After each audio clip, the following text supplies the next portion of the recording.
Wuthering Heights, Part 1 by Emily Brontë. Chapter 1. 1801. I have just returned from a visit to my landlord, the solitary neighbor that I shall be troubled with. This is certainly a beautiful country. In all England, I do not believe that I could have fixed on a situation so completely removed from the stir of society. A perfect misanthropist, Heaven and Mr. Heathcliff and I are such a suitable pair to divide the desolation between us. A capital fellow! He will imagine how my heart warmed towards him when I beheld his black eyes withdraw so suspiciously under their brows as I rode up, and when his fingers sheltered themselves with a jealous resolution still further in his waistcoat as I announced my name. "Mr. Heathcliff?" I said. A nod was the answer. "Mr. Lockwood, your new tenant, sir. I do myself the honor of calling as soon as possible after my arrival, to express the hope that I have not inconvenienced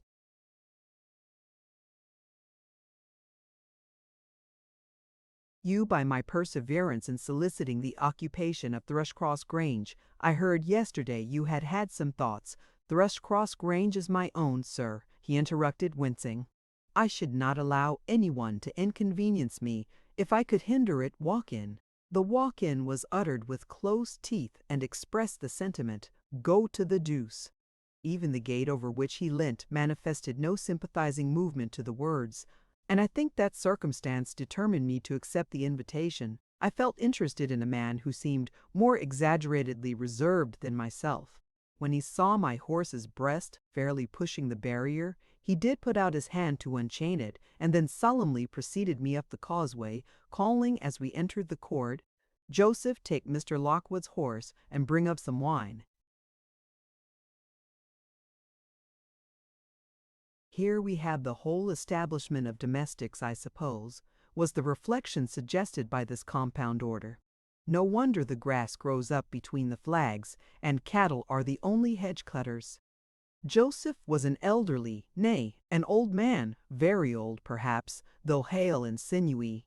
"The Lord help us," he soliloquized in an undertone of peevish displeasure, while relieving me of my horse, looking, meantime, in my face so sourly that I charitably conjectured he must have need of divine aid to digest his dinner, and his pious ejaculation had no reference to my unexpected advent. Wuthering Heights is the name of Mr. Heathcliff's dwelling, "wuthering" being a significant provincial adjective, descriptive of the atmospheric tumult to which its station is exposed in stormy weather. Pure bracing ventilation they must have up there at all times. Indeed, one may guess the power of the north wind blowing over the edge by the excessive slant of a few stunted firs at the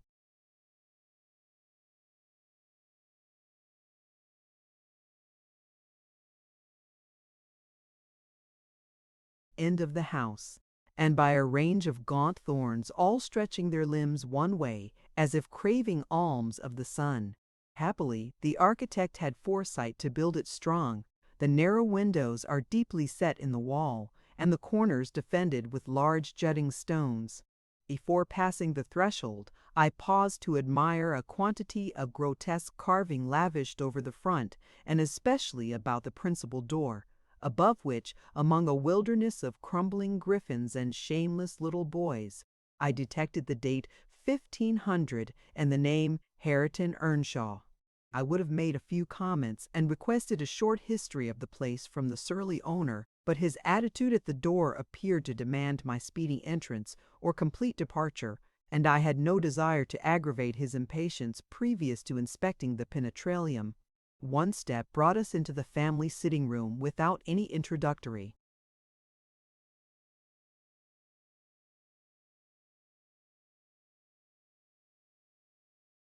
Lobby or passage, they call it here the house preeminently. It includes kitchen and parlor generally, but I believe at Wuthering Heights the kitchen is forced to retreat altogether into another quarter. At least I distinguish a chatter of tongues and a clatter of culinary utensils deep within, and I observed no signs of roasting, boiling, or baking about the huge fireplace, nor any glitter of copper saucepans and tin cullenders on the walls. one end indeed, reflected splendidly both light and heat from ranks of immense pewter dishes, interspersed with silver jugs and tankards, towering row after row on a vast oak dresser to the very roof. The latter had never been underdrawn, its entire anatomy lay bare to an inquiring eye, except where a frame of wood laden with oatcakes and clusters of legs of beef, mutton, and ham concealed it.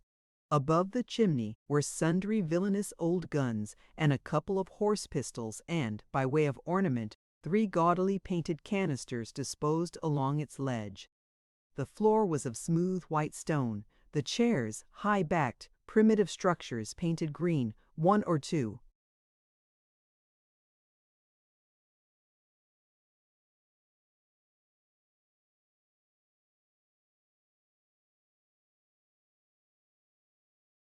Heavy black ones lurking in the shade. In an arch under the dresser reposed a huge liver-colored bitch pointer surrounded by a swarm of squealing puppies, and other dogs haunted other recesses. The apartment and furniture would have been nothing extraordinary as belonging to a homely northern farmer with a stubborn countenance and stalwart limbs set out to advantage in knee breeches and gaiters. Such an individual seated in his armchair, his mug of ale frothing on the round table before him, is to be seen in any circuit of 5 or 6 miles among these hills if you go at the right time after dinner. But Mr. Heathcliff forms a singular contrast to his abode and style of living. He is a dark-skinned gypsy in aspect, in dress and manners, a gentleman, that is, as much a gentleman as many a country squire. Rather slovenly, perhaps, yet not looking amiss with his negligence, because he has an erect and handsome figure, and rather morose. Possibly, some people might suspect him of a degree of underbred pride. I have a sympathetic chord.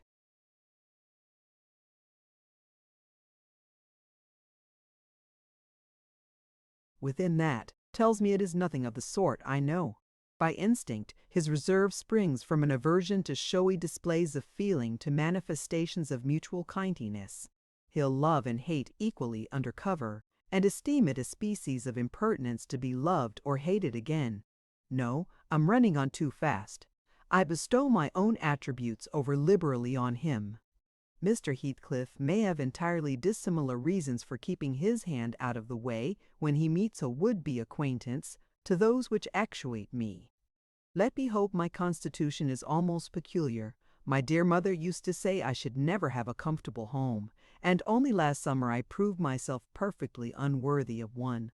While enjoying a month of fine weather at the sea-coast, I was thrown into the company of a most fascinating creature, a real goddess in my eyes, as long as she took no notice of me. I never told my love vocally. Still, if looks have language, the merest idiot might have guessed I was over head and ears. She understood me at last, and looked to return the sweetest of all imaginable looks. And what did I do? I confess it with shame shrunk icily into myself, like a snail, at every glance retired colder and farther, till finally the poor innocent was led to doubt her own senses, and, overwhelmed with confusion at her supposed mistake, persuaded her mamma to decamp. By this curious turn of disposition, I have gained the reputation of deliberate heartlessness. How undeserved, I alone can appreciate. I took a seat at the end of the hearthstone opposite that towards which my landlord advanced, and filled up an interval of silence by attempting to caress the canine mother who had left her nursery and was sneaking wolfishly to the back of my legs, her lip curled up and her white teeth watering for a snatch. My caress provoked a long, guttural gnarl. "You'd better let the dog alone," grabbed Mr. Heathcliff in unison, checking fiercer demonstrations with a punch of his foot. "She's not accustomed to be spoiled, not kept for a pet." Then, striding to a side door, he shouted again, "Joseph!" Joseph mumbled indistinctly in the depths of the cellar, but gave no intimation of ascending. So his master died down to him, leaving me, vis-a-vis, the ruffianly bitch and a pair of grim, shaggy sheep-dogs, who shared with her a jealous guardianship over all my movements. not anxious to come in contact with their fangs. I sat still, but imagining they would scarcely understand tacit insults.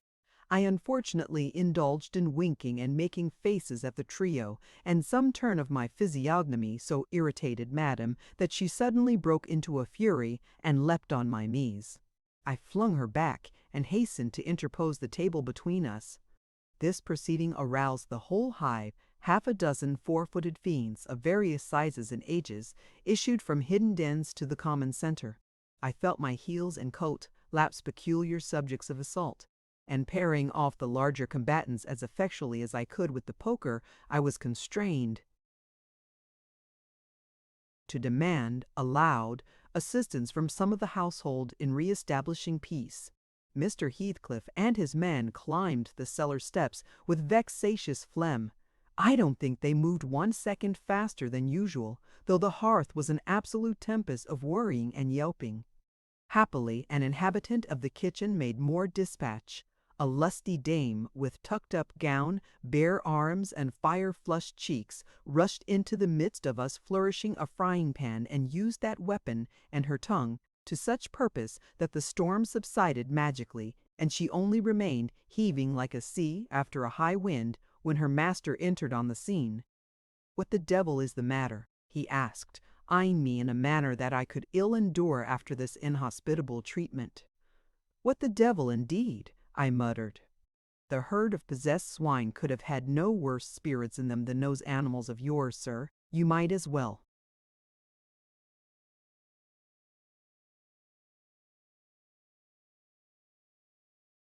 "Leave a stranger with a brood of tigers. They won't meddle with persons who touch nothing," he remarked, putting the bottle before me and restoring the displaced table. "The dogs do right to be vigilant. Take a glass of wine?" "No, thank you." "Not bitten, are you?" "If I had been, I would have set my signet on the biter." Heathcliff's countenance relaxed into a grin. "Come, come," he said. "You are flurried, Mr. Lockwood. Here, take a little wine." "Guests are so exceedingly rare in this house that I and my dogs, I am willing to own, hardly know how to receive them. Your health, sir?"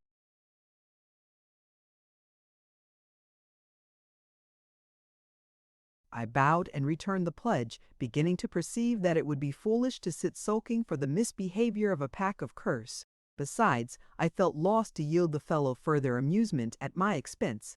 Since his humor took that turn, he probably swayed by prudential consideration of the folly of offending a good tenant, relaxed a little in the laconic style of chipping off his pronouns and auxiliary verbs, and introduced what he supposed would be a subject of interest to me, a discourse on the advantages of my present place of retirement.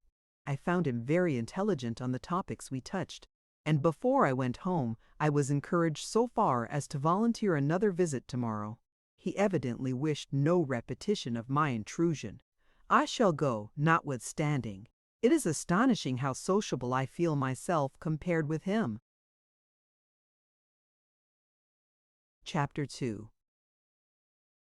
Yesterday afternoon set in misty and cold.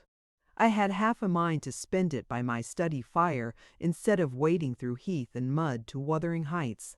On coming up from dinner, however, N.B., I dined between 12 and 1 o'clock. The housekeeper, a matronly lady, taken as a fixture along with the house, could not or would not comprehend my request that I might be served at 5 on mounting the stairs with this lazy intention, and stepping into the room, I saw a servant girl on her knees, surrounded by brushes and coal scuttles, and raising an infernal dust as she extinguished the flames with heaps of cinders. This spectacle drove me back immediately. I took my hat, and after a 4 miles walk, arrived at Heathcliff's garden gate just in time to escape the first feathery flakes of a snow shower. On that bleak hilltop, the earth was hard with a black frost, and the air made me shiver through every limb. Being unable to remove the chain, I jumped over and, running up the flagged causeway bordered with straggling gooseberry,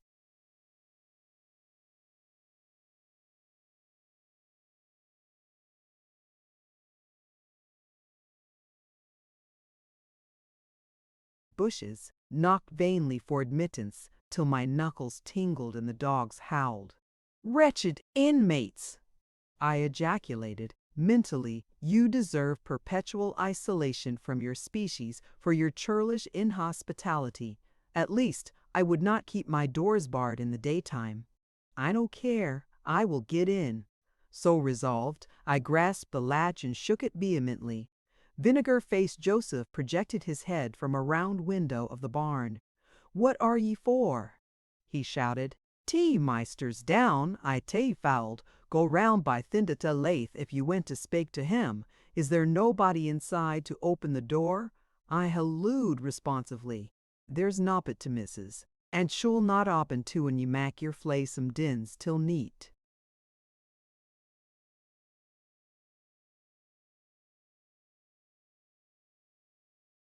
"Why, cannot you tell her whom I am, Joseph?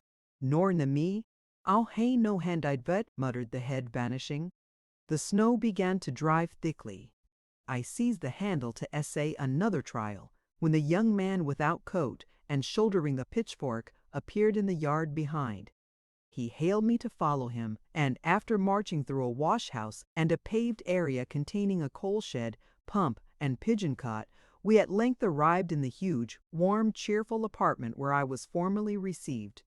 It glowed delightfully in the radiance of an immense fire compounded of coal, peat, and wood, and near the table, laid for a plentiful evening meal, I was pleased to observe the Mrs., an individual whose existence I had never previously suspected.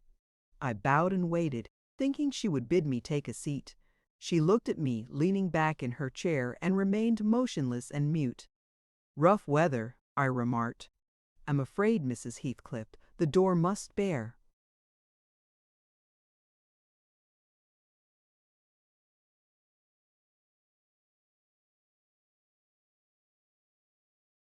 "The consequence of your servant's leisure attendance, I had hard work to make them hear me."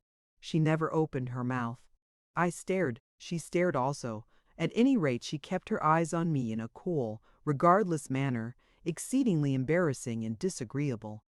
"Sit down," said the young man gruffly. "He'll be in soon." I obeyed, and hemmed, and called the villain Juno, who deigned, at this second interview, to move the extreme tip of her tail, in token of owning my acquaintance. "A beautiful animal," I commenced again. "Do you intend parting with the little ones, madam?" "They are not mine," said the amiable hostess, more repellingly than Heathcliff.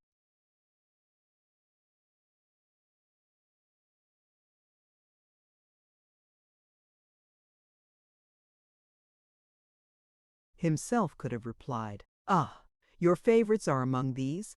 I continued, turning to an obscure cushion full of something like cats. "A strange choice of favorites," she observed scornfully. Unluckily, it was a heap of dead rabbits. I hemmed once more and drew closer to the hearth, repeating my comment on the wildness of the evening. "You should not have come out," she said, rising and reaching from the chimney-piece 2 of the painted canisters. Her position before was sheltered from the light. Now I had a distinct view of her whole figure and countenance. She was slender and apparently scarcely past girlhood, an admirable form, and the most exquisite little face that I have ever had the pleasure of beholding. Small features, very fair, flaxen ringlets, or rather,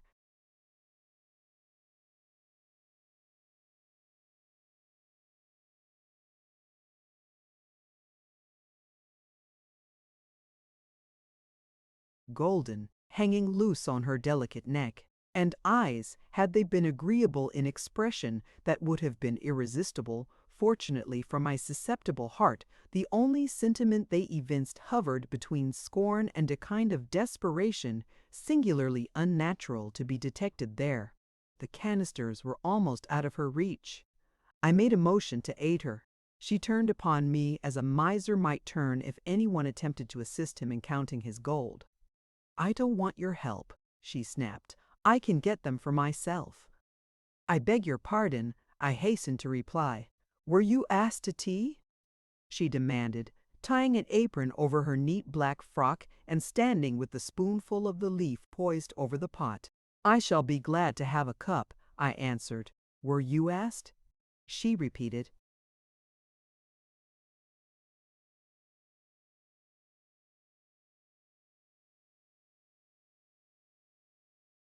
No, I said, half smiling. You are the proper person to ask me. She flung the tea back, spoon and all, and resumed her chair in a pet, her forehead corrugated and her red underlip pushed out, like a child's ready to cry. Meanwhile, the young man had slung on to his person a decidedly shabby upper garment, and, erecting himself before the blaze, looked down on me from the corner of his eyes, for all the world as if there were some mortal feud unavenged between us. I began to doubt whether he were a servant or not. His dress and speech were both rude, entirely devoid of the superiority observable in Mr. and Mrs. Heathcliff. His thick brown curls were rough and uncultivated, his whiskers encroached bearishly over his cheeks, and his hands were embrowned like those of a common laborer. Still his bearing was free, almost haughty, and he showed none of a domestic's assiduity in attending on the lady of the house. In the absence of clear proofs of his condition, I deemed it best to abstain from noticing.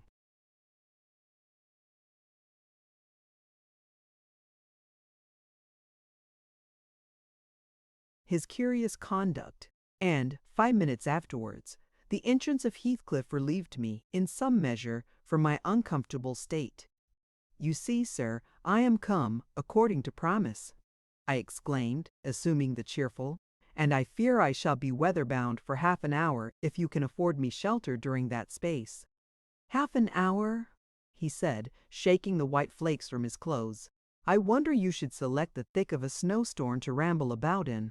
Do you know that you run a risk of being lost in the marshes? People familiar with these moors often miss their road on such evenings, and I can tell you there is no chance of a change at present. Perhaps I can get a guide among your lads, and he might stay at the Grange till morning. Could you spare me one?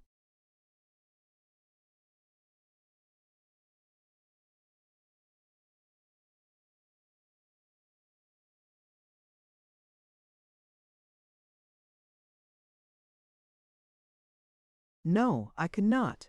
Oh, indeed. Well then, I must trust to my own sagacity. Are you going to mack the tea? Demanded he of the shabby coat, shifting his ferocious gaze from me to the young lady. Is he to have any? She asked, appealing to Heathcliff. Get it ready, will you? Was the answer, uttered so savagely that I started. The tone in which the words were said revealed a genuine bad nature. I no longer felt inclined to call Heathcliff a capital fellow. When the preparations were finished, he invited me with, "Now, sir, bring forward your chair." And we all, including the rustic youth, drew round the table, an austere silence prevailing while we discussed our meal.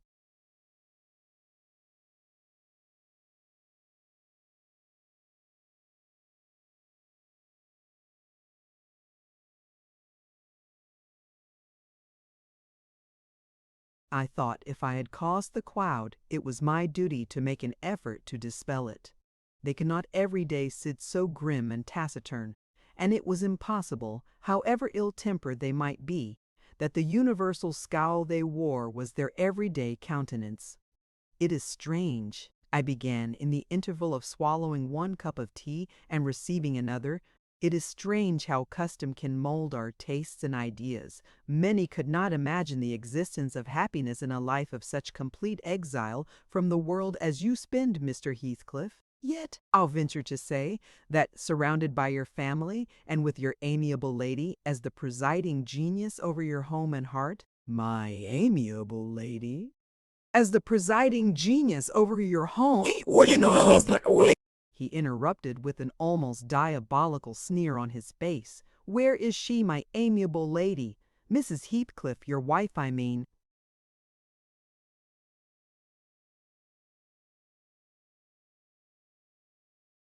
Well, yes. Oh, you would intimate that her spirit has taken the post of ministering angel, and guards the fortunes of Wuthering Heights, even when her body is gone. Is that it? Perceiving myself in a blunder, I attempted to correct it. I might have seen there was too great a disparity between the ages of the parties to make it likely that they were man and wife. One was about 40, a period of mental vigor at which men seldom cherish the delusion of being married for love by girls. That dream is reserved for the solace of our declining years. The other did not look 17. Then it flashed upon me, the clown at my elbow, who is drinking his tea out of a basin and eating his bread with unwashed hands, may be her husband, Heathcliff Jr., of course. Here is the consequence of being buried alive. She has thrown herself away upon that boor from sheer ignorance that better individuals existed. A sad pity I must beware how I cause her to regret her.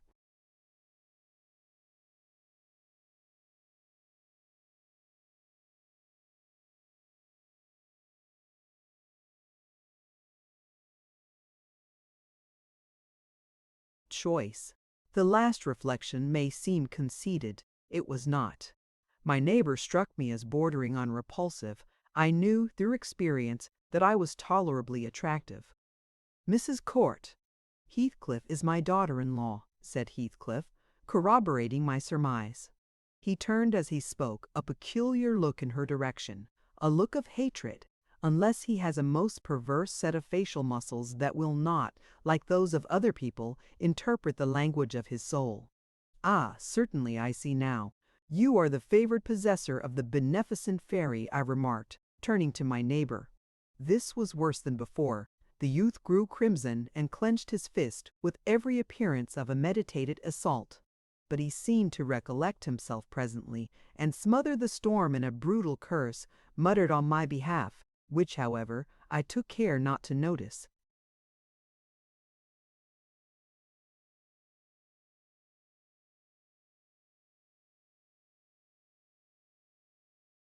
Unhappy in your conjectures, sir, observed my host. We neither of us have the privilege of owning your good fairy. Her mate is dead. I said she was my daughter-in-law, therefore she must have married my son. And this young man is not my son, assuredly. Heathcliff smiled again, as if it were rather too bold a jest to attribute the paternity of that bear to him. My name is Catherine Earnshaw, growled the other, and I counsel you to respect it. I've shown no disrespect, was my reply, laughing internally at the dignity with which he announced himself. He fixed his eye on me longer than I cared to return the stare, for fear I might be tempted either to box his ears or render my hilarity audible. I began to feel unmistakably out of place in that pleasant family circle. The dismal spiritual atmosphere overcame and more than neutralized the glowing physical comforts round me, and I resolved to be cautious how I ventured under those rafters a third time. The business of eating being concluded, and no one uttering a word of sociable conversation, I approached a window to examine the weather. A sorrowful sight I saw, dark night coming down prematurely, and sky and hills mingled in one bitter whirl of wind and suffocating snow. I don't think it possible for me to get home now without a guide. I could not help exclaiming. The roads will be buried already, and, if they were bare, I could scarcely distinguish a foot in advance.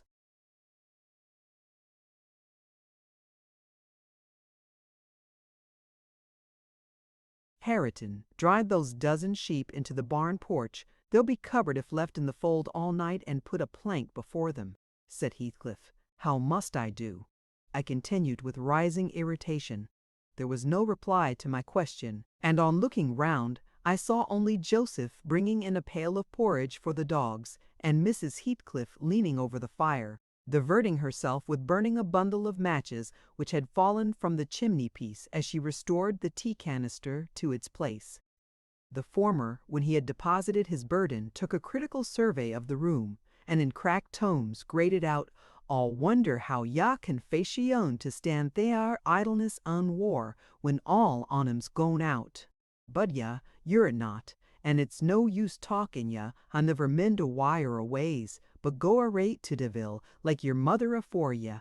I imagined for a moment that this piece of eloquence was addressed to me, and, sufficiently enraged, stepped towards the aged rascal with an intention of kicking.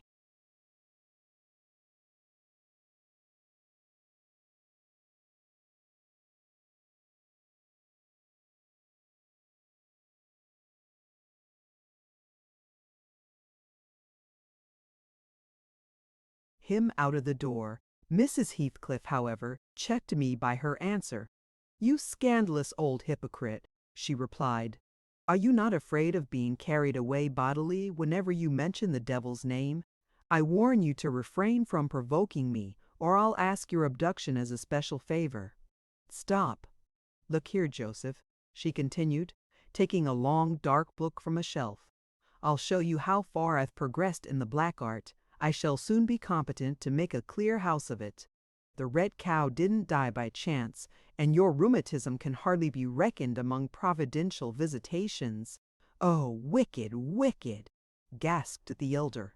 "May the Lord deliver us from evil. No, reprobate, you are a castaway. Be off, or I'll hurt you seriously. I'll have you all modeled in wax and clay.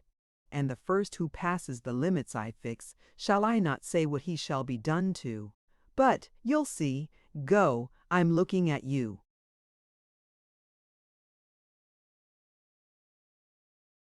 The little witch put a mock malignity into her beautiful eyes, and Joseph, trembling with sincere horror, hurried out, praying and ejaculating "wicked" as he went. I thought her conduct must be prompted by a species of dreary fun, and now that we were alone, I endeavored to interest her in my distress. "Mrs. Heathcliff," I said earnestly, "you must excuse me for troubling you. I presume because, with that face, I'm sure you cannot help being good-hearted. Do point out some landmarks by which I may know my way home. I have no more idea how to get there than you would have how to get to London." "Take the road you came," she answered, ensconcing herself in a chair with a candle and the long book open before her. "It is brief advice, but as sound as I can give. Then, if you hear of me being discovered dead in a bog or a pit full of snow, your conscience won't whisper that it is partly your fault."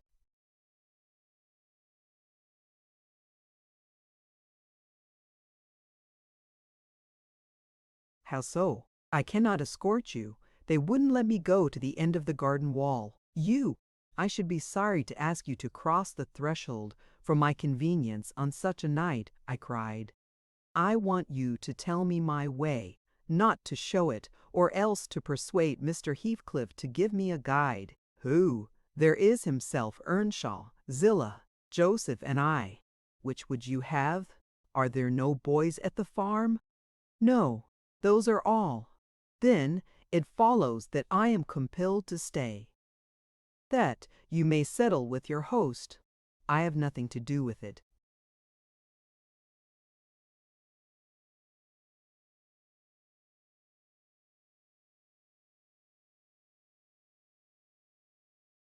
"I hope it will be a lesson to you to make no more rash journeys on these hills," cried Heathcliff's stern voice from the kitchen entrance. "As to staying here, I don't keep accommodations for visitors. You must share a bed with Hareton or Joseph if you do." "I can sleep on a chair in this room," I replied. "No, no. A stranger is a stranger. Be he rich or poor, it will not suit me to permit any one the range of the place while I am off guard," said the unmannerly wretch. With this insult, my patience was at an end.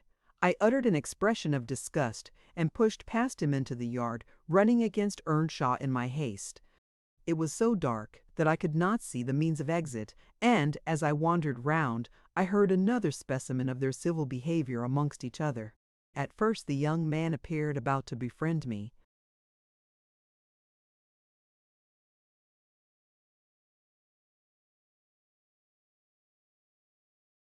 "I'll go with him as far as the park," he said.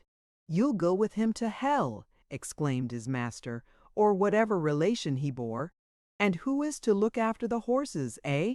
"A man's life is of more consequence than one evening's neglect of the horses. Somebody must go," murmured Mrs. Heathcliff more kindly than I expected.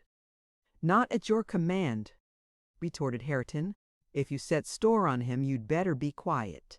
Then I hope his ghost will haunt you, and I hope Mr. Heathcliff will never get another tenant till the Grange is a ruin," she answered sharply.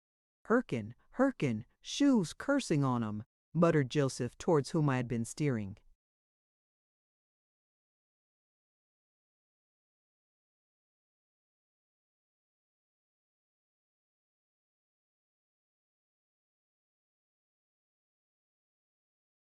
He sat within earshot, milking the cows by the light of a lantern, which I seized unceremoniously, and, calling out that I would send it back on the morrow, rushed to the nearest postern. "Meester, meester, he's stale into lanthorn," shouted the ancient, pursuing my retreat. "Hey, Nasher! Hey, dog! Hey, wolf! Hauld him, hauld him!" On opening the little door, two hairy monsters flew at my throat, bearing me down and extinguishing the light, while a mingled guffaw from Heathcliff and Hareton put the copestone on my rage and humiliation. Fortunately, the beasts seemed more bent on stretching their paws and yawning and flourishing their tails than devouring me alive. But they would suffer no resurrection, and I was forced to lie till their malignant masters pleased to deliver me. Then, hatless and trembling with wrath, I ordered the miscreants to let me out on their peril, to keep me 1 minute longer, with several incoherent threats of retaliation, that in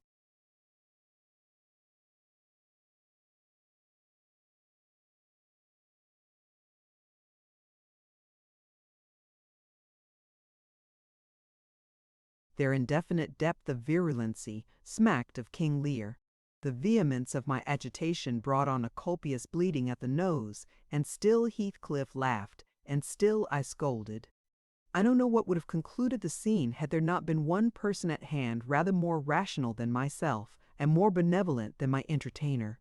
This was Zillah, the stout housewife, who at length issued forth to inquire into the nature of the uproar. She thought that some of them had been laying violent hands on me, and, not daring to attack her master, she turned her vocal artillery against the younger scoundrel. "Well, Mr. Earnshaw," she cried, "I wonder what you'll heavy-gate next. Are we going to murder folk on our very door-stones?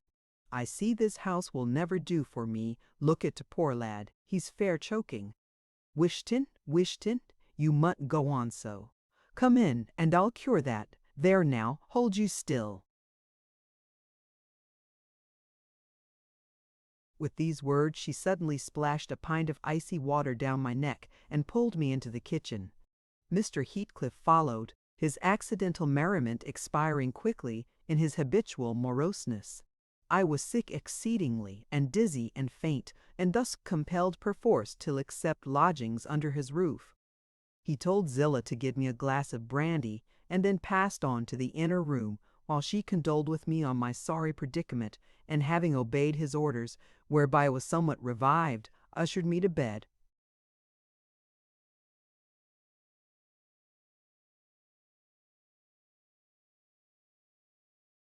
Chapter 3.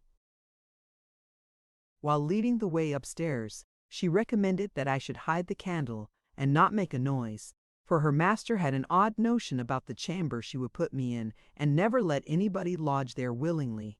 I asked the reason. She did not know, she answered. She had only lived there a year or two, and they had so many queer goings-on, she could not begin to be curious.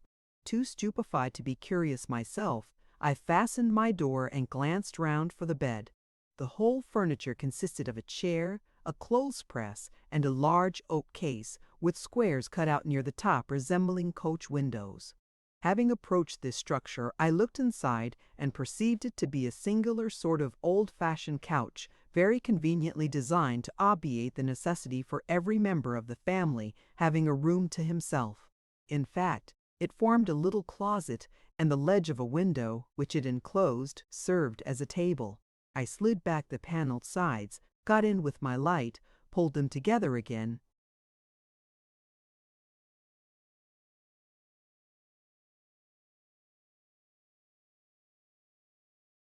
and felt secure against the vigilance of Heathcliff and everyone else. The ledge, where I placed my candle, had a few mildewed books piled up in one corner, and it was covered with writing scratched on the paint. This writing, however, was nothing but a name repeated in all kinds of characters, large and small. Catherine Earnshaw, here and there varied to Catherine Heathcliff, and then again to Catherine Linton. In vapid listlessness I leant my head against the window, and continued spelling over Catherine Earnshaw Heathcliff Linton, till my eyes closed. But they had not rested 5 minutes when a glare of white letters started from the dark, as vivid as spectres the air swarmed with Catherines. And rousing myself to dispel the obtrusive name, I discovered my candle-wick reclining on one of the antique volumes and perfuming the place with an odor of roasted calfskin. I snuffed it off, and, very ill at ease under the influence of cold and lingering nausea, sat up and spread open the injured tome on my knee. It was a testament, in lean type, and smelling dreadfully musty. A fly-leaf bore the inscription, Catherine Earnshaw, her book, and a date some quarter of a century back. I shut it, and took up another and another, till I had examined all. Catherine's library was select, and its state of dilapidation proved it to have been well used, though not altogether for a legitimate purpose. Scarcely one chapter had escaped a pen and ink commentary, at least the appearance of one covering every morsel of blank that the printer had left. Some were detached sentences. Other parts took the form of a regular diary, scrawled in an unformed, childish hand. At the top of an extra page, quite a treasure probably, when first lighted on, I was greatly amused to behold an excellent caricature of my friend Joseph, rudely yet powerfully sketched. An immediate interest kindled within me for the unknown Catherine, and I began forthwith to decipher her faded hieroglyphics.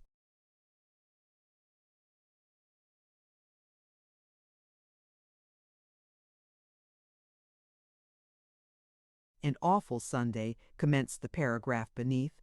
I wish my father were back again. Hindley is a detestable substitute. His conduct to Heathcliff is atrocious. H. and I are going to rebel. We took our initiatory step this evening. All day had been flooding with rain. We could not go to church, so Joseph must needs get up a congregation in the garret, and, while Hindley and his wife basked downstairs before a comfortable fire doing anything but reading their Bibles, I'll answer for it Heathcliff, myself, and the unhappy ploughboy were commanded to take our prayer books and mount. We were ranged in a row on a sack of corn, groaning and shivering, and hoping that Joseph would shiver too, so that he might give us a short a vain idea. The service lasted precisely 3 hours, and yet my brother had the face to exclaim, when he saw us descending, "What, done already?" On Sunday evenings we used to be permitted to play, if we did not make much noise. Now a mere titter is sufficient to send us into corners.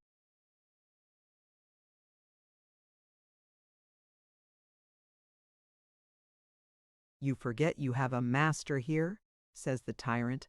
"I'll demolish the first who puts me out of temper.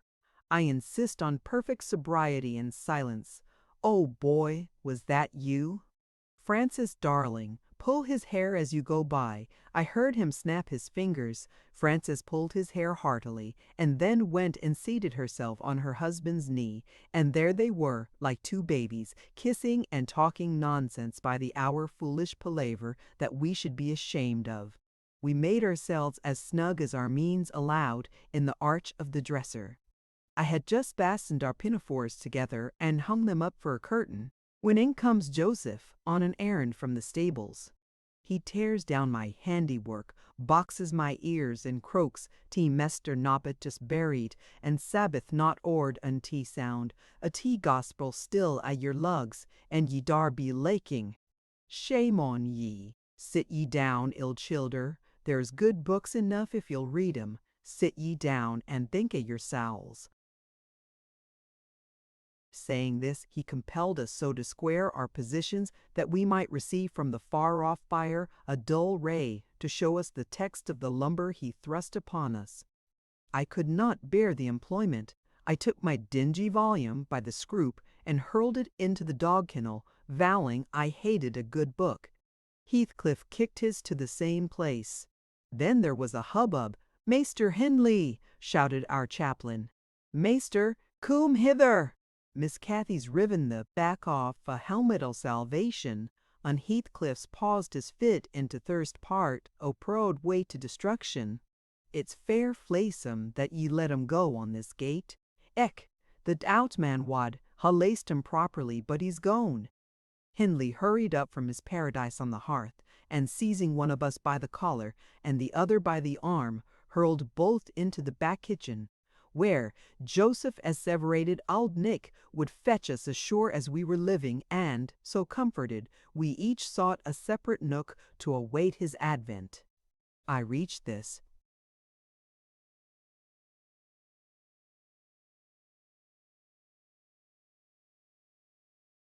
book and a pot of ink from a shelf and pushed the house door ajar to give me light, and I have got the time on with writing for 20 minutes. But my companion is impatient, and proposes that we should appropriate the dairywoman's cloak and have a scamper on the moors, under its shelter. A pleasant suggestion, and then, if the surly old man come in, he may believe his prophecy verified. We cannot be damper or colder in the rain than we are here. I suppose Catherine fulfilled her project, for the next sentence took up another subject. She waxed lachrymose. How little did I dream that Hindley would ever make me cry so. She wrote, my head aches till I cannot keep it on the pillow, and still I can't give over. Poor Heathcliff. Hindley calls him a vagabond, and won't let him sit with us, nor eat with us any more, and he says he and I must not play together, and threatens to turn him out of the house if we break his orders. He has been blaming our father. How dared he, for treating H too liberally, and swears he will reduce him to his right place. I began to nod drowsily over the dim page. My eye wandered from manuscript to print. I saw a red ornamented title, 70 times 7, and the first of the 70. First, a pious discourse delivered by the Reverend Jabez Branderham in the chapel of Gimmerdin Soul. And while I was, half-consciously, worrying my brain to guess what Jabez Branderham would make of his subject, I sank back in bed and fell asleep. Alas, for the effects of bad tea and bad temper, what else could it be that made me pass such a terrible night? I don't remember another that I can at all compare with it since I was capable of suffering. I began to dream, almost before I ceased to be sensible of my locality. I thought it was morning, and I had set out on my way home, with Joseph for a guide. The snow lay yards deep in our road, and, as we floundered on, my companion,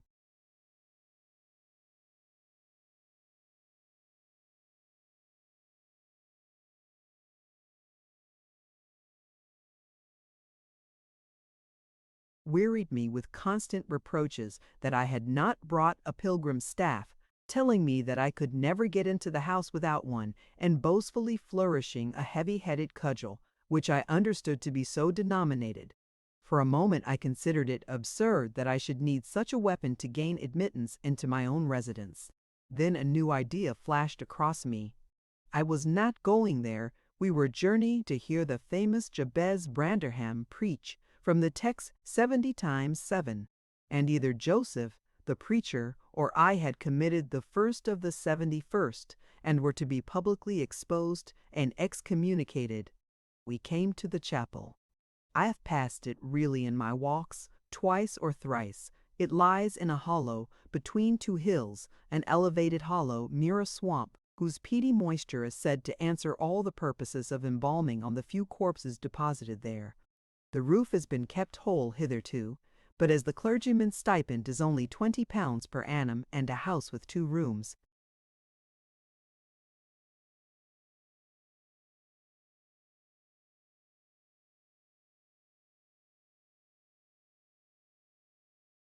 threatening speedily to determine into one, no clergyman will undertake the duties of pastor, especially as it is currently reported that his flock would rather let him starve than increase the living by 1 penny from their own pockets. However, in my dream, Jabez had a full and attentive congregation, and he preached good God. What a sermon! Divided into 490 parts, each fully equal to an ordinary address from the pulpit, and each discussing a separate sin. Where he searched for them, I cannot tell. He had his private manner of interpreting the phrase, and it seemed necessary the brothers should send different sins on every occasion. They were of the most curious character, odd transgressions that I never imagined previously. Oh, how weary I grew! How I writhed and yawned and nodded and revived! how I pinched and pricked myself and rubbed my eyes and stood up and sat down again and nudged Joseph to inform me if he would ever have done. I was condemned to hear all out. Finally, he reached the accentive first of the 70. First, at that crisis, a sudden inspiration descended on me. I was moved to rise and denounce Jabez Branderham as the sinner of the sin that no Christian need pardon. "Sir," I exclaimed, "sitting here within these four walls, at one stretch, I have endured and forgiven the 490 heads of your discourse. 70 times, 7 times have I plucked up my hat and been about to depart. 70 times, 7 times have you preposterously forced me to resume my seat. The 491st is too much.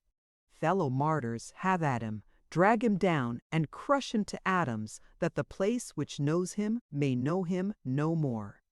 "Thou art the man," cried Jabez after a solemn pause, leaning over his cushion. 70 times 7 times didst thou gapingly contort thy visage. 70 times 7 did I take counsel with my soul. Lo, this is human weakness.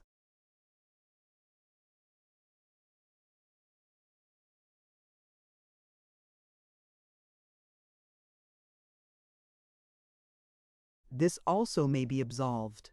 The first of the 71st is come. Brethren, execute upon him the judgment written.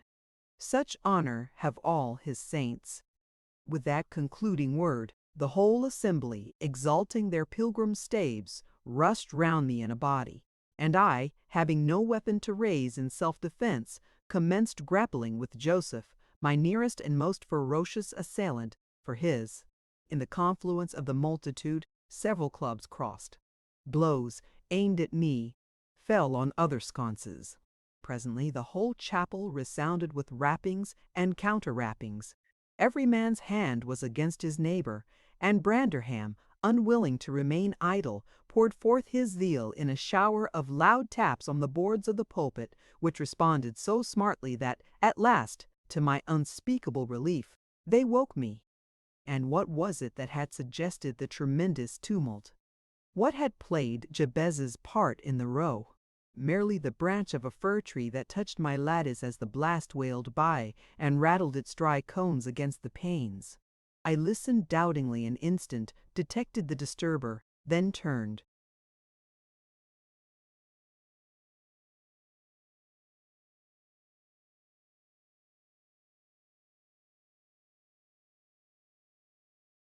And dozed and dreamt again, if possible, still more disagreeably than before. This time I remembered I was lying in the oak closet, and I heard distinctly the gusty wind and the driving of the snow. I heard also the fir bough repeat its teasing sound and ascribed it to the right cause, but it annoyed me so much that I resolved to silence it, if possible, and, I thought, I rose and endeavored to unhasp the casement. The hook was soldered into the staple, a circumstance observed by me when awake, but forgotten. I must stop it nevertheless, I muttered, knocking my knuckles through the glass and stretching an arm out to seize the importunate branch. Instead of which, my fingers closed on the fingers of a little, ice-cold hand.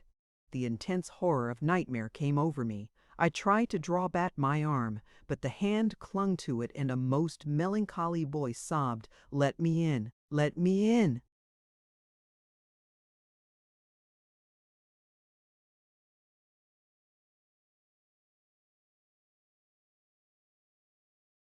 "Who are you?" I asked, struggling meanwhile to disengage myself.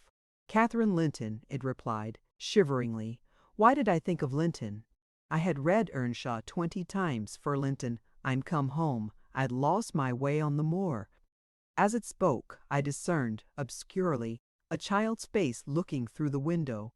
Terror made me cruel, and, finding it useless to attempt shaking the creature off, I pulled its wrist onto the broken pane and rubbed it to and fro till the blood ran down and soaked the bedclothes. Still it wailed, "Let me in," and maintained its tenacious gripe, almost maddening me with fear.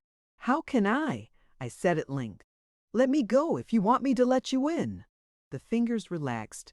I snatched mine through the hole, hurriedly piled the books up in a pyramid against it, and stopped my ears to exclude the lamentable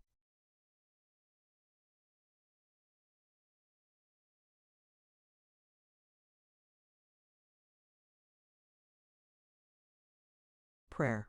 I seemed to keep them closed above a quarter of an hour. Yet the instant I listened again, there was the doleful cry moaning on. "Begone!" I shouted. "I'll never let you in, not if you beg for 20 years. "It is 20 years," mourned the voice. 20 years. I've been away for 20 years. The rat began a feeble scratching outside, and the pile of books moved as if thrust forward. I tried to jump up, but could not stir a limb, and so yelled aloud in a frenzy of fright.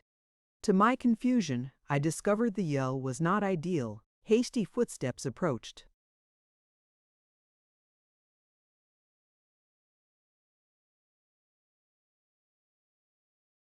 My chamber door. Somebody pushed it open with a vigorous hand, and a light glimmered through the squares at the top of the bed. I sat shuddering yet, and wiping the perspiration from my forehead. The intruder appeared to hesitate and muttered to himself. At last he said in a half-whisper, plainly not expecting an answer, "Is anyone here?" I considered it best to confess my presence, for I knew Heathcliff's accents and feared he might search further if I kept quiet. With this intention, I turned and opened the panels. I shall not soon forget the effect my action produced. Heathcliff stood near the entrance, in his shirt and trousers, with a candle dripping over his fingers and his face as white as the wall behind him. The first creak of the oak startled him like an electric shock. The light leaped from his hold to a distance of some feet, and his agitation was so extreme that he could hardly pick it up. "It is only your guest, sir," I called out, desirous to spare him the humiliation of exposing his cowardice further. I had the misfortune to scream in my sleep, owing to a frightful nightmare. "I'm sorry I disturbed you." "Oh, God! Confound you, Mr. Lockwood! I wish you were at the commenced my host, setting the candle on a chair, because he found it impossible to hold it steady. And who showed you up into this room?" he continued, crushing his nails into his palms and grinding his teeth to subdue the maxillary convulsions. "Who was it? I've a good mind to turn them out of the house this moment." "It was your servant Zillah," I replied, flinging myself onto the floor and rapidly resuming my garments. "I should not care if you did, Mr. Heathcliff. She richly deserves it. I suppose that she wanted to get another proof that the place was haunted at my expense. Well, it is swarming with ghosts and goblins. You have reason in shutting it up, I assure you. No one will thank you for a doze in such a den." "What do you mean?" asked Heathcliff. "And what are you doing?" "Lie down and finish out the night, since you are here. But, for heaven's sake, don't repeat that horrid noise. Nothing could excuse it, unless you were having your throat cut. If the little fiend had got in at the window, she probably would have strangled me," I returned. "I'm not going to endure the persecutions of your hospitable ancestors again. Was not the Reverend Jabez Branderham akin to you on the mother's side? And that minx, Catherine Linton, or Earnshaw, or however she was called, she must have been a changeling, wicked little soul. She told me she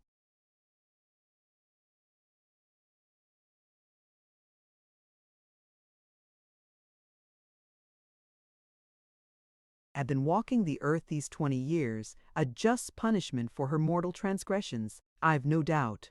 Scarcely were these words uttered when I recollected the association of Heathcliff's with Catherine's name in the book, which had completely slipped from my memory, till thus awakened. I blushed at my inconsideration, but, without showing further consciousness of the offense, I hastened to add, "The truth is, sir, I passed the first part of the night in here." I stopped afresh. I was about to say perusing those old volumes, then it would have revealed my knowledge of their written as well as their printed contents. So, correcting myself, I went on in spelling over the name scratched on that window ledge a monotonous occupation, calculated to set me asleep, like counting, or what can you mean by talking in this way to me? Thundered Heathcliff with savage vehemence. How dare you under my roof? God, he's mad.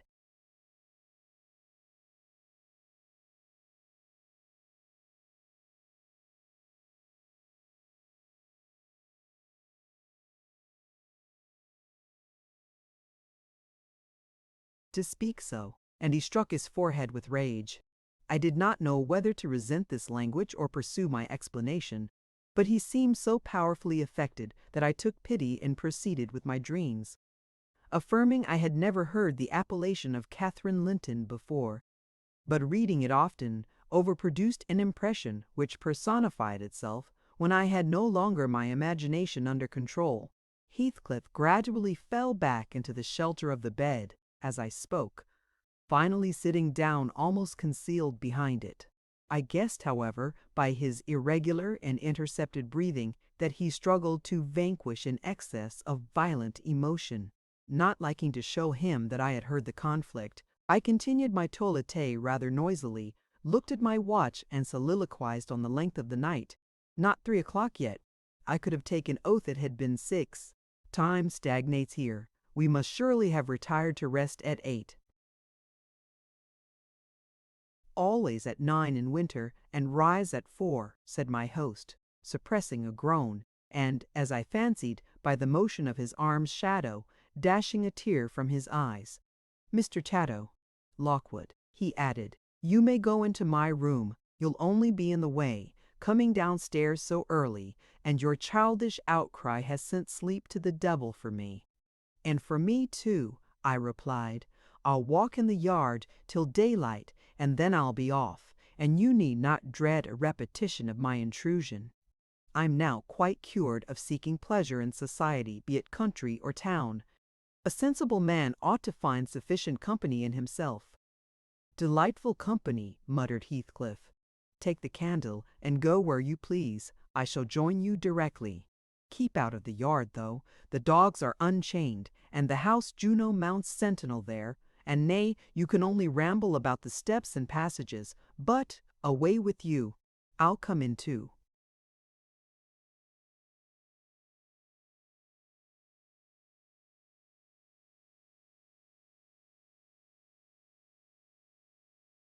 Minutes. I obeyed, so far as to quit the chamber. When ignorant where the narrow lobbies led, I stood still and was witness, involuntarily, to a piece of superstition on the part of my landlord which belied, oddly, his apparent sense. He got on to the bed and wrenched open the lattice, bursting, as he pulled at it, into an uncontrollable passion of tears. Come in, he sobbed. Cathy, do come. Oh, do once more. Oh, my heart's darling, hear me this time, Catherine, at last. The spectre showed a spectre's ordinary caprice. It gave no sign of being. But the snow and wind whirled wildly through, even reaching my station and blowing out the light. There was such anguish in the gush of grief that accompanied this raving, that my compassion made me overlook its folly, and I drew off, half angry to have listened at all, and vexed at having related my ridiculous nightmare, since it produced that agony, though why was beyond my comprehension. I descended cautiously to the lower regions and landed in the back kitchen, where a gleam of fire, raked compactly together, enabled me to rekindle my candle. Nothing was stirring except a brindled gray cat, which crept from the ashes and saluted me with a querulous mew. 2 benches, shaped in sections of a circle, nearly enclosed the hearth. On one of these I stretched myself, and Grimalkin mounted the other. We were both of us nodding ere anyone invaded our retreat, and then it was Joseph, shuffling down a wooden ladder that vanished in the roof. Through a trap, the ascent to his garret, I suppose.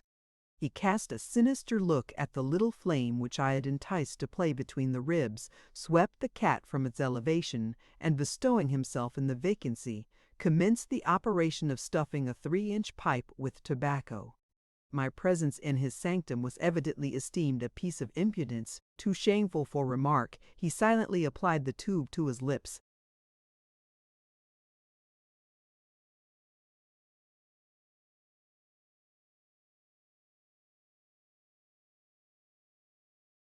folded his arms, and puffed away. I let him enjoy the luxury unannoyed, and after sucking out his last wreath and heaving a profound sigh, he got up and departed as solemnly as he came. A more elastic footstep entered next, and now I opened my mouth for a good morning, but closed it again, the salutation unachieved, for Catherine Earnshaw was performing his orison sotto voce in a series of curses directed against every object he touched, while he rummaged a corner for a spade or shovel to dig through the drifts. He glanced over the back of the bench, dilating his nostrils, and thought as little of exchanging civilities with me as with my companion the cat. I guessed by his preparations that egress was allowed, and, leaving my hard couch, made a movement to follow him. He noticed this, and thrust at an inner door with the end of his spade, intimating by an inarticulate sound that there was the place where I must go if I changed my locality.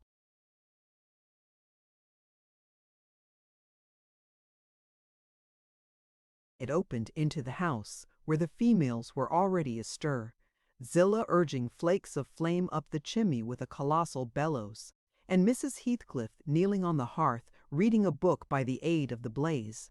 She held her hand interposed between the furnace heat and her eyes, and seemed absorbed in her occupation, desisting from it only to chide the servant for covering her with sparks, or to push away a dog, now and then, that snoozled its nose over forwardly into her face. I was surprised to see Heathcliff there also. He stood by the fire, his back towards me, just finishing a stormy scene with poor Zillah, who ever and anon interrupted her labor to pluck up the corner of her apron and heave an indignant groan. "And you worthless," he broke out as I entered, turning to his daughter-in-law and employing an epithet as harmless as duck or sheep, but generally represented by a dash. "There you are, at your idle tricks again. The rest of them do earn their bread. You live on my charity. Put your trash away and find."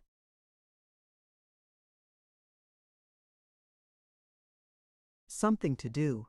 You shall pay me for the plague of having you eternally in my sight. Do you hear, damnable jade?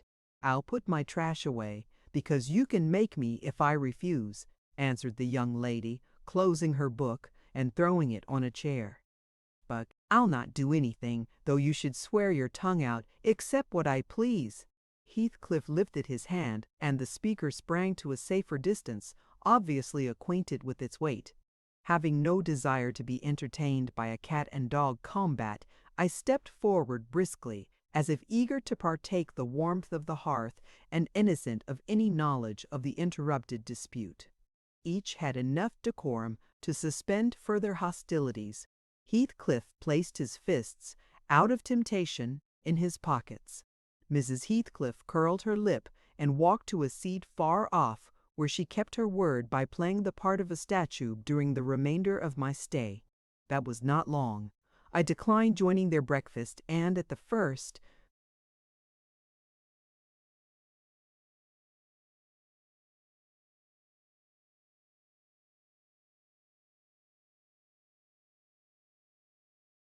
gleam of dawn, took an opportunity of escaping into the free air, now clear and still and cold as impalpable ice. My landlord hallooed for me to stop ere I reached the bottom of the garden, and offered to accompany me across the moor. It was well he did, for the whole hill back was one billowy white ocean, the swells and falls not indicating corresponding rises and depressions in the ground. Many pits, at least, were filled to a level, and entire ranges of mounds, the refuse of the quarries, blotted from the chart which my yesterday's walk left pictured in my mind. I had remarked on one side of the road, at intervals of 6 or 7 yards, a line of upright stones, continued through the whole length of the barren. These were erected and daubed with lime on purpose to serve as guides in the dark, and also when a fall, like the present, confounded the deep swamps on either hand with the firmer path. But, excepting a dirty dot pointing up here and there, all traces of their existence had vanished, and my companion found it necessary to warn me.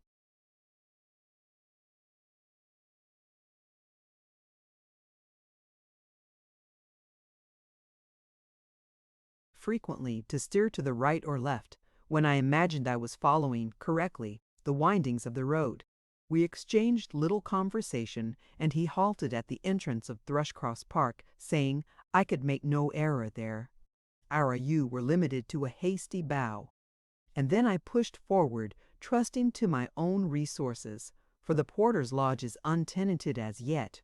The distance from the gate to the Grange is 2 miles. I believe I managed to make it 4, what with losing myself among the trees and sinking up to the neck in snow, a predicament which only those who have experienced it can appreciate. At any rate, whatever were my wanderings, the clock chimed 12 as I entered the house, and that gave exactly an hour for every mile of the usual way from Wuthering Heights. My human fixture and her satellites rushed to welcome me, exclaiming tumultuously they had completely given me up. Everybody conjectured that I perished last night, and they were wondering how they must set about the search for my remains. I bid them be quiet, now that they saw me returned, and, benumbed to my very heart, I dragged upstairs, whence, after putting on dry clothes and pacing to and fro 30 or 40 minutes to restore the animal heat, I adjourned to my study, feeble as a kitten, almost too much so to enjoy the cheerful fire and smoking coffee which the servant had prepared for my refreshment.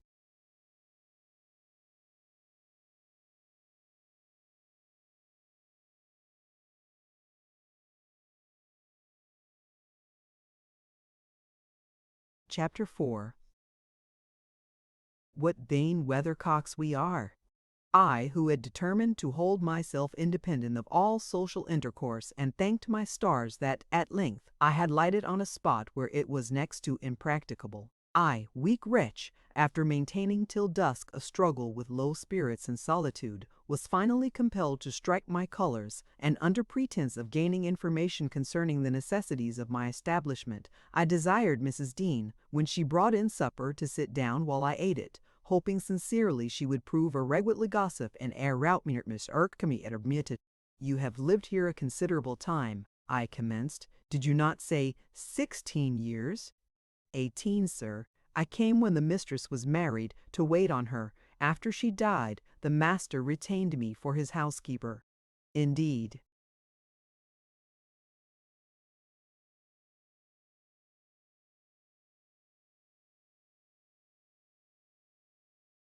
There ensued a pause. She was not a gossip, I feared, unless about her own affairs, and those could hardly interest me. However, having studied for an interval with a fist on either knee and a cloud of meditation over her ruddy countenance, she ejaculated, "Ah, times are greatly changed since then." "Yes," I remarked, "you've seen a good many alterations, I suppose." "I have, and troubles too," she said. "Oh, I'll turn the talk on my landlord's family," I thought to myself. A good subject to start. And that pretty girl widow, I should like to know her history, whether she be a native of the country, or, as is more probable, an exotic that the surly indigene will not recognize for kin. With this intention, I asked Mrs. Dean why Heathcliff let Thrushcross Grange, and preferred living in a situation and residence so much inferior. "Is he not rich enough to keep the estate in good order?" I inquired. "Rich, sir," she returned.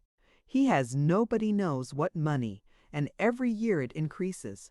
Yes, yes, he's rich enough to live in a finer house than this, but he's very near close-handed, and if he had meant to flit to Thrushcross Grange, as soon as he heard of a good tenant, he could not have borne to miss the chance of getting a few hundreds more. It is strange people should be so greedy when they are alone in the world. He had a son, it seems. Yes, he had one. He is dead. And that young lady, Mrs. Heathcliff, is his widow. Yes. Where did she come from originally?"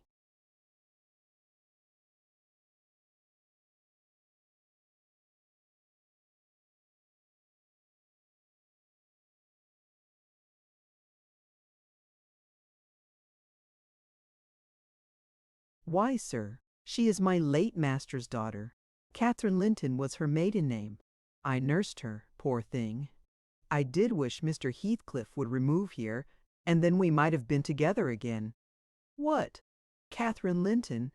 I exclaimed, astonished. But a minute's reflection convinced me it was not my ghostly Catherine. Then, I continued, my predecessor's name was Linton? It was. And who is that Earnshaw, Catherine Earnshaw, who lives with Mr. Heathcliff? Are they relations? No, he is the late Mrs. Linton's nephew. The young lady's cousin, then.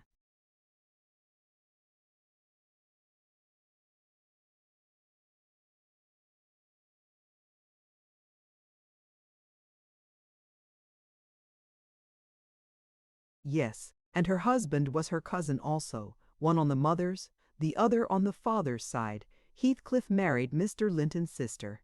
I see the house at Wuthering Heights has Earnshaw carved over the front door. Are they an old family? Very old, sir, and Hareton is the last of them, as our Miss Cathy is of us. I mean, of the Lintons. Have you been to Wuthering Heights? I beg pardon for asking, but I should like to hear how she is. Mrs. Heathcliff? She looked very well and very handsome, yet, I think, not very happy. Oh dear, I don't wonder. And how did you like the master? A rough fellow, rather, Mrs. Dean. Is not that his character?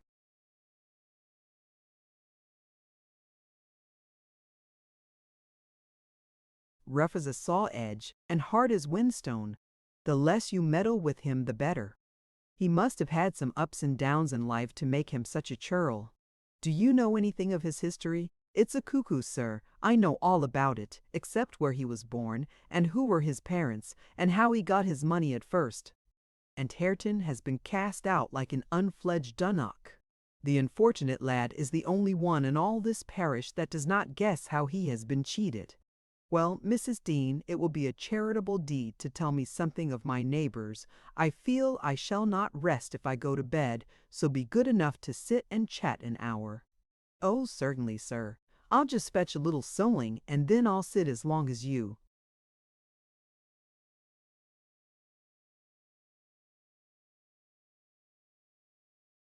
Please.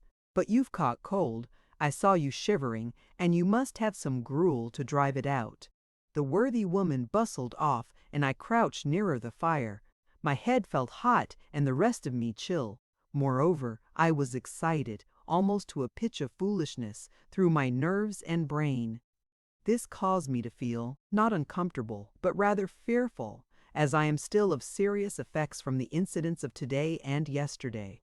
She returned presently, bringing a smoking basin and a basket of work, and, having placed the former on the hob, drew in her seat, evidently pleased to find me so companionable.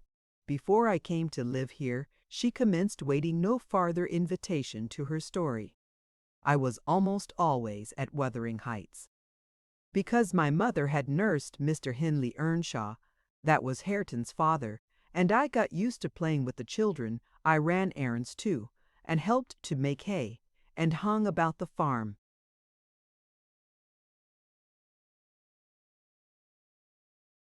Ready for anything that anybody would set me to. One fine summer morning, it was the beginning of harvest. I remember Mr. Earnshaw, the old master, came downstairs, dressed for a journey, and after he had told Joseph what was to be done during the day, he turned to Hindley and Cathy and me, for I sat eating my porridge with them, and he said, speaking to his son, "Now, my bonny man, I'm going to Liverpool today. What shall I bring you? You may choose what you like, only let it be little, for I shall walk there and back, 60 miles each way. That is a long spell." Hindley named a fiddle, and then he asked Miss Cathy. She was hardly 6 years old, but she could ride any horse in the stable, and she chose a whip. He did not forget me, for he had a kind heart, though he was rather severe sometimes. He promised to bring me a pocketful of apples and pears, and then he kissed his children, said good-bye, and set off. It seemed a long while to us, all the 3 days of his absence, and often did little Cathy ask when he would be home. Mrs. Earnshaw expected him by supper time. On the third evening, and she put the meal off hour after hour. There were no signs of his coming, however, and at last the children got tired of running down to the gate to look. Then it grew dark. She would have had them to bed, but they begged sadly to be allowed to stay up, and, just about 11 o'clock, the door latch was raised quietly, and in stepped the master. He threw himself into a chair, laughing and groaning, and bid them all stand off, for he was nearly killed. He would not have such another walk for the 3 kingdoms, and at the end of it to be flighted to death, he said, opening his great coat, which he held bundled up in his arms. See here, wife, I was never so beaten with anything in my life, but you mustn't take it as a gift of God, though it's as dark almost as if it came from the devil. We crowded round, and over Miss Cathy's head I had a peep at a dirty, ragged, black-haired child, big enough both to walk and talk. Indeed, its face looked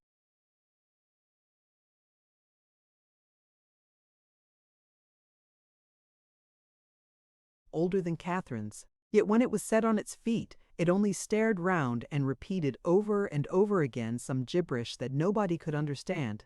I was frightened, and Mrs. Earnshaw was ready to fling it out of doors. She did fly up, asking how he could fashion to bring that gypsy brat into the house when they had their own bairns to feed and fend for, what he meant to do with it, and whether he were mad. The master tried to explain the matter, but he was really half dead with fatigue, and all that I could make out, amongst her scolding, was a tale of his seeing it starving and useless and as good as dumb in the streets of Liverpool, where he picked it up and inquired for its owner.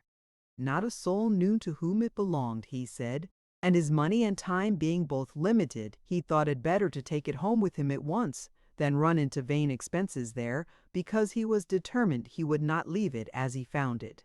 Well, the conclusion was that my mistress grumbled herself calm, and Mr. Earnshaw told me to wash it and give it clean things and let it sleep with the children.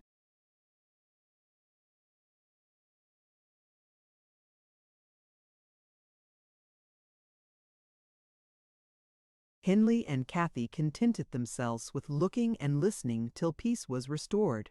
Then both began searching their father's pockets for the presents he had promised them. The former was a boy of 14, but when he drew out what had been a fiddle, crushed to morsels in the great coat, he blubbered aloud. And Cathy, when she learned the master had lost her whip in attending on the stranger, showed her humor by grinning and spitting at the stupid little thing, earning for her pains a sound blow from her father to teach her cleaner manners. They entirely refused to have it in bed with them, or even in their room, and I had no more sense, so I put it on the landing by my hope he made it out by chance, or else attracted by hearing his voice, it crept to Mr. Earnshaw's door, and there he found it on quitting his chamber. Inquiries were made as to how he got there. I was obliged to confess, and in recompense for my cowardice and inhumanity, was sent out of the house. This was Heathcliff's first introduction to the family. On coming back a few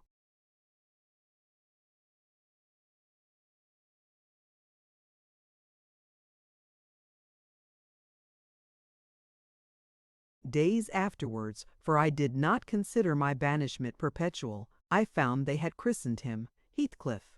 It was the name of a son who died in childhood, and it has served him ever since, both for Christian and surname. Miss Cathy and he were now very thick, but Hindley hated him, and to say the truth I did the same, and we plagued and went on with him shamefully, for I wasn't reasonable enough to feel my injustice, and the mistress never put in a word on his behalf when she saw him wronged. He seemed a sullen, patient child, hardened, perhaps, to ill treatment. He would stand Hindley's blows without winking or shedding a tear, and my pinches moved him only to draw in a breath and open his eyes, as if he had hurt himself by accident, and nobody was to blame. This endurance made old Earnshaw furious when he discovered his son persecuting the poor fatherless child, as he called him. He took to Heathcliff strangely, believing all he said. For that matter, he said precious little, and generally the truth, and petting him up far above.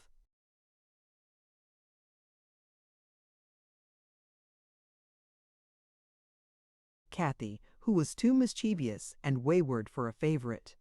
So, from the very beginning, he bred bad feeling in the house, and at Mrs. Earnshaw's death, which happened in less than 2 years after, The young master had learned to regard his father as an oppressor rather than a friend, and Heathcliff as a usurper of his parents' affections and his privileges, and he grew bitter with brooding over these injuries.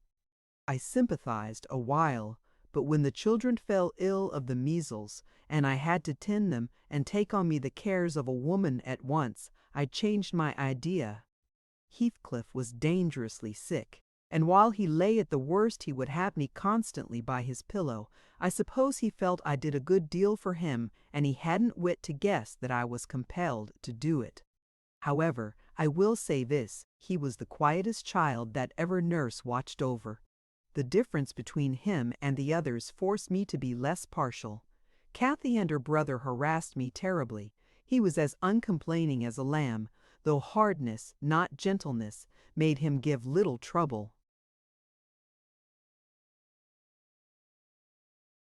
He got through, and the doctor affirmed it was in a great measure owing to me and praised me for my care. I was vain of his commendations, and softened towards the being by whose means I earned them, and thus Hindley lost his last ally. Still I couldn't dote on Heathcliff, and I wondered often what my master saw to admire so much in the sullen boy, who never, to my recollection, repaid his indulgence by any sign of gratitude. He was not insolent to his benefactor, he was simply insensible, though knowing perfectly the hold he had on his heart, and conscious he had only to speak, and all the house would be obliged to bend to his wishes. As an instance, I remember Mr. Earnshaw once bought a couple of colts at the parish fair and gave the lads each one. Heathcliff took the handsomest, but it soon fell lame, and when he discovered it, he said to Hindley, "You must exchange horses with me. I don't like mine, and if you won't, I shall tell your father of the 3 thrashings you've given me this week, and show him my arm, which is black to the shoulder." Hindley put out his tongue and coughed.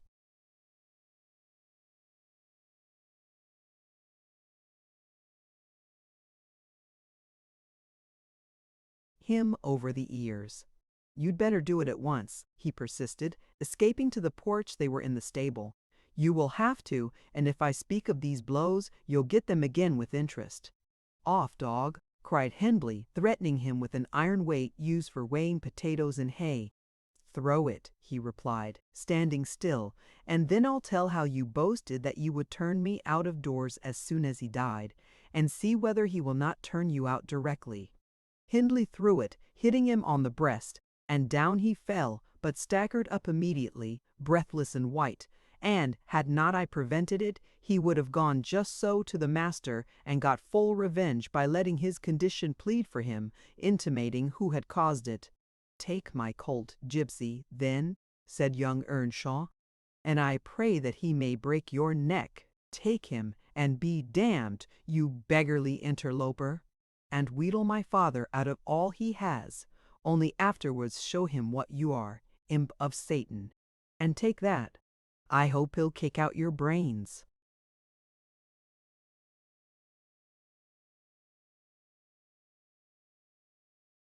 Heathcliff had gone to loose the beast and shift it to his own stall. He was passing behind it when Hindley finished his speech by knocking him under its feet, and without stopping to examine whether his hopes were fulfilled, ran away as fast as he could. I was surprised to witness how coolly the child gathered himself up and went on with his intention, exchanging saddles and all, and then sitting down on a bundle of hay to overcome the qualm which the violent blow occasioned before he entered the house. I persuaded him easily to let me lay the blame of his bruises on the horse. He minded little what tale was told, since he had what he wanted. He complained so seldom indeed of such stirs as these that I really thought him not vindictive. I was deceived completely, as you will hear.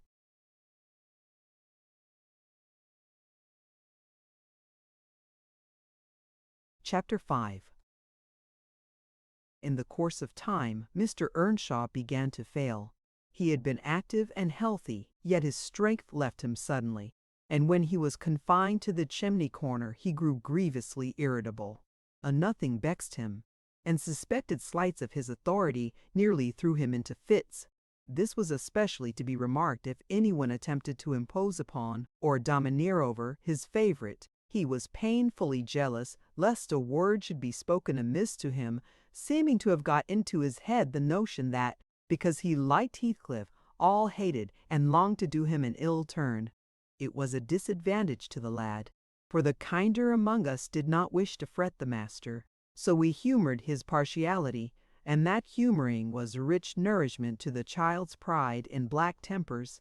Still it became in a manner necessary. Twice or thrice Hindley's manifestation of scorn, while his father was near, roused the old man to a fury. He seized his stick to strike him, and shook with rage that he could not do it. At last, we had a curate then, who made the living answer by teaching the little Lintons and Earnshaws and farming his bit of land himself, advised that the young man should be sent to college, and Mr. Earnshaw agreed, though with a heavy spirit, for he said Hindley was not and would never thrive as where he wandered. I hoped heartily we should have peace now. It hurt me to think the master should be made uncomfortable by his own good deed. I fancied the discontent of age and disease arose from his family disagreements, as he would have it that it did, really, you know, sir. It was in his sinking frame. We might have got on tolerably, notwithstanding, but for two people, Miss Cathy and Joseph the servant. You saw him, I dare say, up yonder. He was, and is yet most likely, the wearisomest self-righteous Pharisee that ever ransacked a Bible to rake the promises to himself and fling the curses to his neighbors. By his knack of sermonizing and pious discoursing, he contrived to make a great impression on Mr. Earnshaw. And the more feeble the master became, the more influence he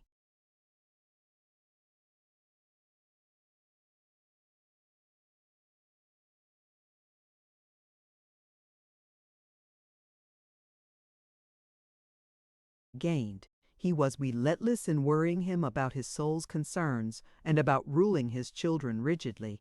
He encouraged him to regard Hindley as a reprobate, and night after night he regularly grumbled out a long string of tales against Heathcliff and Catherine, always minding to flatter Earnshaw's weakness by heaping the heaviest blame on the latter. Certainly she had ways with her such as I never saw a child take up before, and she put all of us past our patience 50 times and oftener in a day. From the hour she came downstairs till the hour she went to bed, we had not a minute's security that she wouldn't be in mischief. Her spirits were always at high water mark, her tongue always going singing, laughing, and plaguing everybody who would not do the same. A wild, wicked slip she was, but she had the bonniest eye, the sweetest smile, and lightest foot in the parish, and, after all, I believe she meant no harm, for when once she made you cry in good earnest, it seldom happened that she would not keep you company, and oblige you to be quiet that you might.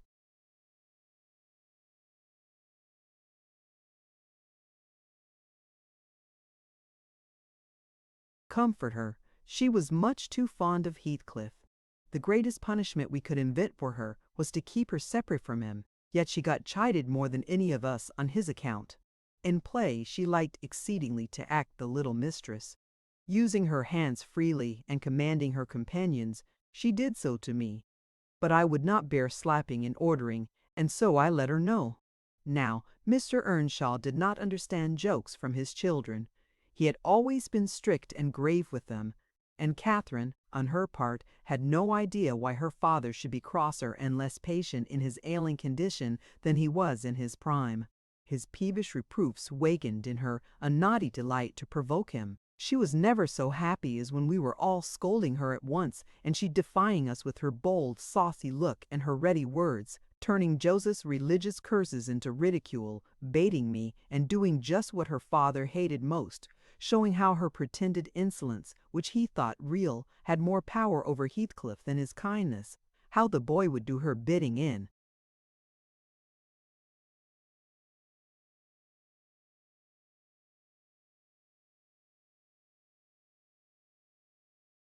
anything, and is only when it suited his own inclination.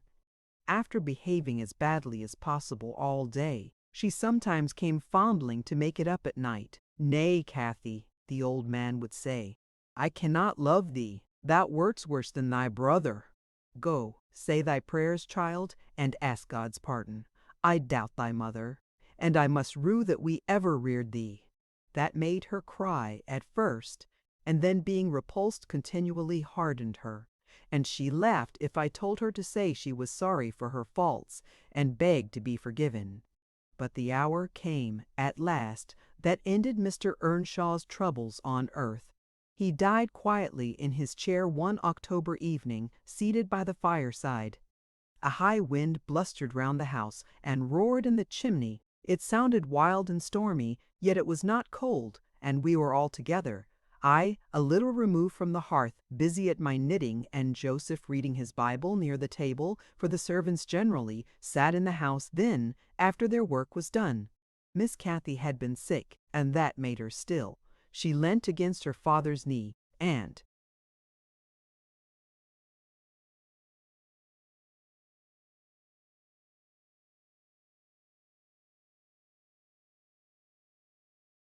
Heathcliff was lying on the floor with his head in her lap. I remember the master, before he fell into a doze, stroking her bonny hair. It pleased him rarely to see her gentle, and saying, "Why canst thou not always be a good lass, Cathy?" And she turned her face up to his, and laughed, and answered, "Why cannot you always be a good man, father?" But as soon as she saw him vexed again, she kissed his hand, and said she would sing him to sleep. She began singing very low, till his fingers dropped from hers, and his head sank on his breast. Then I told her to hush and not stir, for fear she should wake him. We all kept as mute as mice a full half-hour, and should have done so longer. Only Joseph, having finished his chapter, got up and said that he must rouse the master for prayers in bed. He stepped forward and called him by name and touched his shoulder, but he would not move, so he took the candle and looked at him. I thought there was something wrong as he set down the light, and seizing the children each by an arm, whispered them to frame upstairs and make little din, they might pray.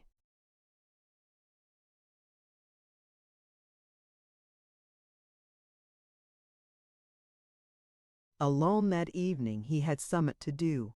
"I shall bid father good night first," said Catherine, putting her arms round his neck before we could hinder her. The poor thing discovered her loss directly. She screamed out, "Oh, he's dead, Heathcliff, he's dead!" and they both set up a heartbreaking cry. I joined my wail to theirs, loud and bitter, but Joseph asked what we could be thinking of to roar in that way over a saint in heaven. He told me to put on my cloak and run to Gimmerton for the doctor and the parson. I could not guess the use that either would be of. Then, however, I went, through wind and rain, and brought the doctor, back with me. The other said he would come in the morning.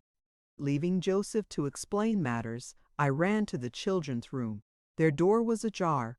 I saw they had never lain down, though it was past midnight, but they were calmer, and did not need me to console them. The little souls were comforting each other with better thoughts than I could have hit on. No parson in the world ever pictured heaven so beautifully as they did in their innocent talk, and, while I sobbed and listened, I could not help wishing we were all there safe together.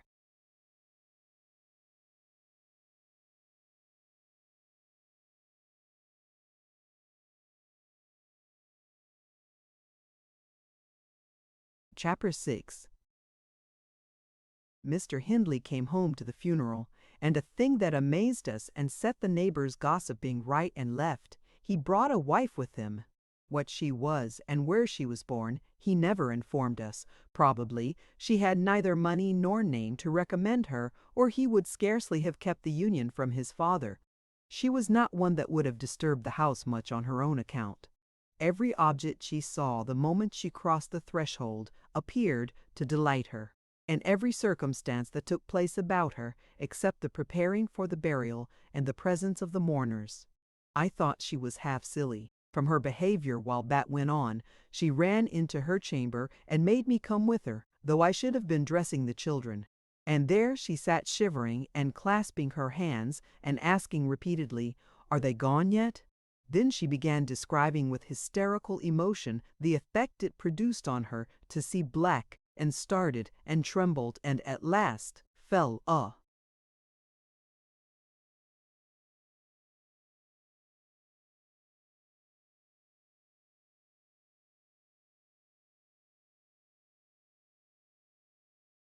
weeping, and when I asked what was the matter, answered she didn't know, but she felt so afraid of dying. I imagined her as little likely to die as myself. She was rather thin, but young and fresh-complexioned, and her eyes sparkled as bright as diamonds. I did remark, to be sure, that mounting the stairs made her breathe very quick, that the least sudden noise set her all in a quiver, and that she coughed troublesomely sometimes, but I knew nothing of what these symptoms portended, and had no impulse to sympathize with her.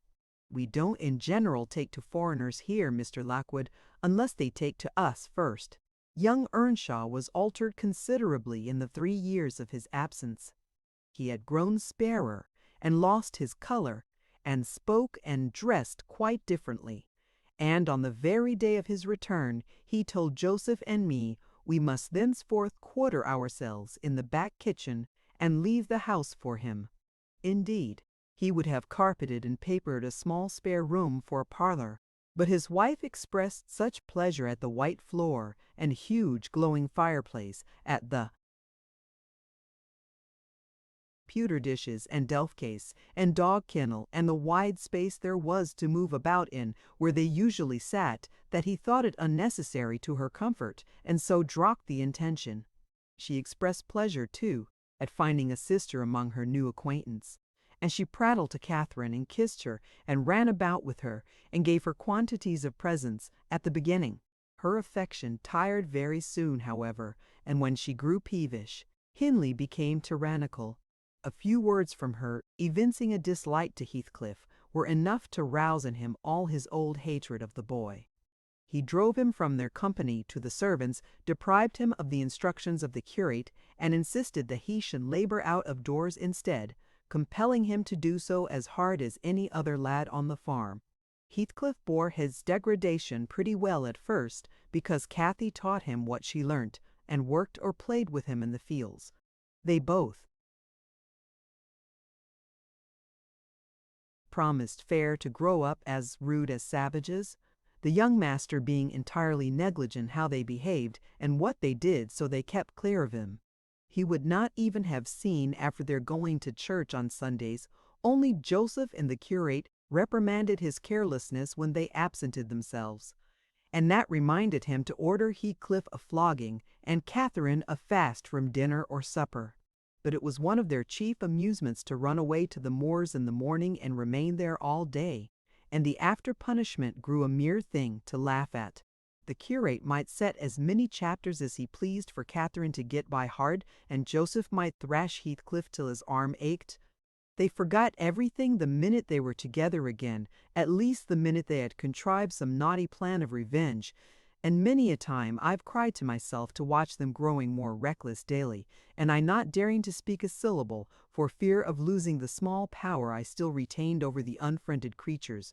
One Sunday evening it chanced that they were banished from the sitting room for making a noise or a light offense of the kind, and when I went to call them to supper I could discover them nowhere. We searched the house above and below, and the yard and stables. They were invisible, and, at last, Hindley in a passion told us to bolt the doors, and swore nobody should let them in that night. The household went to bed, and I, too anxious to lie down, opened my lattice and put my head out to hearken, though it rained, determined to admit them in spite of the prohibition, should they return. In a while, I distinguished steps coming up the road, and the light of a lantern glimmered through the gate. I threw a shawl over my head and ran to prevent them from waking Mr. Earnshaw by knocking. There was Heathcliff, by himself. It gave me a start to see him alone. "Where is Miss Catherine?" I cried hurriedly. "No accident, I hope?" "At Thrushcross Grange," he answered, "and I would have been there too, but they had not the manners to ask me to stay." "Well, you will catch it," I said. "You'll."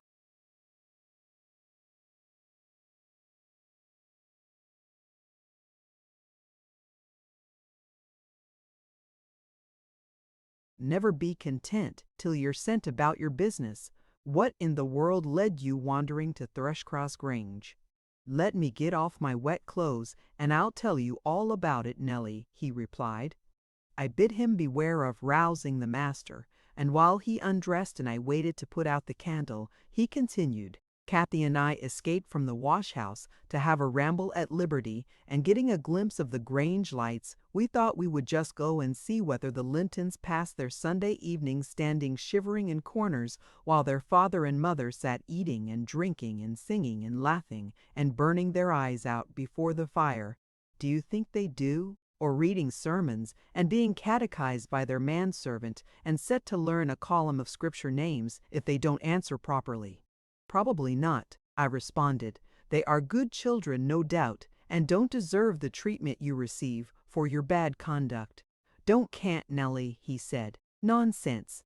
We ran from the top of the heights to the park, without stopping Catherine, completely beaten in the race.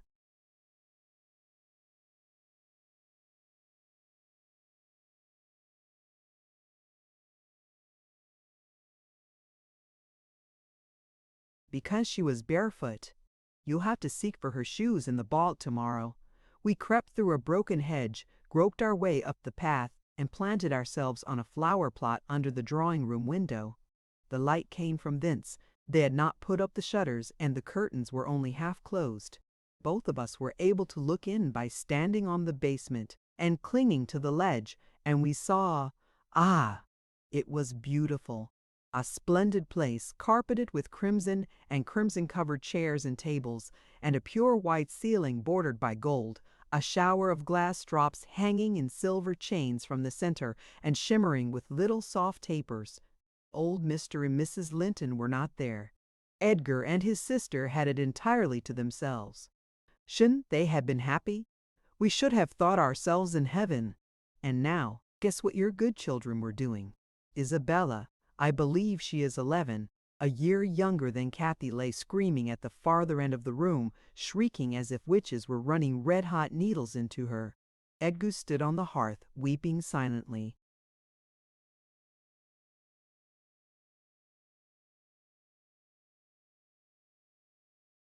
And in the middle of the table sat a little dog, shaking its paw and yelping, which from their mutual accusations we understood they had nearly pulled in two between them. The idiots, that was their pleasure. To quarrel who should hold a heap of warm hair, and each begin to cry because both, after struggling to get it, refused to take it. We laughed outright at the petted things. We did despise them. When would you catch me wishing to have what Catherine wanted? Or find us by ourselves, seeking entertainment in yelling and sobbing and rolling on the ground, divided by the whole room? I'd not exchange, for 1,000 lives, my condition here, for Edgar Linton's at Thrushcross Grange. Not if I might have the privilege of flinging Joseph off the highest gable, and painting the house front with Hindley's blood. Hush, hush, I interrupted. Still you have not told me, Heathcliff, how Catherine is left behind. I told you we laughed, he answered. The Lintons heard us, and with one accord they shot like arrows to the door. There was silence, and then a cry. "Oh, Mama, Mama! Oh, Papa!" "Oh, Mama, come here!" "Oh, Papa, oh!" They really did howl out something in that way. We made frightful noises to terrify them still more, and then we dropped off the ledge, because somebody was drawing the bars, and we felt we had better flee. I had Kathy by the hand, and was urging her on, when all at once she fell down. "Run, Heathcliff, run, Heathcliff." "Run," she whispered. "They have let the bulldog loose, and he holds me." The devil had seized her ankle, Nellie. I heard his abominable snorting. She did not yell out no. She would have scorned to do it if she had been spitted on the horns of a mad cow. I did, though. I vociferated curses enough to annihilate any fiend in Christendom, and I got a stone and thrust it between his jaws, and tried with all my might to cram it down his throat. A beast of a servant came up with a lantern at last, shouting, "Keep fast, Skulker, keep fast." He changed his note, however, when he saw skulkers.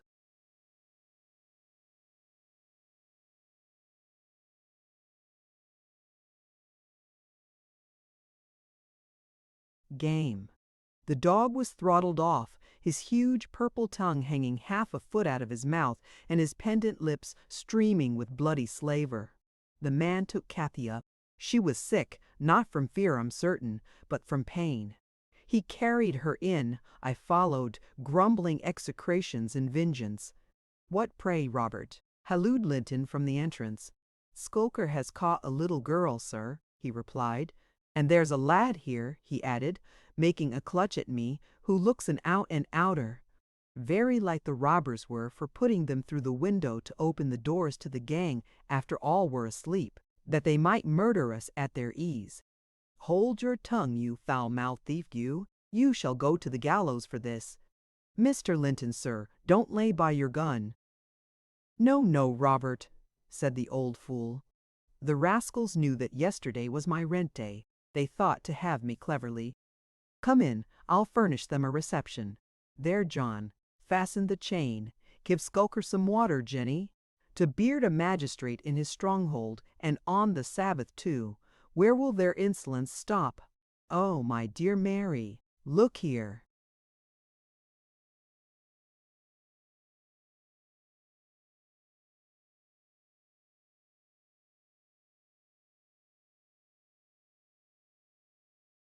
Don't be afraid, it is but a boy. Yet the villain scowls so plainly in his face.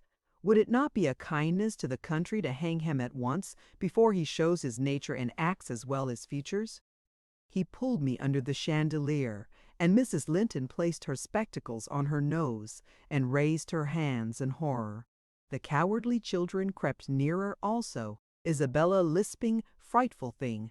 Put him in the cellar, papa. He's exactly like the son of the fortune-teller that stole my tame pheasant. Isn't he, Edgar?" While they examined me, Cathy came round. She heard the last speech and laughed. Edgar Linton, after an inquisitive stare, collected sufficient wit to recognize her. "They see us at church, you know, though we seldom meet them elsewhere. That's Miss Earnshaw," he whispered to his mother. "And look how Skulker has bitten her, how her foot bleeds." "Miss Earnshaw, nonsense!" cried the dame.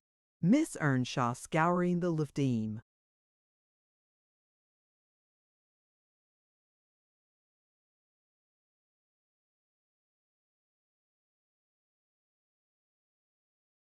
Country with a gypsy. And yet, my dear, the child is in mourning. Surely it is, and she may be lamed for life. What culpable carelessness in her brother!" exclaimed Mr. Linton, turning from me to Catherine. "I've understood from Shielders, that was the curate, sir, that he lets her grow up in absolute heathenism. But who is this? Where did she pick up this companion? Oh, I declare he is that strange acquisition my late neighbor made, in his journey to Liverpool, a little Lascar, or an American or Spanish castaway." "A wicked boy, at all events," remarked the old lady, "and quite unfit for a decent house. Did you notice his language, Linton? I'm shocked that my children should have heard it." I recommenced cursing. "Don't be angry, Nellie." And so Robert was ordered to take me off. I refused to go without Cathy. He dragged me into the garden.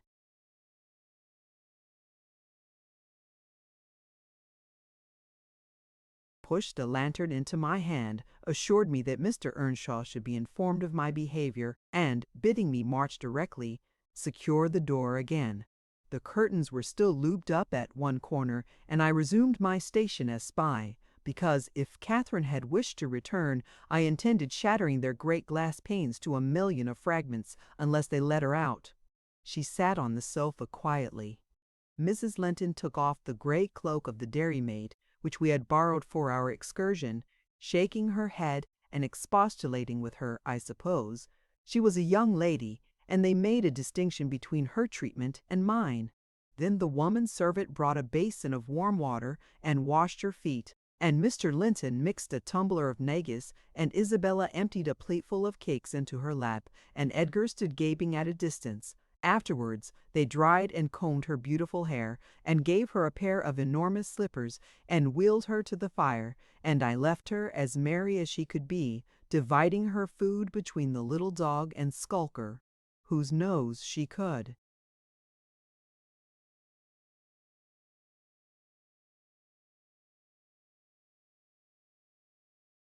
pinched as he ate, and kindling a spark of spirit in the vacant blue eyes of the Lintons, a dim reflection from her own enchanting face. I saw they were full of stupid admiration. She is so immeasurably superior to them, to everybody on earth, is she not, Nellie? There will more come of this business than you reckon on, I answered, covering him up and extinguishing the light. You are incurable, Heathcliff, and Mr. Henley will have to proceed to extremities, see if you won't. My words came truer than I desired. The luckless adventure made Earnshaw furious. And then Mr. Linton, to mend matters, paid us a visit himself on the morrow, and read the young master such a lecture on the road he guided his family that he was stirred to look about him in earnest.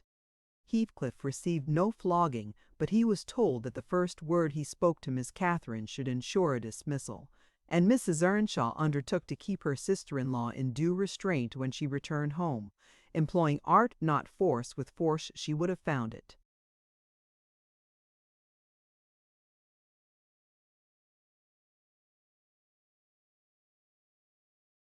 Impossible. Chapter 7. Cathy stayed at Thrushcross Grange 5 weeks till Christmas. By that time her ankle was thoroughly cured, and her manners much improved. The mistress visited her often in the interval, and commenced her plan of reform by trying to raise her self-respect with fine clothes and flattery, which she took readily, so that, instead of a wild, hatless little savage jumping into the house and rushing to squeeze us all breathless, there lighted from a handsome black pony a very dignified person, with brown ringlets falling from the cover of a feathered beaver, and a long cloth habit, which she was obliged to hold up with both hands that she might sail in. Hindley lifted her from her horse, exclaiming delightedly, "Why, Cathy, you are quite a beauty. I should scarcely have known you. You look like a lady now." Isabella Linton is not to be compared with her, is she, Francis? Isabella has not her natural advantages, replied his wife, but she must mind and not grow wild again here. Ellen, help Miss Catherine off with her things. Stay, dear, you will disarrange your curls. Let me untie your hat.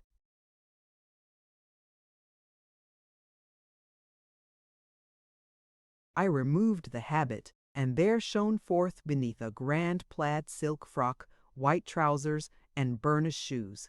And while her eyes sparkled joyfully when the dogs came bounding up to welcome her, she dared hardly touch them, lest they should fawn upon her splendid garments. She kissed me gently. I was all flower-making the Christmas cake, and it would not have done to give me a hug. And then she looked round for Heathcliff.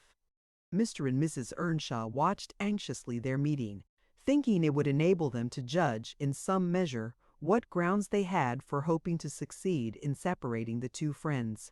Heathcliff was hard to discover at first. If he were careless and uncared for before Catherine's absence, he had been 10 times more so since. Nobody but I even did him the kindness to call him a dirty boy, and bid him wash himself once a week, and children of his age seldom have a natural pleasure in soap and water. Therefore, not to mention his clothes, which had seen 3 months' service in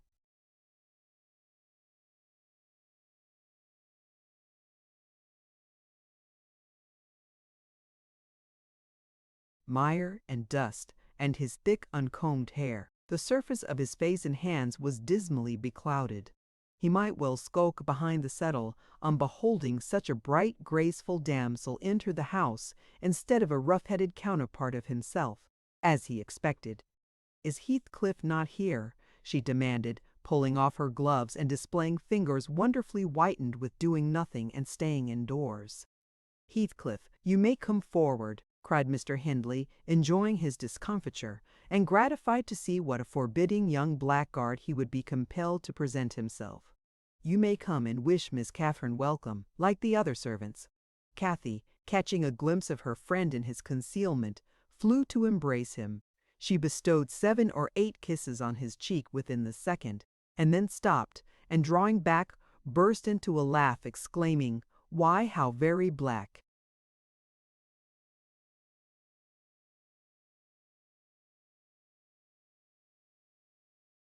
"And cross you look, and how funny and grim!" But that's because I'm used to Edgar and Isabella Linton. Well, Heathcliff, have you forgotten me? She had some reason to put the question, for shame and pride threw double gloom over his countenance, and kept him immovable.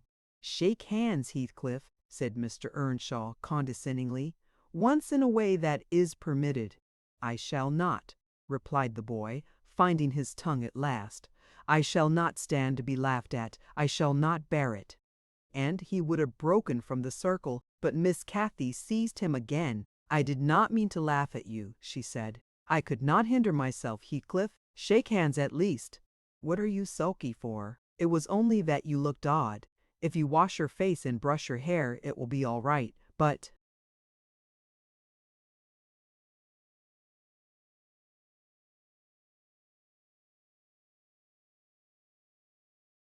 You are so dirty. She gazed concernedly at the dusky fingers she held in her own, and also at her dress, which she feared had gained no embellishment from its contact with his.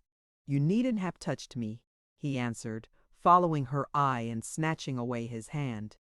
I shall be as dirty as I please, and I like to be dirty. And I will be dirty. With that he dashed headforemost out of the room, amid the merriment of the master and mistress, and to the serious disturbance of Catherine, who could not comprehend how her remarks should have produced such an exhibition of bad temper. After playing lady's maid to the newcomer, and putting my cakes in the oven, and making the house and kitchen cheerful with great fires, befitting Christmas Eve, I prepared to sit down and amuse myself by singing carols all alone, regardless of Joseph's affirmations that he considered the merry tunes I chose as next door to songs. He had retired to private prayer in his chamber, and Mr. and Mrs. Earnshaw were engaging Missy's attention by sundry gay trifles bought for her to present the little Lintons, as an acknowledgment of their kindness. They had invited them to spend the morrow at Wuthering Heights, and the invitation had been accepted on one condition. Mrs. Linton begged that her darlings might be kept carefully apart from that naughty swearing boy. Under these circumstances I remained solitary. I smelt the rich scent of the heating spices and admired the shining kitchen utensils, the polished clock decked in holly, the silver mugs ranged on a tray ready to be filled with mulled ale for supper, and above all, the speckless purity of my particular care, the scoured and well-swept floor. I gave due inward applause to every object, and then I remembered how old Earnshaw used to come in when all was tidied and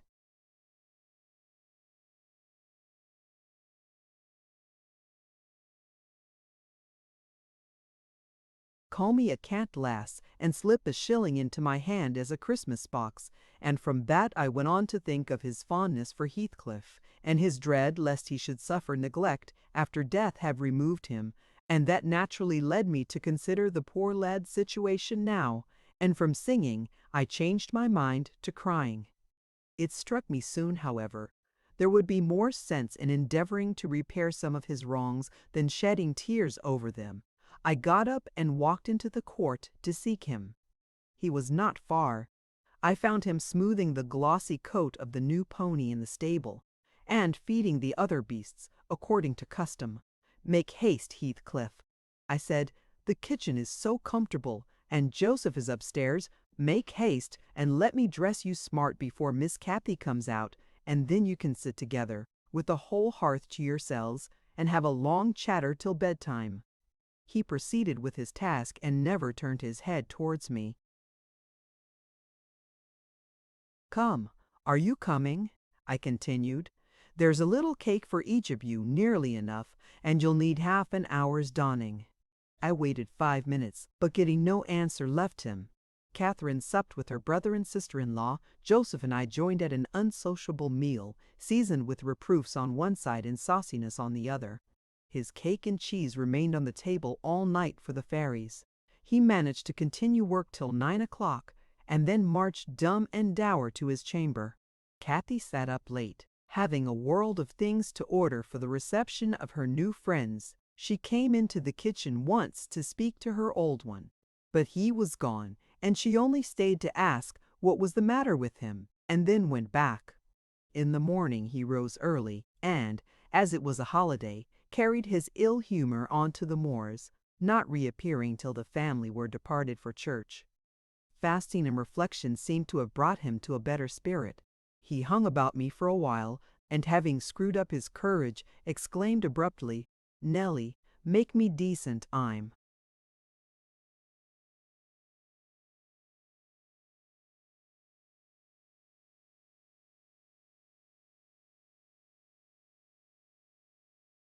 going to be good." "High time, Heathcliff," I said. "You have grieved Catherine. She's sorry she ever came home, I dare say. It looks as if you envied her, because she is more thought of than you."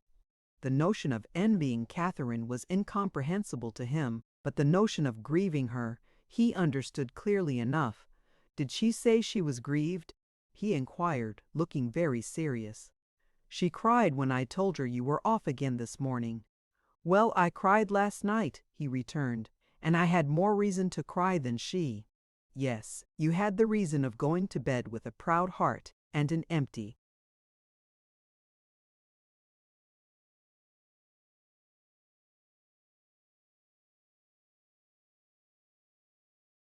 stomach," said I. "Proud people breed sad sorrows for themselves, but if you be ashamed of your touchiness, you must ask pardon, mind. When she comes in, you must go up and offer to kiss her and say you know best what to say. Only do it heartily, and not as if you thought her converted into a stranger by her grand dress. And now, though I have dinner to get ready, I'll steal time to arrange you so that Edgar Linton shall look quite a doll beside you, and that he does. You are younger, and yet, I'll be bound, you are taller and twice as broad across the shoulders. You could knock him down in the twinkling.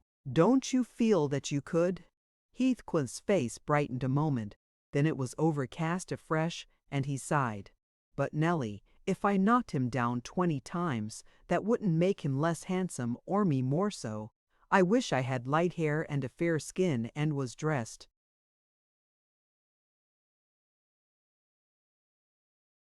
and behaved as well, and had a chance of being as rich as he will be." "And cried for mamma at every turn," I added, "and trembled if a country lad heaved his fist against you, and sat at home all day for a shower of rain. Oh, Heathcliff, you are showing the poor spirit. Come to the glass, and I'll let you see what you should wish. Do you mark those 2 lines between your eyes, and those thick brows, that instead of rising arched, sink in the middle, and that couple of black fiends, so deeply buried, who never open their windows boldly, but lurk glinting under them, like devil's spies? Wish and learn to smooth away the surly wrinkles, to raise your lids frankly, and change the fiends to competent innocent angels, suspecting and doubting nothing, and always seeing friends where they are not sure of foes. Don't get the expression of a vicious cur that appears to know the kicks it gets are its desert, and yet hates all the world, as well as the kicker, for what it suffers."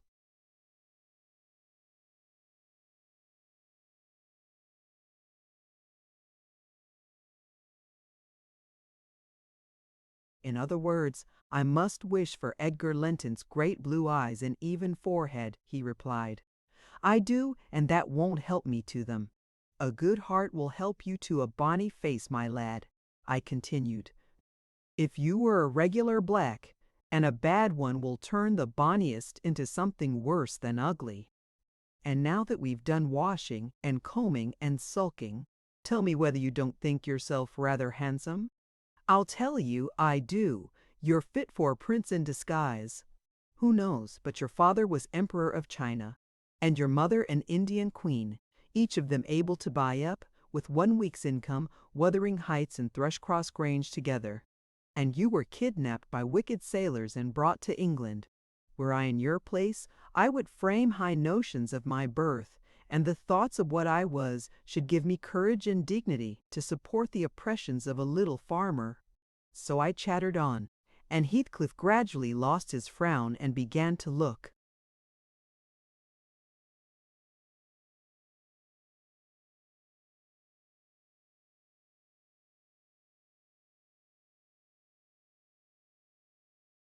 quite pleasant, when all at once our conversation was interrupted by a rumbling sound moving up the road and entering the court.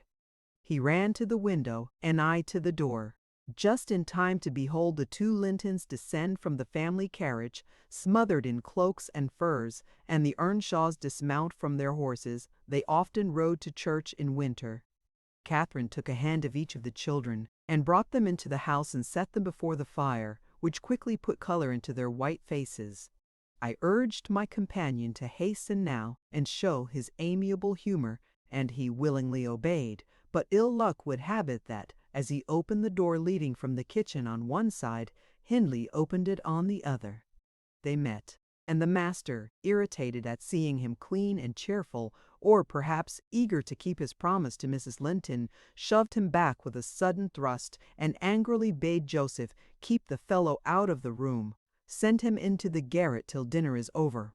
He'll be cramming his fingers in the tarts and stealing the fruit if left alone.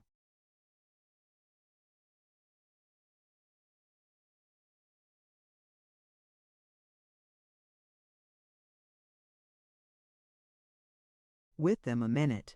Nay, sir, I could not avoid answering. He'll touch nothing, not he, and I suppose he must have his share of the dainties as well as we.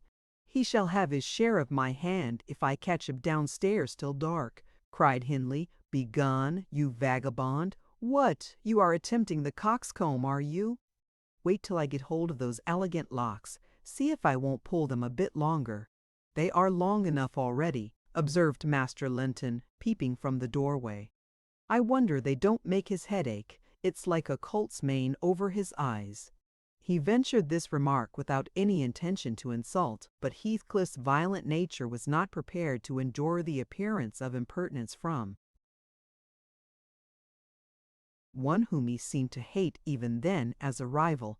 He seized a torrent of hot apple sauce, the first thing that came under his gripe, and dashed it full against the speaker's face and neck, who instantly commenced a lament that brought Isabella and Catherine hurrying to the place.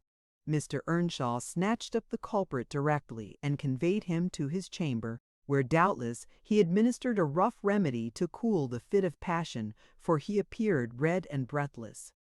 I got the dishcloth and rather spitefully scrubbed Edgar's nose and mouth, affirming it served him right for meddling.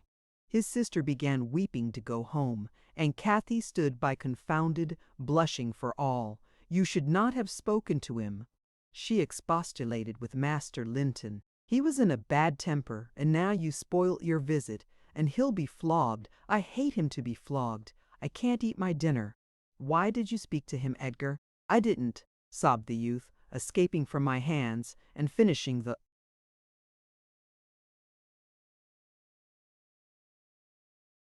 remainder of the purification with his cambric pocket-handkerchief. I promised Mamma that I wouldn't say one word to him, and I didn't. Well, don't cry, replied Catherine contemptuously.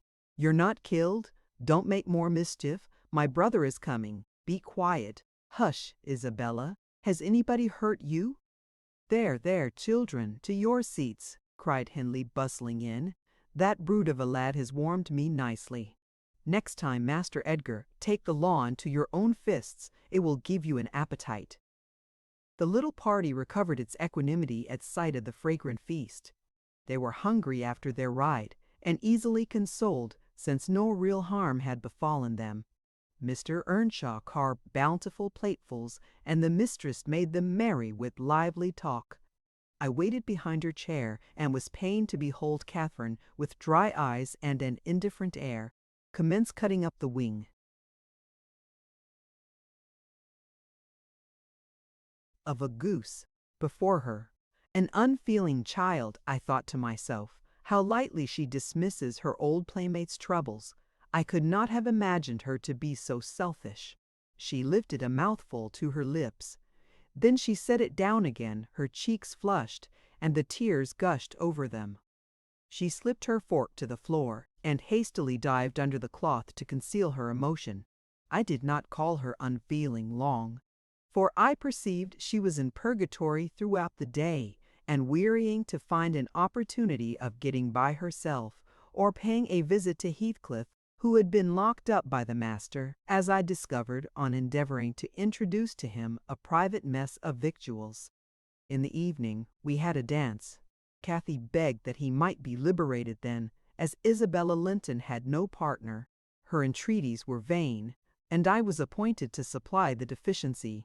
We got rid of all gloom in the excitement of the exercise, and our pleasure was increased by the arrival of the Gimmerton band, mustering 15 strong, a trumpet, a trombone, clarionets, bassoons, French horns, and a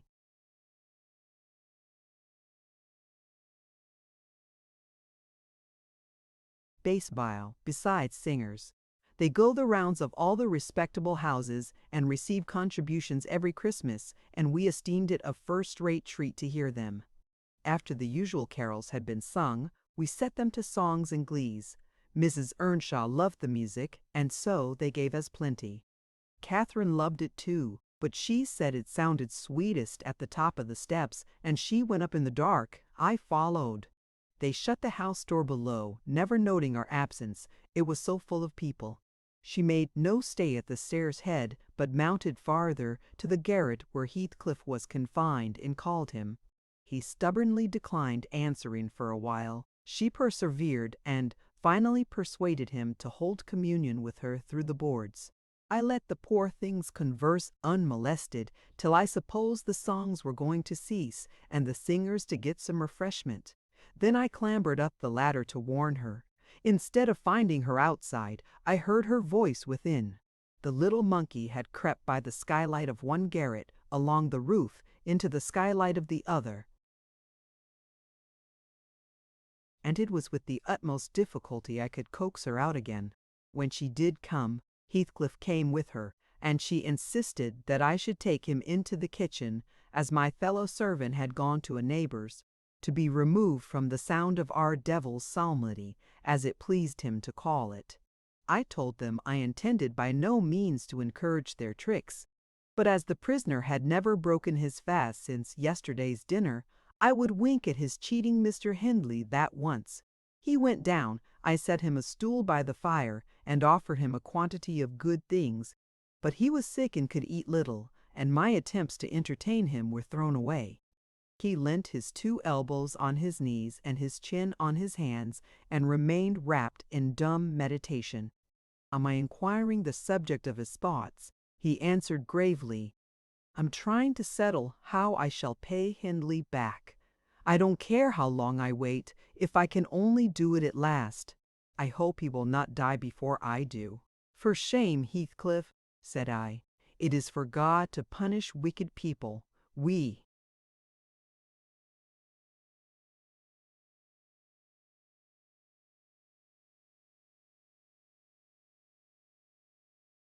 should learn to forgive."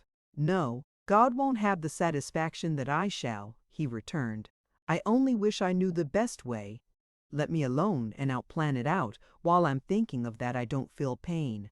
But, Mr. Lockwood, I forget these tales cannot divert you. I'm annoyed how I should dream of chattering on at such a rate, and your gruel cold and you nodding for bed. I could have told Heathcliff's history, all that you need hear, in 6 words." Thus interrupting herself, the housekeeper rose and proceeded to lay aside her sewing, but I felt incapable of moving from the hearth, and I was very far from nodding. "Sit still, Mrs. Dean," I cried. "Do sit still another half-hour. You've done just right to tell the story leisurely. That is the method I like, and you must finish it in the same style. I am interested in every character you have mentioned.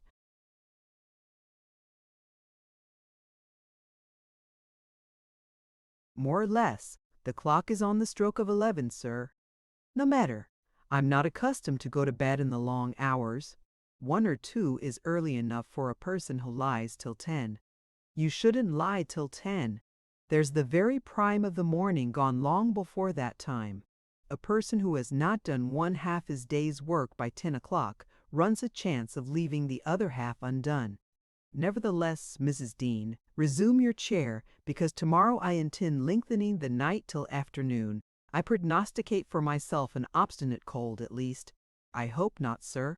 "Well, you must allow me to leap over some 3 years. During that space, Mrs. Earnshaw.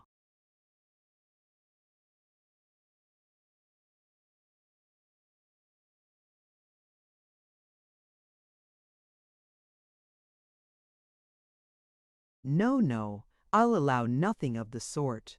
Are you acquainted with the mood of mind in which, if you were seated alone, and the cat licking its kitten on the rug before you, you would watch the operation so intently that Puss's neglect of one ear would put you seriously out of temper? A terribly lazy mood, I should say. On the contrary, a tiresomely active one. It is mine at present, and therefore continue minutely. I perceive that people in these regions acquire over people in towns the value that a spider in a dungeon does over a spider in a cottage, to their various occupants, and yet the deepened attraction is not entirely owing to the situation of the looker-on. They do live more in earnest, more in themselves, and less in surface change and frivolous external things. I could fancy a love for life here almost possible, and I was a fixed unbeliever in any love of a year's standing. One state resembles setting a hungry man down to a single dish, on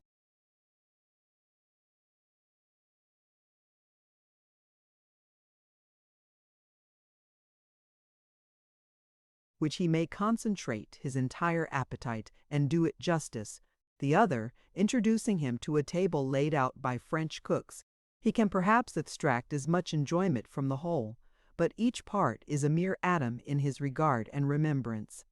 "Oh, here we are, the same as anywhere else when you get to know us," observed Mrs. Dean, somewhat puzzled at my speech. "Excuse me," I responded. "You, my good friend, are a striking evidence against that assertion. Excepting a few provincialisms of slight consequence, you have no marks of the manners which I am habituated to consider as peculiar to your class. I am sure you have thought a great deal more than the generality of servants think. You have been compelled to cultivate your reflective faculties for want of occasions for frittering your life away in silly trifles." Mrs. Dean laughed.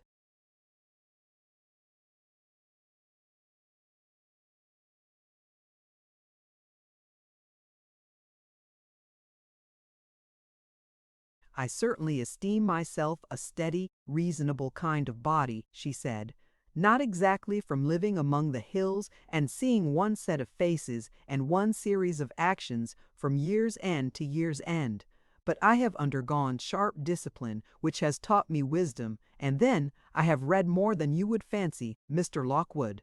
You could not open a book in this library that I have not looked into, and got something out of also, unless it be that range of Greek and Latin and that of French, and those I know one from another.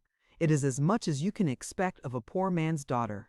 However, if I am to follow my story in true gossip's fashion, I had better go on, and instead of leaping 3 years, I will be content to pass to the next summer, the summer of 1778, that is nearly 23 years ago.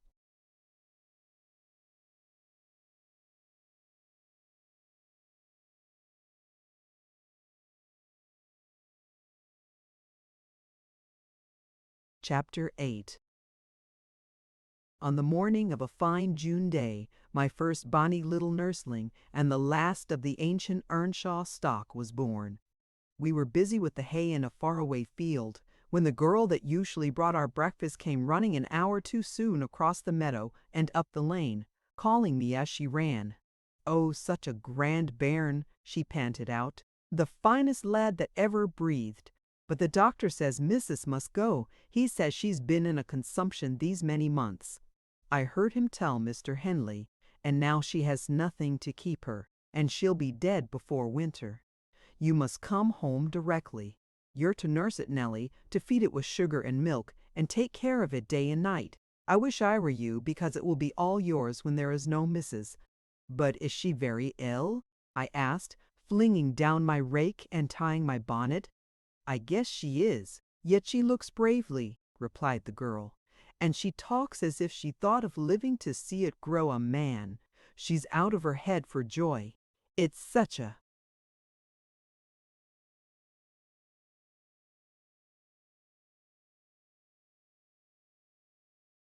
beauty.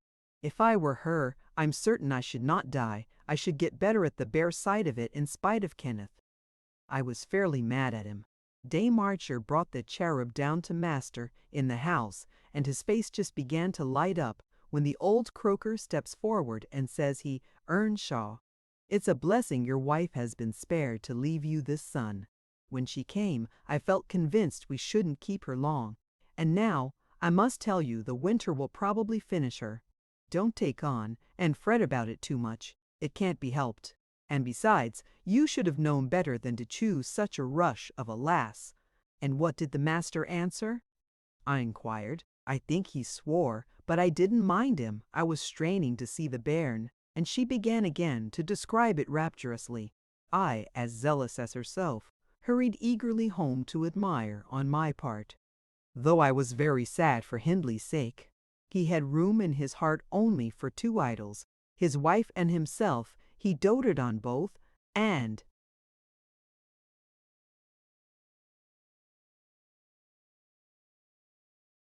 adored one, and I couldn't conceive how he would bear the loss. When we got to Wuthering Heights, there he stood at the front door, and, as I passed in, I asked, how was the baby? Nearly ready to run about now? He replied, putting on a cheerful smile. And the mistress? I ventured to inquire. The doctor says she's damned the doctor, he interrupted, reddening. Frances is quite right. She'll be perfectly well by this time next week. Are you going upstairs? Will you tell her that I'll come if she'll promise not to talk? I left her because she would not hold her tongue, and she must tell her Mr. Kenneth says she must be quiet. I delivered this message to Mrs. Earnshaw. She seemed in flighty spirits, and replied merrily, I hardly spoke a word, Ellen, and there he has gone out twice crying. Well, say I promise I won't speak, but that does not bind me not to laugh.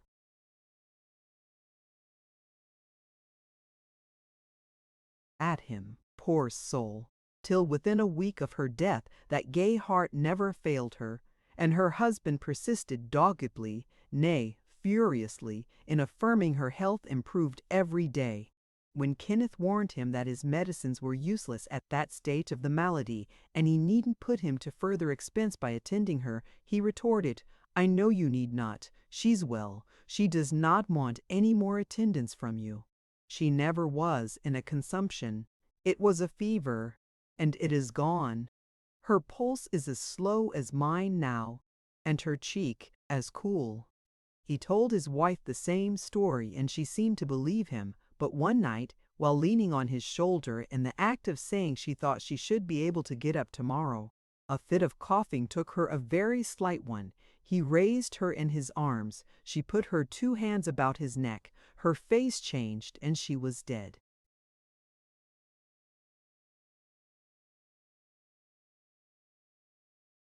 As the girl had anticipated, the child Hareton fell wholly into my hands.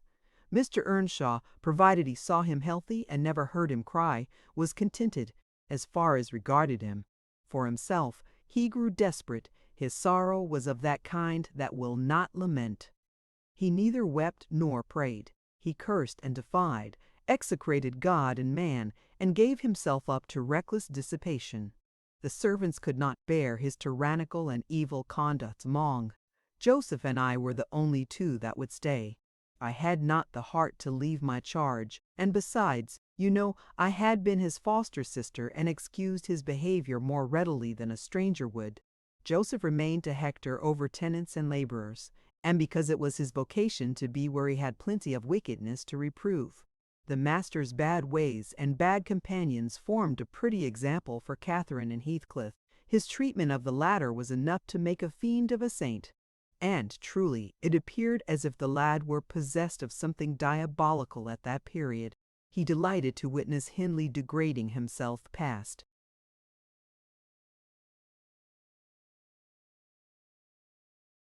redemption, and became daily more notable for savage sullenness and ferocity. I could not half tell what an infernal house we had. The curate dropped calling, and nobody decent came near us at last, unless Edgar Linton's visits to Miss Cathy might be an exception. At 15, she was the queen of the countryside. She had no peer, and she did turn out a haughty, headstrong creature. I own I did not like her after infancy was past, and I vexed her frequently by trying to bring down her arrogance. She never took an aversion to me, though. She had a wondrous constancy to old attachments. Even Heathcliff kept his hold on her affections unalterably, and young Linton, with all his superiority, found it difficult to make an equally deep impression. He was my late master, that is his portrait over the fireplace. It used to hang on one side, and his wife's on the other, but hers has been removed, or else you might see something of what she was. Can you make that out? Mrs. Dean raised the candle, and I discerned a soft-featured face exceedingly resembling the young lady at the Heights, but more pensive and amiable in expression. It formed a sweet picture. The long light hair curled slightly on the temples, the eyes were large and serious, the figure almost too graceful. I did not marvel how Catherine Earnshaw could forget her first friend for such an individual. I marveled much how he, with a mind to correspond with his person, could fancy my idea of Catherine Earnshaw. A very agreeable portrait, I observed to the housekeeper. Is it like? Yes, she answered. But he looked better when he was animated. That is his everyday countenance. He wanted spirit in general. Catherine had kept up her acquaintance with the Lintons since her 5 weeks' residence among them, and as she had no temptation to show her rough side in their company, and had the sense to be ashamed of being rude where she experienced such invariable courtesy, she imposed unwittingly on the old lady.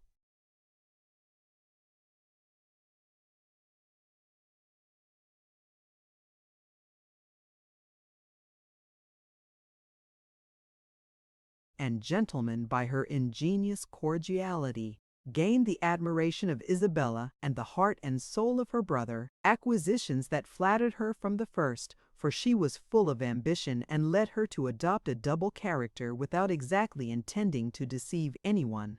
In the place where she heard Heathcliff termed a vulgar young ruffian, and worse than a brute, she took care not to act like him. But at home she had small inclination to practice politeness that would only be laughed at, and restrain an unruly nature when it would bring her neither credit nor praise. Mr. Edgar seldom mustered courage to visit Wuthering Heights openly.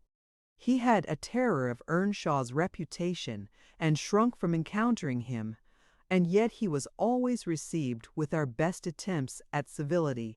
The master himself avoided offending him, knowing why he came, and if he could not be gracious, kept out of the way.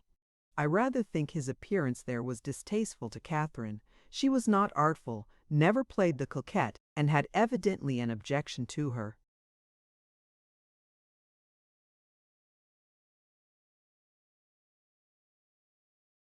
Two friends meeting at all, for when Heathcliff expressed contempt of Linton in his presence, she could not half coincide as she did in his absence, and when Linton evinced disgust and antipathy to Heathcliff, she dared not treat his sentiments with indifference, as if depreciation of her playmate were of scarcely any consequence to her. I've had many a laugh at her perplexities and untold troubles, which she vainly strove to hide from my mockery.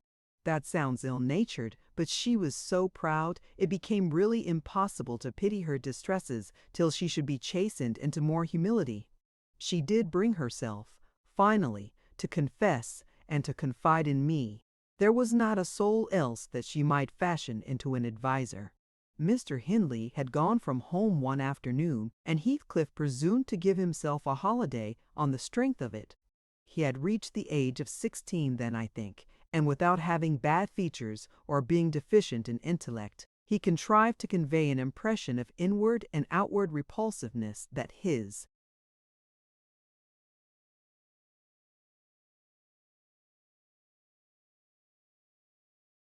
present aspect retains no traces of. In the first place, he had by that time lost the benefit of his early education. Continual hard work, begun soon and concluded late, had extinguished any curiosity he once possessed in pursuit of knowledge, and any love for books or learning. His childhood's sense of superiority, instilled into him by the favors of old Mr. Earnshaw, was faded away. He struggled long to keep up an equality with Catherine in her studies, and yielded with poignant though silent regret, but he yielded completely, and there was no prevailing on him to take a step in the way of moving upward when he found he must, necessarily, sink beneath his former level. Then personal appearance sympathized with mental deterioration. He acquired a slouching gait and ignoble look. His naturally reserved disposition was exaggerated into an almost idiotic excess of unsociable moroseness, and he took a grim pleasure, apparently, in exciting the aversion rather than the esteem of his few acquaintance. Catherine and he were constant companions still at his seasons of respite from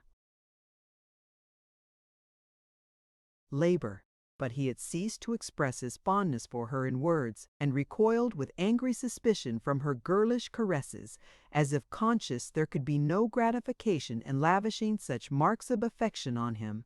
On the before-named occasion he came into the house to announce his intention of doing nothing, while I was assisting Miss Cathy to arrange her dress. She had not reckoned on his taking it into his head to be idle, and imagining she would have the whole place to herself, she managed, by some means, to inform Mr. Edgar of her brother's absence, and was then preparing to receive him.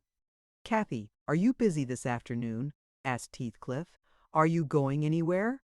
"No, it is raining," she answered. "Why have you that silk frock on, then?" he said. "Nobody coming here, I hope?"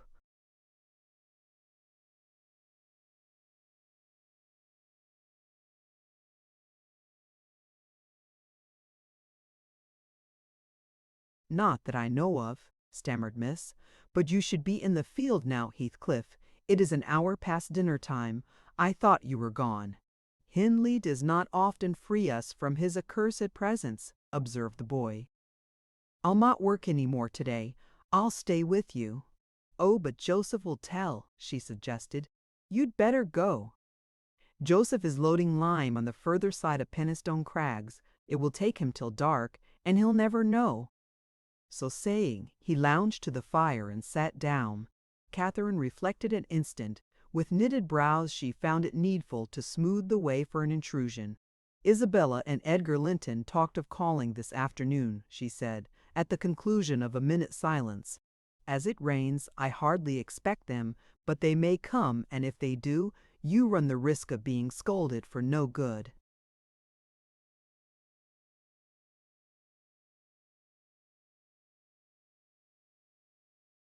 "Order Ellen to say you are engaged, Cathy," he persisted. "Don't turn me out for those pitiful, silly friends of yours. I'm on the point sometimes of complaining that but I'll not—" "That they what?" cried Catherine, gazing at him with a troubled countenance. "Oh, Nellie," she added petulantly, jerking her head away from my hands, "you've combed my hair quite out of curl. That's enough. Let me alone." "What are you on the point of complaining about, Heathcliff?" "Nothing, only look at the almanac on that wall." He pointed to a framed sheet hanging near the window, and continued, "The crosses are for the evenings you have spent with the Lintons, the dots for those spent with me. Do you see? I've marked every day." "Yes, very foolish, as if I took notice," replied Catherine in a peevish tone. "And where is the sense of that?" "To show that I do take notice," said Heathcliff. "And should I always be sitting with you?" she demanded, growing more irritated. "What good do I get? What do you talk about?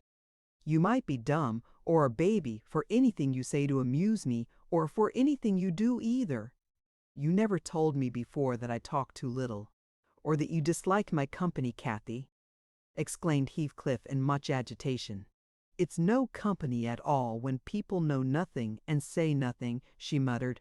Her companion rose up, but he hadn't time to express his feelings further, for a horse's feet were heard on the flags, and having knocked gently, young Linton entered, his face brilliant with delight at the unexpected summons he had received. Doubtless Catherine marked the difference between her friends as one.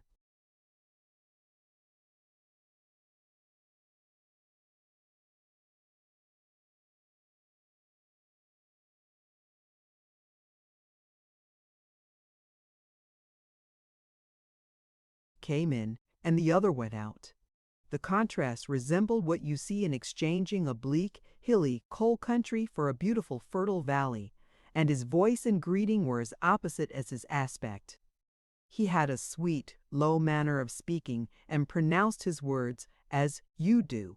That's less gruff than we talk here, and softer. I'm not come too soon, am I?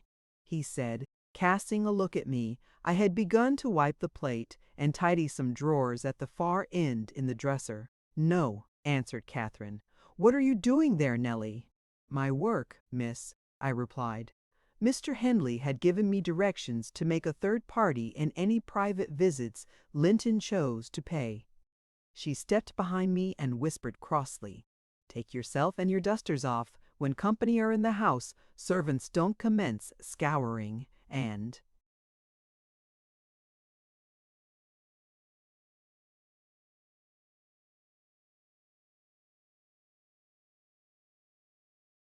cleaning in the room where they are. It's a good opportunity now that master is away, I answered aloud. He hates me to be fidgeting over these things in his presence. I'm sure Mr. Edgar will excuse me. I hate you to be fidgeting in my presence, exclaimed the young lady imperiously. Not allowing her guest time to speak, she had failed to recover her equanimity since the little dispute with Heathcliff. I'm sorry for it, Miss Catherine, was my response, and I proceeded assiduously with my occupation. She, supposing Edgar could not see her, snatched the cloth from my hand and pinched me, with a prolonged wrench, very spitefully on the arm. I've said I did not love her, and rather relished mortifying her vanity now and then. Besides, she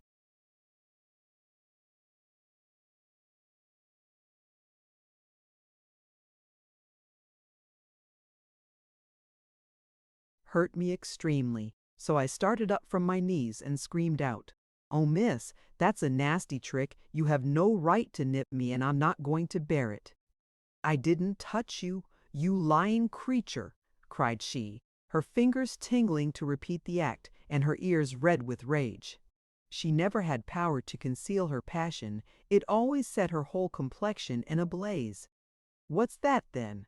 I retorted, showing a decided purple witness to refute her. She stamped her foot, wavered a moment, and then, irresistibly impelled by the naughty spirit within her, slapped me on the cheek, a stinging blow that filled both eyes with water. "Catherine, love!"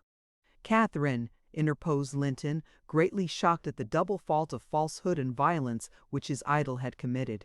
"Leave the room, Ellen," she repeated, trembling all over. Little Hareton, who followed me everywhere, and was sitting near me on the floor at seeing my tears, commenced crying himself, and sobbed out complaints against wicked Aunt Cathy, which drew her fury onto his unlucky head. She seized his shoulders and shook him till the poor child waxed livid, and Edgar thoughtlessly laid hold of her hands to deliver him. In an instant one was wrung free, and the astonished young man felt it applied over his own ear in a way that could not be mistaken for jest. He drew back in consternation. I lifted Hareton in my arms and walked off to the kitchen with him, leaving the door of communication open, for I was curious to watch how they would settle their disagreement. The insulted visitor moved to the spot where he had laid his hat, pale and with a quivering lip. "That's right," I said to myself. "Take warning and be gone. It's a kindness to let you have a glimpse of her genuine disposition."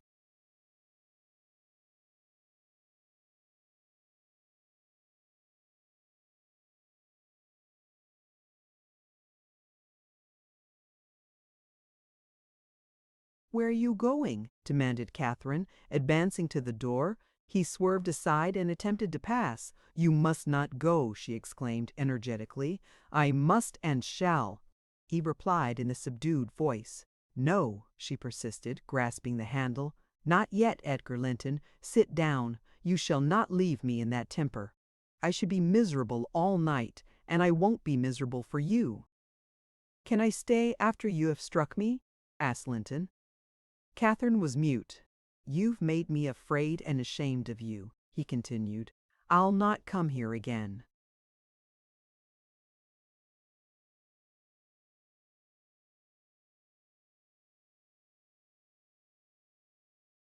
Her eyes began to glisten, and her lids to twinkle. And you told a deliberate untruth? He said. I didn't, she cried, recovering her speech. I did nothing deliberately. Well, go, if you please get away, and now I'll cry myself sick. She dropped down on her knees by a chair and set to weeping in serious earnest. Edgar persevered in his resolution as far as the court. There he lingered. I resolved to encourage him. Miss is dreadfully wayward, sir, I called out. As bad as any marred child. You'd better be riding home, or else she will be sick, only to grieve us. The soft thing looked askance through the window. He possessed the power to depart as much as a cat possesses, the power to leave a mouse half killed, or a bird half eaten. Ah, I thought, there will be no saving him. He's doomed and flies to.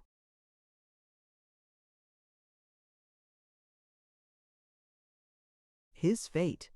And so it was. He turned abruptly, hastened into the house again, shut the door behind him, and when I went in a while after to inform them that Earnshaw had come home rabid drunk, ready to pull the whole place about our ears, his ordinary frame of mind in that condition, I saw the quarrel had merely effected a closer intimacy, had broken the outworks of youthful timidity, and enabled them to forsake the disguise of friendship and confess themselves lovers. Intelligence of Mr. Hindley's arrival drove Linton speedily to his horse and Catherine to her chamber. I went to hide little Hareton and to take the shot out of the master's fowling piece, which he was fond of playing with in his insane excitement, to the hazard of the lives of any who provoked or even attracted his notice too much, and I had hit upon the plan of removing it, that he might do less mischief if he did go the length of firing the gun.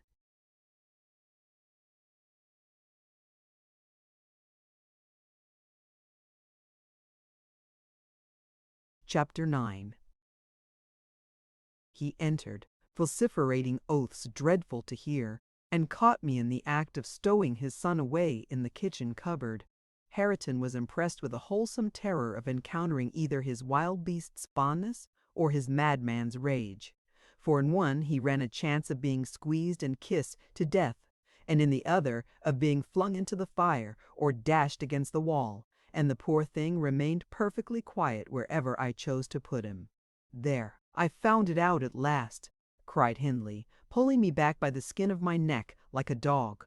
By heaven and hell, you've sworn between you to murder that child. I know how it is now, that he is always out of my way.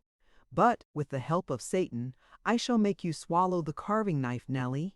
You needn't laugh, for I've just crammed Kenneth head downmost in the Black Horse Marsh, and 2 is the same as 1, and I want to kill some of you. I shall have no rest till I do.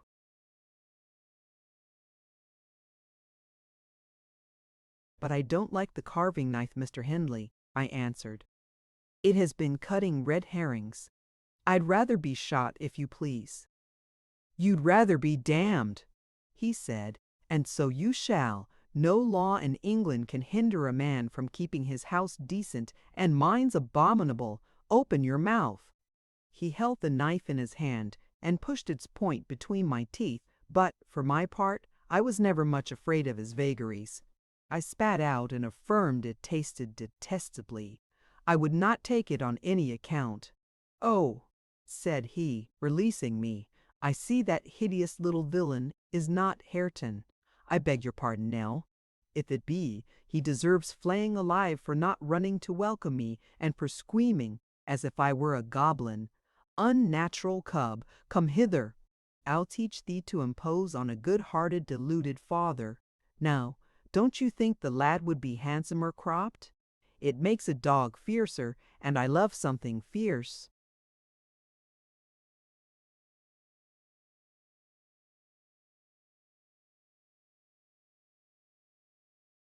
Get me a scissors, something fierce and trim. Besides, its infernal affectation devilish conceited is. To cherish our ears were asses enough without them. Hush, child, hush. Well then, it is my darling. Wish 'twould dry thy eyes, there's a joy. Kiss me. What? It won't. Kiss me, Hareton. Damn thee, kiss me, by God, as if I would rear such a monster. As sure as I'm living, I'll break the brat's neck.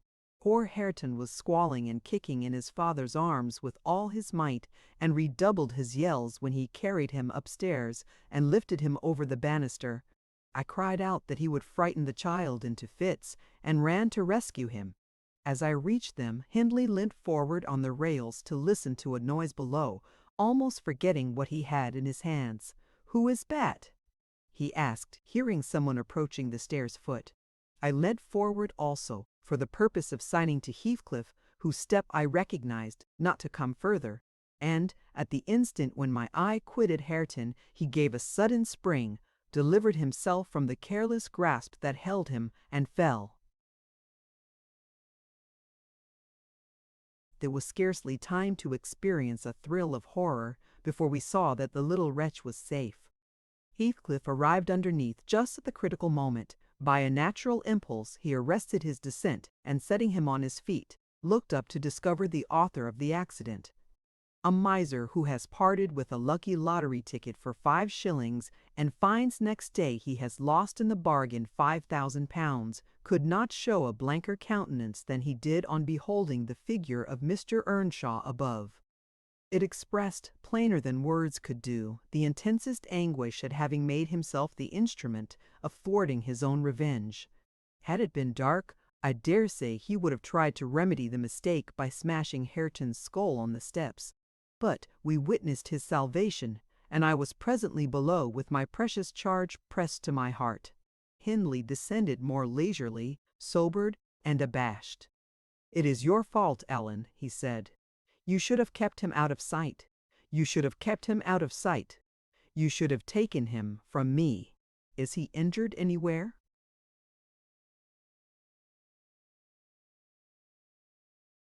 "Injured!" I cried angrily. "If he is not killed, he'll be an idiot. Oh, I wonder his mother does not rise from her grave to see how you use him. You're worse than a heathen treating your own flesh and blood in that manner." He attempted to touch the child, who, on finding himself with me, sobbed off his terror directly. At the first finger his father laid on him, however, he shrieked again louder than before, and struggled as if he would go into convulsions. "You shall not meddle with him," I continued. "He hates you. They all hate you, that's the truth. A happy family you have, and a pretty state you're come to." "I shall come to a prettier yet, Nelly," laughed the misguided man, recovering his hardness. "At present, convey yourself and him away. And hark you, Heathcliff, clear you too quite from my reach and hearing. I wouldn't murder you tonight, unless perhaps I set the house on fire. But that's as my fancy goes." While saying this, he took a pint bottle of brandy from the dresser and poured some into a tumbler. "Nay, don't," I entreated. "Mr. Hindley, do take warning. Have mercy on this unfortunate boy, if you cared nothing for yourself." "Any one will do better for him than I shall," he answered. "Have mercy on your own soul," I said, endeavoring to snatch the glass from his hand. "Not I!" "On the contrary, I shall have great pleasure in sending it to perdition to punish its maker," exclaimed the blasphemer. "Here's to its hearty damnation." He drank the spirits, and impatiently bade us go, terminating his command with a sequel of horrid imprecations, too bad to repeat or remember.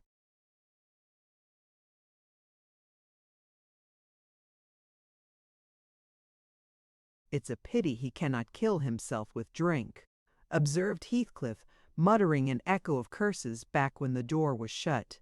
"He's doing his very utmost, but his constitution defies him. Mr. Kennett says he would wager his mare that he'll outlive any man on this side Gimmerton, and go to the grave a hoary sinner, unless some happy chance out of the common course befall him." I went into the kitchen and sat down to lull my little lamb to sleep. Heathcliff, as I thought, walked through to the barn. It turned out afterwards that he only got as far as the other side the settle, when he flung himself on a bench by the wall, removed from the fire, and remained silent. I was rocking Hareton on my knee and humming a song that began, "It was far in the night," and the bairnies grat, the mither beneath the mools, heard that.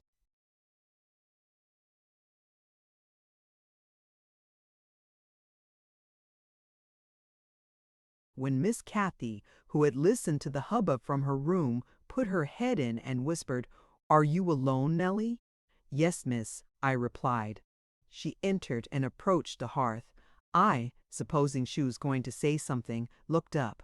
The expression of her face seemed disturbed and anxious. Her lips were half asunder, as if she meant to speak, and she drew a breath, but it escaped in a sigh instead of a sentence. I resumed my song, not having forgotten her recent behavior. "Where's Heathcliff?" she said, interrupting me. "About his work in the stable," was my answer. He did not contradict me. Perhaps he had fallen into a doze. There followed another long pause, during which I perceived a drop or two trickle from Catherine's cheek to the flags. Is she sorry for her shameful conduct? I asked myself. That will be a novelty, but she may come to the point as she will. I shan't help her. No, she felt small trouble regarding any subject, save her own concerns. "Oh dear," she cried at last, "I'm very unhappy." "A pity," observed I. "You're hard to please, so many friends, and so few cares, and can't make yourself content. Nellie, will you keep a secret for me?" she pursued, kneeling down by me and lifting her winsome eyes to my face with that sort of look which turns off bad temper, even when one has all the right in the world to indulge it. "Is it worth keeping?" I inquired, less sulkily. "Yes, and it worries me, and I must let it out. I want to know what I should do. Today, Edgar Linton has asked me to marry him, and I've given him an answer.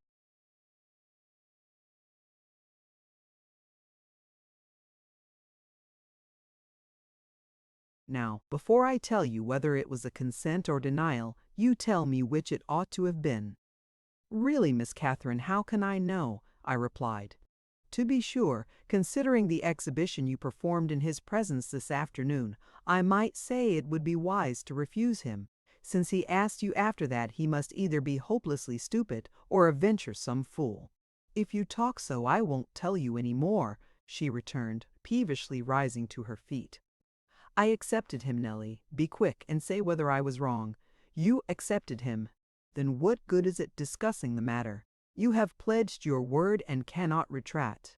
But say whether I should have done so do," she exclaimed in an irritated tone, chafing her hands together and frowning.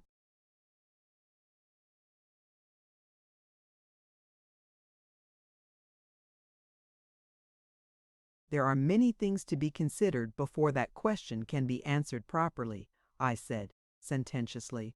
"First and foremost, do you love Mr. Edgar? Who can help it?" "Of course I do," she answered. Then I put her through the following catechism. For a girl of 22 it was not injudicious. "Why do you love him, Miss Cathy?"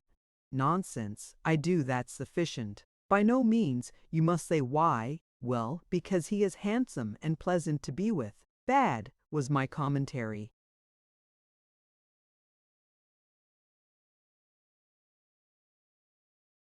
"And because he is young and cheerful." "Bad, still." "And because he loves me, indifferent coming there." "And he will be rich, and I shall like to be the greatest woman of the neighborhood, and I shall be proud of having such a husband. Worst of all. And now say how you love him." "As everybody loves your silly Nellie." "Not at all answer. I love the ground under his feet, and the air over his head, and everything he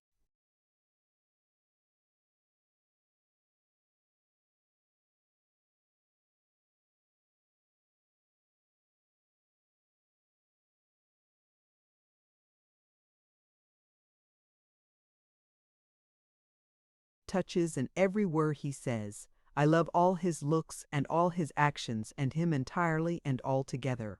"There now." "And why?" "Nay, you are making a jest of it. It is exceedingly ill-natured." "It's no jest to me," said the young lady, scowling and turning her face to the fire. "I'm very far from jesting, Miss Catherine," I replied. "You love Mr. Edgar because he is handsome and young and cheerful and rich and loves you. The last, however, goes for nothing. You would love him without that probably, and with it you wouldn't, unless he possessed the 4 former attractions."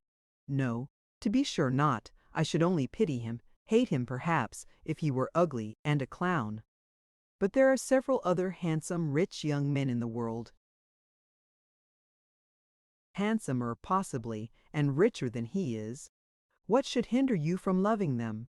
If there be any, they are out of my way. I've seen none like Edgar. You may see some, and he won't always be handsome and young, and may not always be rich. He is now, and I have only to do with the present. I wish you would speak rationally. Well, that settles it. If you have only to do with the present, marry Mr. Linton. I don't want your permission for that. I shall marry him, and yet you have not told me whether I'm right.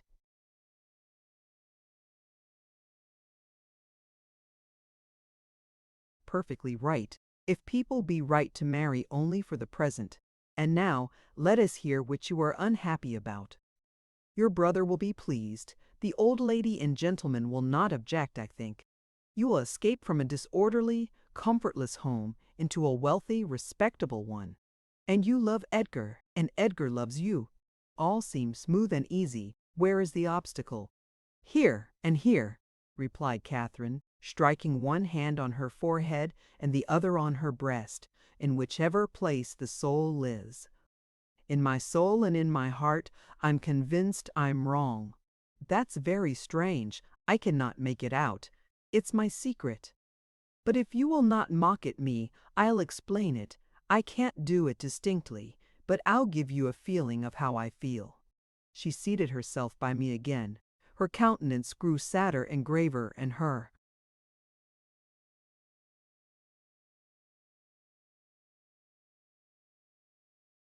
clasped hands trembled.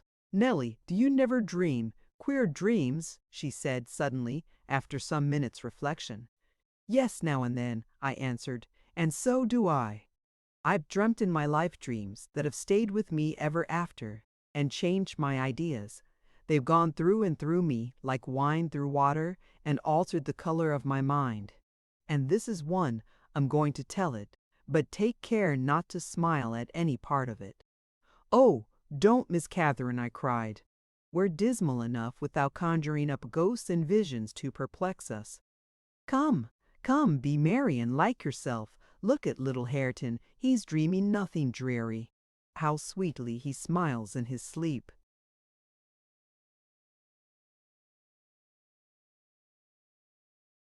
Yes, and how sweetly his father curses in his solitude. You remember him, I dare say, when he was just such another as that chubby thing, nearly as young and innocent. However, Nellie, I shall oblige you to listen. It's not long, and I've no power to be married tonight. I won't hear it. I won't hear it, I repeated hastily. I was superstitious about dreams then, and am still, and Catherine had an unusual gloom in her aspect that made me dread something from which I might shape a prophecy and foresee a fearful catastrophe. She was vexed, but she did not proceed. Apparently taking up another subject, she recommenced in a short time. If I were in heaven, Nellie, I should be extremely miserable. Because you are not fit to go there, I answered. All sinners would be.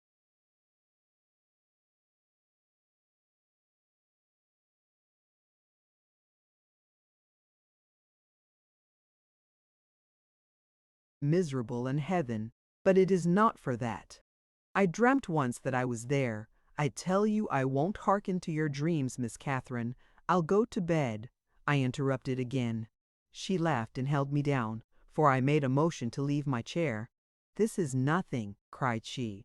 I was only going to say that heaven did not seem to be my home, and I broke my heart with weeping to come back to earth. And the angels were so angry that they flung me out into the middle of the heath on the top of Wuthering Heights, where I woke sobbing for joy. That will do to explain my secret, as well as the other. I've no more business to marry Edgar Linton than I have to be in heaven, and if the wicked man in there had not brought Heathcliff so low, I shouldn't have thought of it. It would degrade me to marry Heathcliff.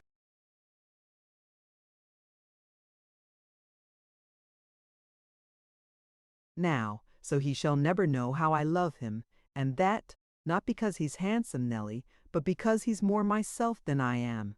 Whatever our souls are made of, his and mine are the same, and Linton's is as different as a moonbeam from lightning or frost from fire. Ere this speech ended, I became sensible of Heathcliff's presence. Having noticed a slight movement, I turned my head and saw him rise from the bench and steal out noiselessly. He had listened till he heard Catherine say it would degrade her to marry him, and then he stayed to hear no further. My companion, sitting on the ground, was prevented by the back of the settle from remarking his presence or departure, but I started and bade her hush. "Why?" she asked, gazing nervously round. "Joseph is here," I answered, catching opportunely the roll of his cartwheels up the road, "and Heathcliff will come in with him." I'm not sure whether he were not at the door this moment. "Oh, he couldn't overhear me at the door," said she. "Give me Hareton, while you get the supper, and when it is ready, ask me to sup with you." I want to cheat my uncomfortable conscience, and be convinced that Heathcliff has no notion of these things. He has not, has he? He does not know what being in love is. "I see no reason that he should not know, as well as you," I returned. "And if you are his choice, he'll be the most unfortunate creature that ever was born. As soon as you become Mrs. Linton, he loses friend, and love, and all. Have you considered how you'll bear the separation, and how he'll bear to be quite deserted in the world? Because, Miss Catherine, he quite deserted, we separated," she exclaimed with an accent of indignation. "Who is to separate us, pray? They'll meet the fate of Milo." "Not as long as I live, Ellen, for no mortal creature. Every Linton on the face of the earth might melt."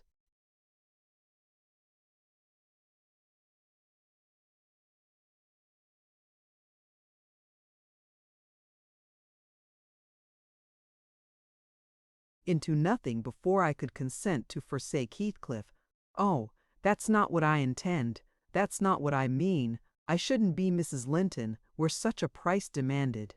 He'll be as much to me as he has been all his lifetime. Edgar must shake off his antipathy and tolerate him at least. He will, when he learns my true feelings towards him. Nellie, I see now you think me a selfish wretch. But did it never strike you that if Heathcliff and I married, we should be beggars, whereas, if I marry Linton, I can aid Heathcliff to rise, and place him out of my brother's power? With your husband's money, Miss Catherine, I asked, you'll find him not so pliable as you calculate upon, and though I'm hardly a judge, I think that's the worst motive you've given yet for being the wife of young Linton." "It is not," retorted she. "It is the best. The others were the satisfaction of my whims, and for Edgar's sake, too, to satisfy him. This is for the sake of one who—"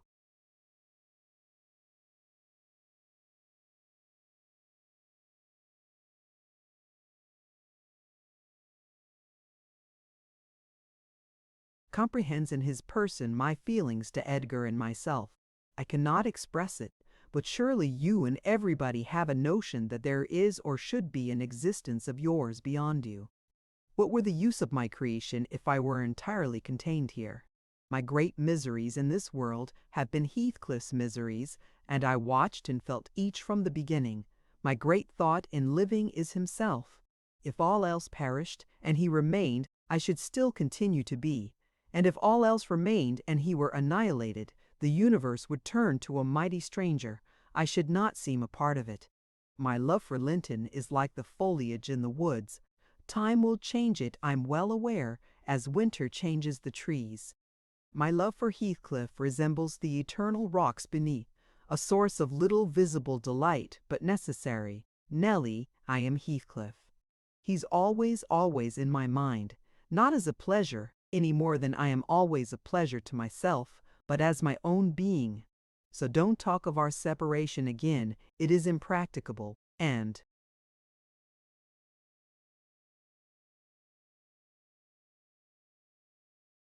She paused and hid her face in the folds of my gown, but I jerked it forcibly away. I was out of patience with her folly.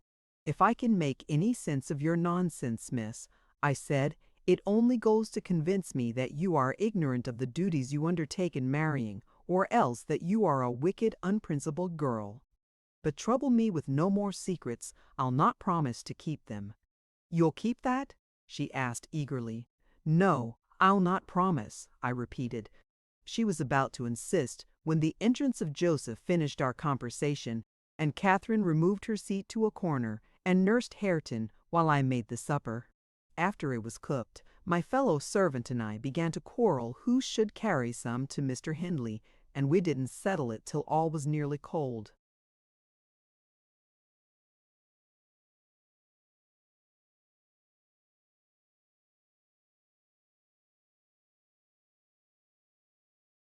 Then we came to the agreement that we would let him ask if he wanted any, for we feared particularly to go into his presence when he had been some time alone.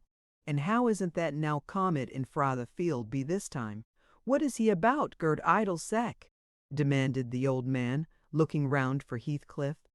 "I'll call him," I replied. "He's in the barn, I've no doubt." I went and called, but got no answer. On returning, I whispered to Catherine that he had heard a good part of what she said, I was sure, and told how I saw him quit the kitchen just as she complained of her brother's conduct regarding him. She jumped up in a fine fright, flung Hareton onto the settle, and ran to seek for her friend herself, not taking leisure to consider why she was so flurried, or how her talk would have affected him. She was absent such a while that Joseph proposed we should wait no longer. He cunningly conjectured they were staying away in order to avoid hearing his protracted blessing. They were ill in id for only fall manners, he affirmed, and on their behalf he added that night a special prayer to the usual quarter of an hour's supplication before meat, and would have tacked another to the end of the grace, had not his young mistress broken in upon him with a hurried command that he must run down the road, and wherever Heathcliff had rambled, find and make him re-enter directly. "I want to speak to him, and I must, before I go upstairs," she said. "And the gate is open, he is somewhere out of hearing," for he would not reply though I shouted at the top of the fold as loud as I could. Joseph objected at first. She was too much in earnest, however, to suffer contradiction, and at last he placed his hat on his head and walked grumbling forth.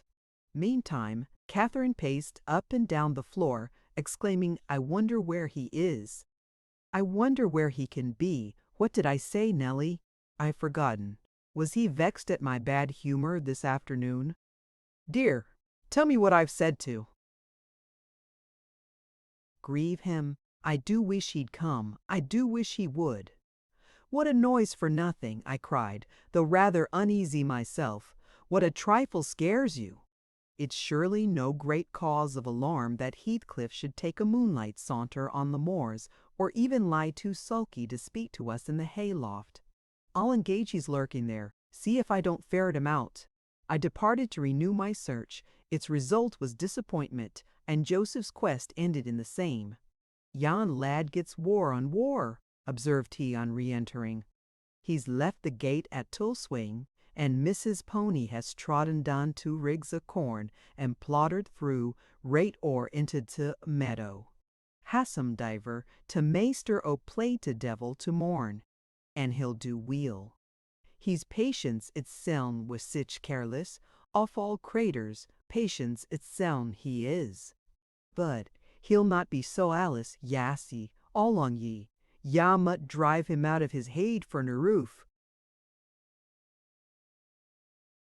"Have you found Heathcliff, you ass?" interrupted Catherine. "Have you been looking for him as I ordered?" "I said more like her look for the horse," he replied. "It do be to more sense.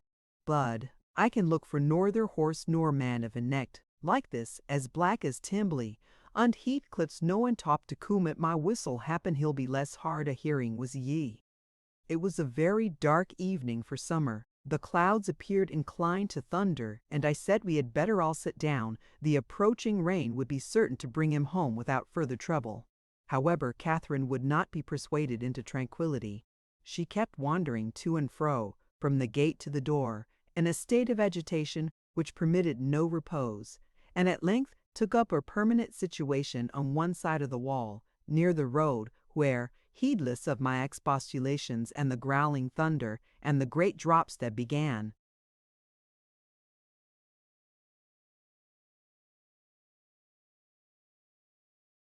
to plash around her, she remained, calling at intervals and then listening and then crying outright. She beat Hareton, or any child, at a good passionate fit of crying. About midnight, while we still sat up, the storm came rattling over the heights in full fury. There was a violent wind, as well as thunder, and either one or the other split a tree off at the corner of the building. A huge bough fell across the roof, and knocked down a portion of the east chimney stack, sending a clatter of stones and soot into the kitchen fire.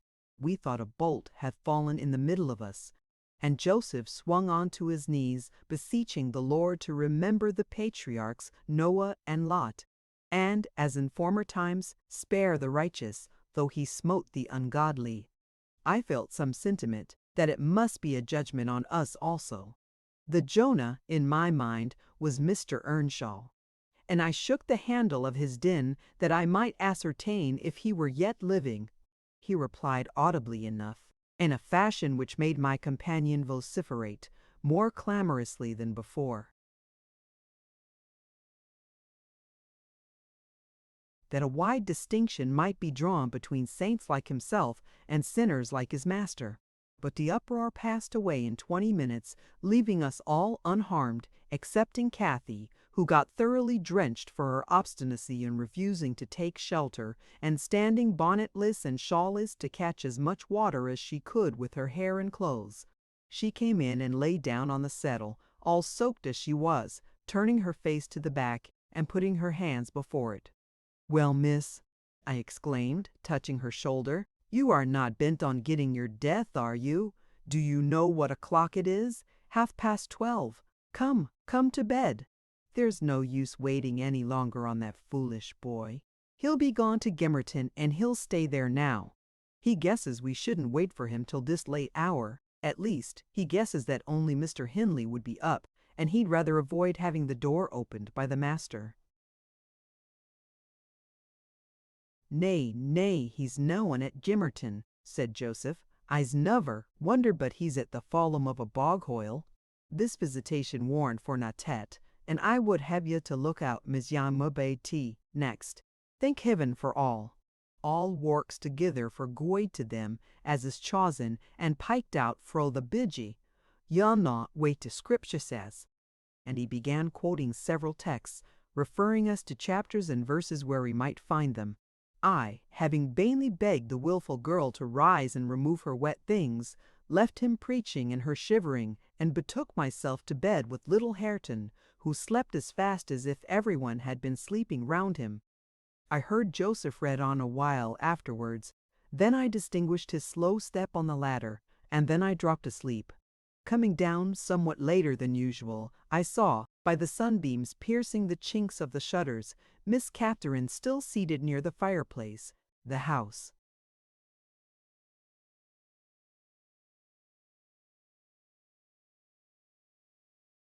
Door was ajar too. Light entered from its unclosed windows. Hindley had come out, and stood on the kitchen hearth, haggard and drowsy. "What ails you, Cathy?" he was saying when I entered. "You look as dismal as a drowned whelp. Why are you so damp and pale, child?"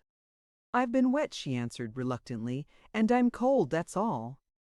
"Oh, she is naughty," I cried, perceiving the master to be tolerably sober. "She got steeped in the shower of yesterday evening, and there she has sat the night through, and I couldn't prevail on her to stir."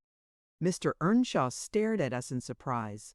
"The night through," he repeated. "What kept her up? Not fear of the thunder, surely? That was over hours since." Neither of us wished to mention Heathcliff's absence as long as we could conceal it, so I replied, "I didn't know how she took it into her head to sit up, and—"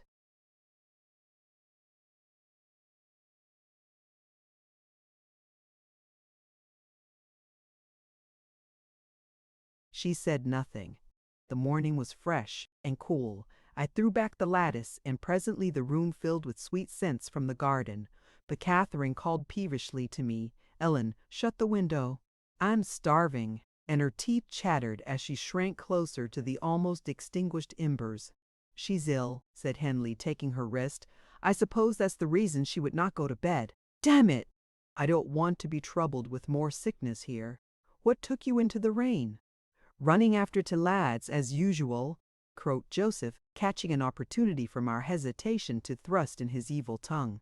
"If I wore ya, master, I'd just slam de boards i' their faces all on 'em. Gentle and simple. Never a day you'll wait, yon cat o' Linton come sneaking hither. And Miss Nelly, shoe's a fine lass. Shoe sits watching for ye a kitchen, and as you're in at one door, he's out at t'other, and then where grand lady goes a courting of her side. It's bonny."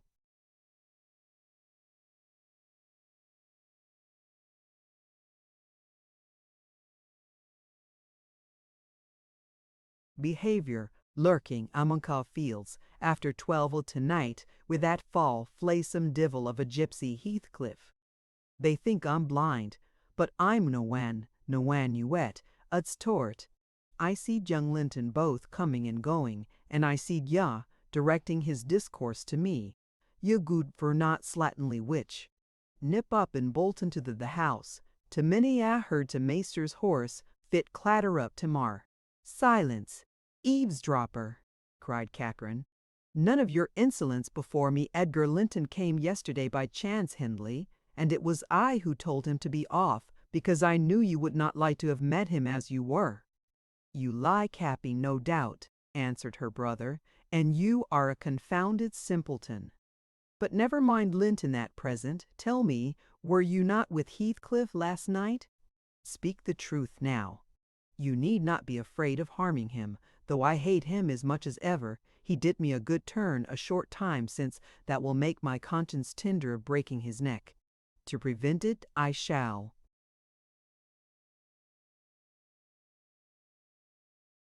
"Send him about his business this very morning, and after he's gone, I'd advise you all to look sharp. I shall only have the more humor for you." "I never saw Heathcliff last night," answered Catherine, beginning to sob bitterly, "and if you do turn him out of doors, I'll go with him. But, perhaps, you'll never have an opportunity. Perhaps he's gone."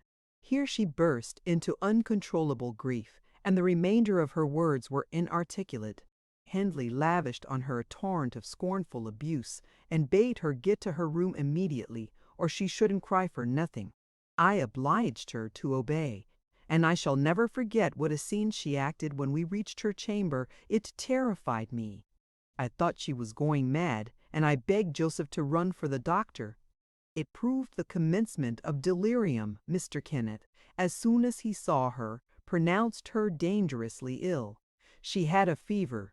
He bled her, and he told me to let her live on whey and water gruel, and take care she did not throw herself.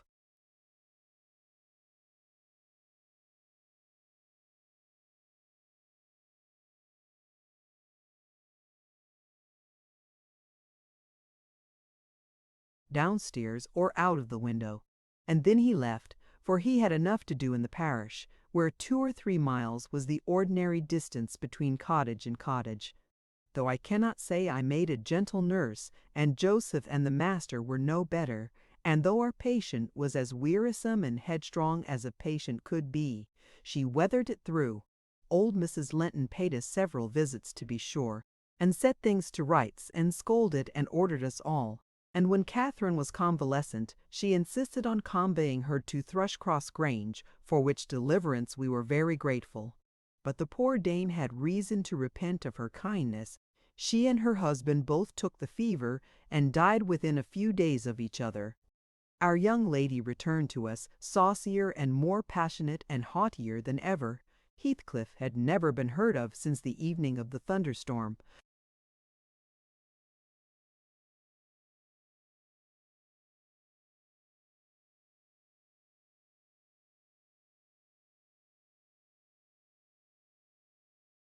And one day I had the misfortune, when she had provoked me exceedingly, to lay the blame of his disappearance on her, where indeed it belonged, as she well knew.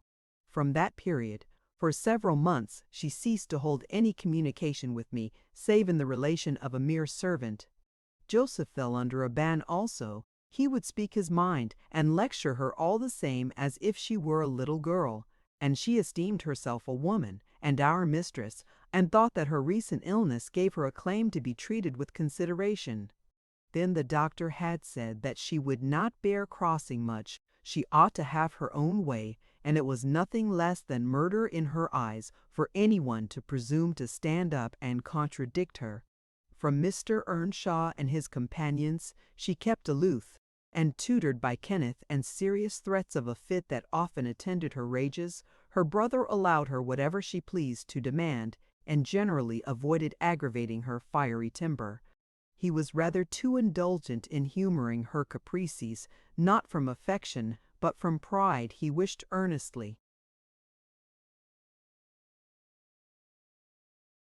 to see her bring honor to the family by an alliance with the Lintons, and as long as she let him alone, she might trample on us like slaves, for aught he cared. Edgar Linton, as multitudes have been before and will be after him, was infatuated, and believed himself the happiest man alive on the day he led her to Gimmerton Chapel 3 years subsequent to his father's death.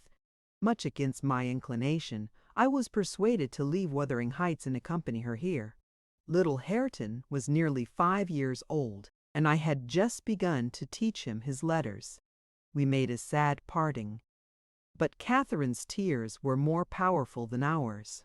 When I refused to go, and when she found her entreaties did not move me, she went lamenting to her husband and brother.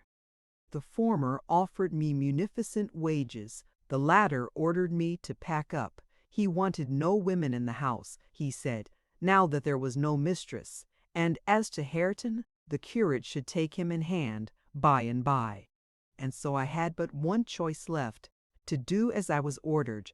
I told the master he got rid of all decent people.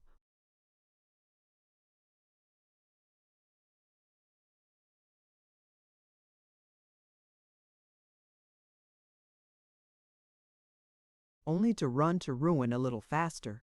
I kissed Hareton, said good-bye, and since then he has been a stranger, and it's very queer to think it, but I've no doubt he has completely forgotten all about Ellen Dean, and that he was ever more than all the world to her and she to him. At this point of the housekeeper's story she chanced to glance towards the timepiece over the chimney, and was in amazement on seeing the minute hand measure 1:30. She would not hear of staying a second longer. In truth, I felt rather disposed to defer the sequel of her narrative myself, and now that she is vanished to her rest, and I have meditated for another hour or two, I shall summon courage to go also, in spite of aching laziness of head and limbs. Chapter 10. A charming introduction to a hermit's life. 4 weeks' torture, tossing, and sickness. Oh, these bleak winds and bitter northern skies, and impassable roads and dilatory country surgeons. And oh, this dearth of the human physiognomy, and worse than all, the terrible intimation of Kenneth that I need not expect to be out of doors till spring. Mr. Heathcliff has just honored me with a call. About 7 days ago he sent me a brace of grouse, the last of the season. Scoundrel! He is not altogether guiltless in this illness of mine, and that I had a great mind to tell him. But alas! How could I offend a man who was charitable enough to sit at my bedside a good hour and talk on some other subject than pills and draughts, blisters and leeches? This is quite an easy interval. I am too weak to read, yet I feel as if I could enjoy something interesting. Why not have up Mrs. Dean to finish her tale? I can recollect its chief incidents, as far as she had gone. Yes, I remember her hero had run off, and never been heard of for 3 years, and the heroine was married. I'll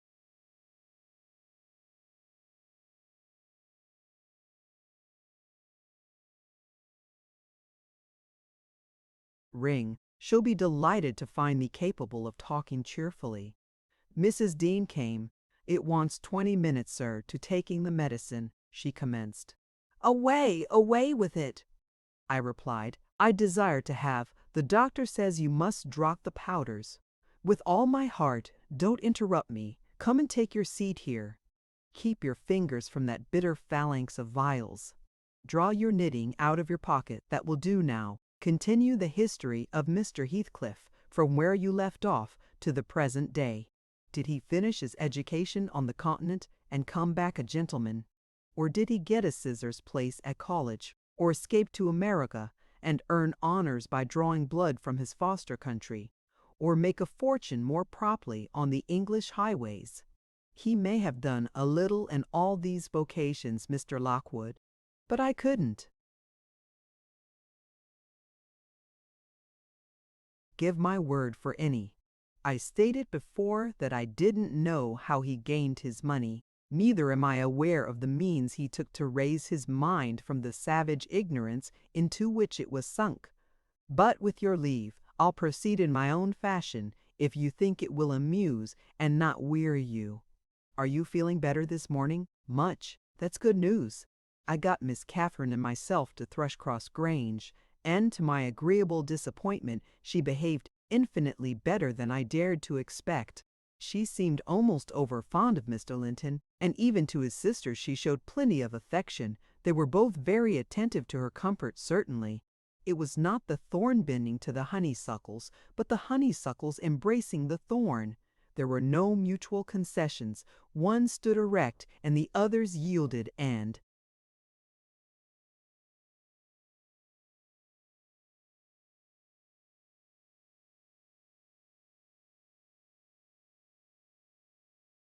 who can be ill-natured and bad-tempered when they encounter neither opposition nor indifference?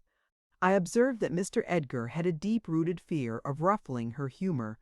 He concealed it from her, but if ever he heard me answer sharply, or saw any other servant grow cloudy at some imperious order of hers, he would show his trouble by a frown of displeasure that never darkened on his own account. He many a time spoke sternly to me about my pertness, and averred that the stab of a knife could not inflict a worse pang than he suffered at seeing his lady vexed. Not to grieve a kind master, I learned to be less touchy, and for the space of half a year the gunpowder lay as harmless as sand, because no fire came near to explode it. Catherine had seasons of gloom and silence now and then. They were respected with sympathizing silence by her husband, who ascribed them to an alteration in her constitution, produced by her perilous illness, as she was never subject to depression of spirits before. The return of sunshine was welcomed by answering sunshine from him, I believe I may assert.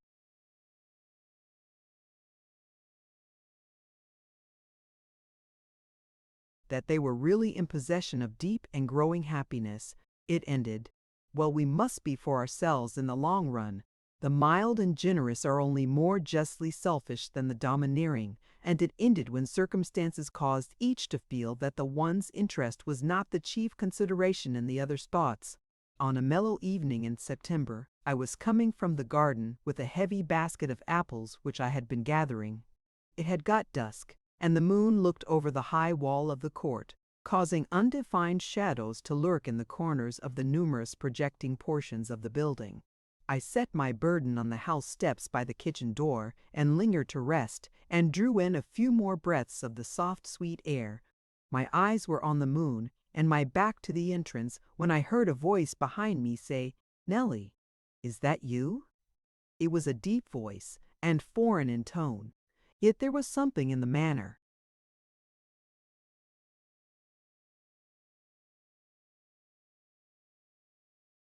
of pronouncing my name which made it sound familiar.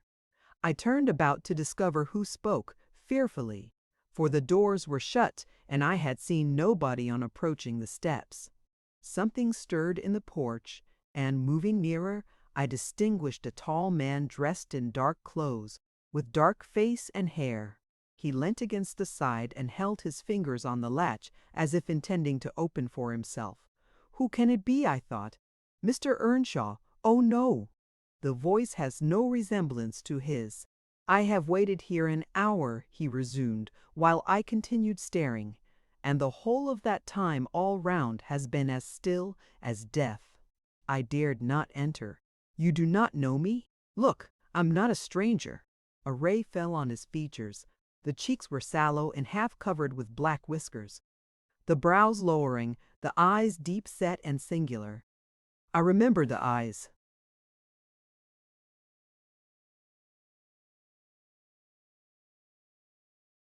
"What?" I cried, uncertain whether to regard him as a worldly visitor, and I raised my hands in amazement. "What? You come back? Is it really you, is it?" "Yes, Heathcliff," he replied, glancing from me up to the windows, which reflected a score of glittering moons, but showed no lights from within. "Are they at home? Where is she?" "Nellie, you are not glad. You needn't be so disturbed. Is she here? Speak. I want to have one word with her, your mistress. Go, and say some person from Gimmerton desires to see her." "How will she take it?" I exclaimed. "What will she do? The surprise bewilders me. It will put her out of her head. And you are Heathcliff, but altered."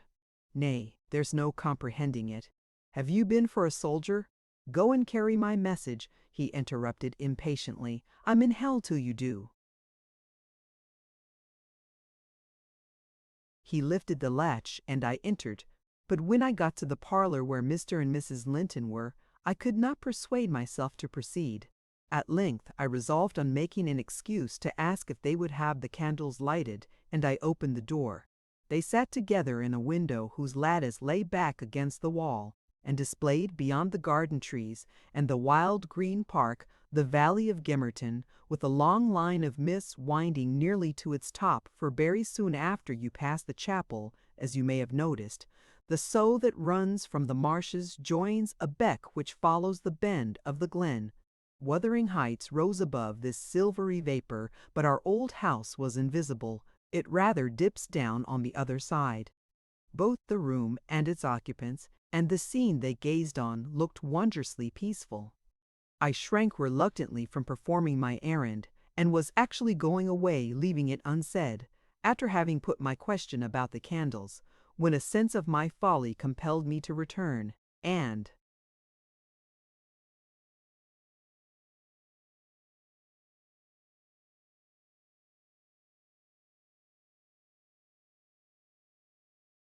mutter, "A person from Gimmerton wishes to see you, ma'am." "What does he want?" asked Mrs. Linton. "I did not question him," I answered. "Well, close the curtains, Nellie," she said, "and bring up tea. I'll be back again directly." She quitted the apartment. Mr. Edgar inquired carelessly who it was. "Someone mistress does not expect," I replied. "That Heathcliff, you recollect him, sir, who used to live at Mr. Earnshaw's." "What? The gypsy, the ploughboy," he cried. "Why did you not say so to Catherine?" "Hush! You must not call him by those names, master," I said. "She'd be sadly."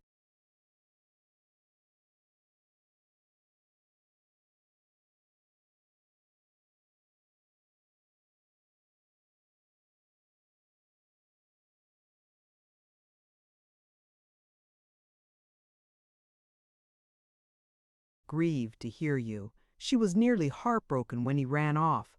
I guess his return will make a jubilee to her." Mr. Linton walked to a window on the other side of the room that overlooked the court. He unfastened it and leant out. I supposed they were below, for he exclaimed quickly, "Don't stand there, love. Bring the person in if it be anyone particular." Ere long, I heard the click of the latch, and Catherine flew upstairs, breathless and wild.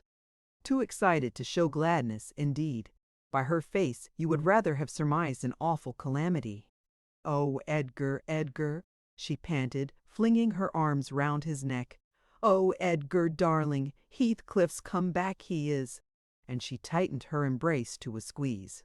"Well, well," cried her husband crossly, "don't strangle me for that. He never struck me as such a marvelous treasure. There is no need to be frantic." "I know you didn't like him," she answered, repressing a little the intensity of her delight. "Yet, for my sake, you must be friends now. Shall I tell him to come up?" "Here," he said. "Into the parlor?" "Where else?" she asked. He looked vexed, and suggested the kitchen as a more suitable place for him. "Mrs. L."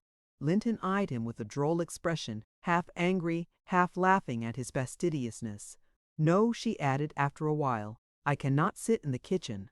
Set 2 tables here, Ellen, one for your master and Miss Isabella, being gentry, the other for Heathcliff and myself, being of the lower orders. Will that please you, dear? Or must I have a fire lighted elsewhere? If so, give directions. I'll run down and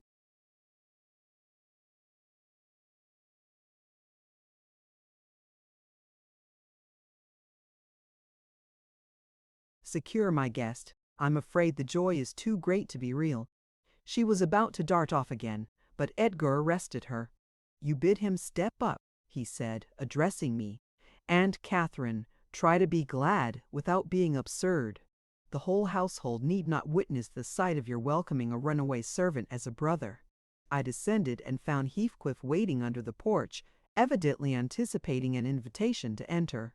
He followed my guidance without waste of words, and I ushered him into the presence of the master and mistress, whose flushed cheeks betrayed signs of warm talking. But the ladies glowed with another feeling when her friend appeared at the door. She sprang forward, took both his hands, and led him to Linton. And then she seized Linton's reluctant fingers and crushed them into his. Now, fully revealed by the fire and candlelight, I was amazed, more than ever, to behold the transformation of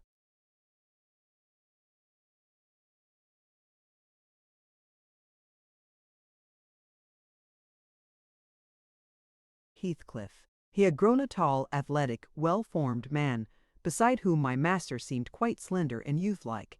His upright carriage suggested the idea of his having been in the army. His countenance was much older in expression and decision of feature than Mr. Linton's. It looked intelligent and retained no marks of former degradation. A half-civilized ferocity lurked yet in the depressed brows and eyes full of black fire, but it was subdued, and his manner was even dignified, quite divested of roughness, though too stern for grace. My master's surprise equaled or exceeded mine. He remained for a minute at a loss how to address the ploughboy, as he had called him. Heathcliff dropped his slight hand and stood looking at him coolly till he chose to speak. "Sit down, sir," he said at length. "Mrs. Linton, recalling old times, would have me give you a cordial reception, and of course I am gratified when anything occurs to please her."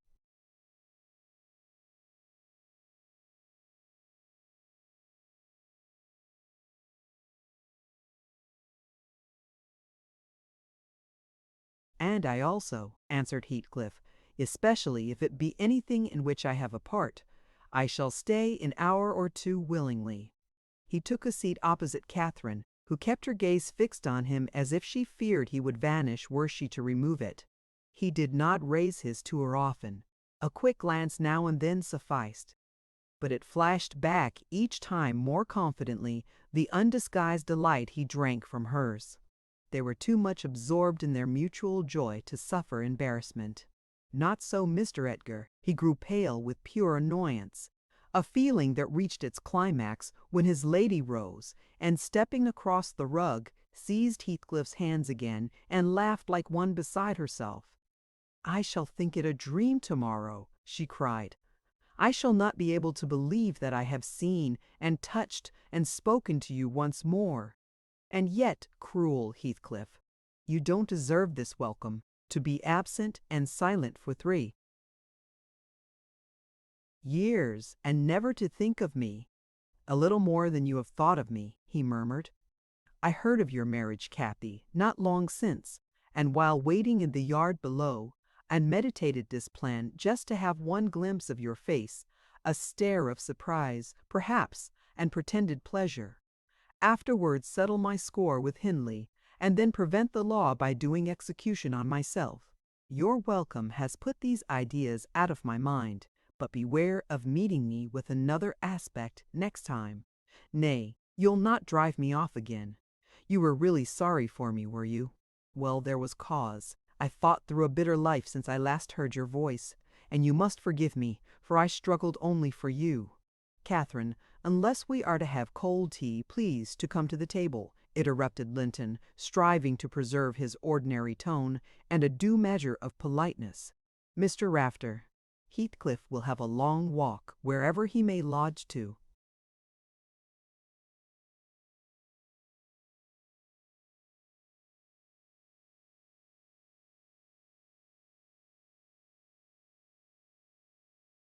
Night, and I'm thirsty. She took her post before the urn, and Miss Isabella came, summoned by the bell. Then, having handed their chairs forward, I left the room.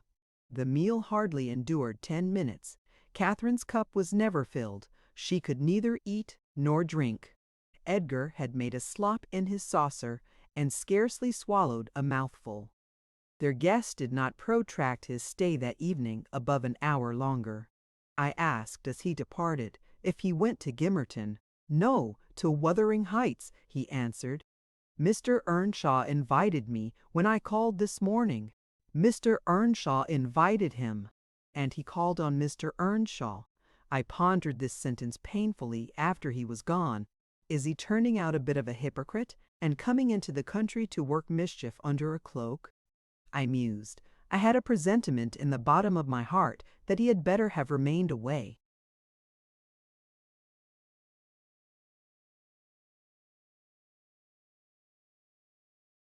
About the middle of the night I was wakened from my first nap by Mrs. Linton gliding into my chamber, taking a seat on my bedside, and pulling me by the hair to rouse me. "I cannot rest, Ellen," she said by way of apology, "and I want some living creature to keep me company in my happiness. Edgar is sulky because I'm glad of a thing that does not interest him. He refuses to open his mouth except to utter pettish, silly speeches, and he affirmed I was cruel and selfish for wishing to talk when he was so sick and sleepy. He always contrives to be sick at the least cross." I gave a few sentences of commendation to Heathcliff, and he, either for a headache or a pang of envy, began to cry, so I got up and left him. "What use is it praising Heathcliff to him?" I answered. "As lads they had an aversion to each other, and Heathcliff would hate just as much to hear him praised. It's human nature. Let Mr. Linton alone about him, unless you would."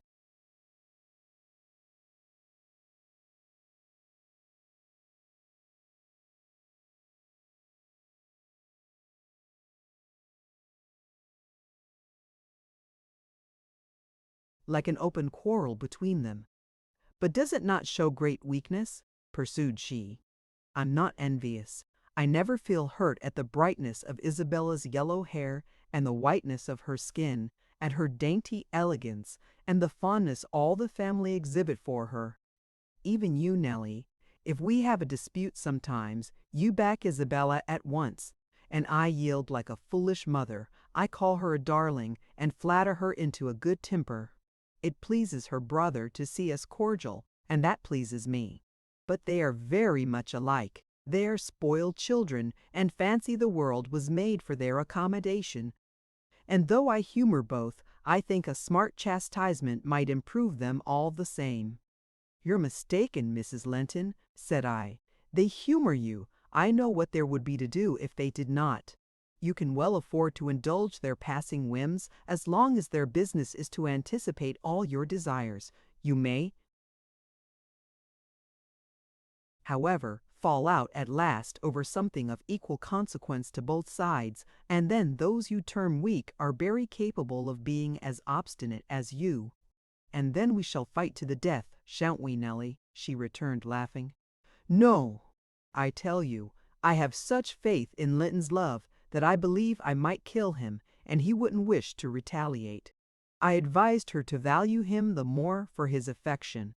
"I do," she answered, "but he needn't resort to whining for trifles. It is childish." And instead of melting into tears because I said that Heathcliff was now worthy of anyone's regard, and it would honor the first gentleman in the country to be his friend, he ought to have said it for me and been delighted from sympathy. He must get accustomed to him, and he may as well like him. Considering how Heathcliff has reason to object to him, I'm sure he behaved excellently." "What do you think of his going to Wuthering Heights?" I inquired. He is reformed in every respect, apparently, quite a Christian, offering the right hand of fellowship to his enemies all around. He explained it, she replied. I wonder as much as you. He said he called to gather information concerning me from you, supposing you resided there still. And Joseph told Hindley, who came out and fell to questioning him of what he had been doing, and how he had been living, and finally desired him to walk in. There were some persons sitting at cards. Heathcliff joined them. My brother lost some money to him, and finding him plentifully supplied, he requested that he would come again in the evening, to which he consented. Hindley is too reckless to select his acquaintance prudently. He doesn't trouble himself to reflect on the causes he might have for mistrusting one whom he has basely injured. But Heathcliff affirms his principal reason for resuming a connection with his ancient persecutor is a wish to install himself in quarters at walking distance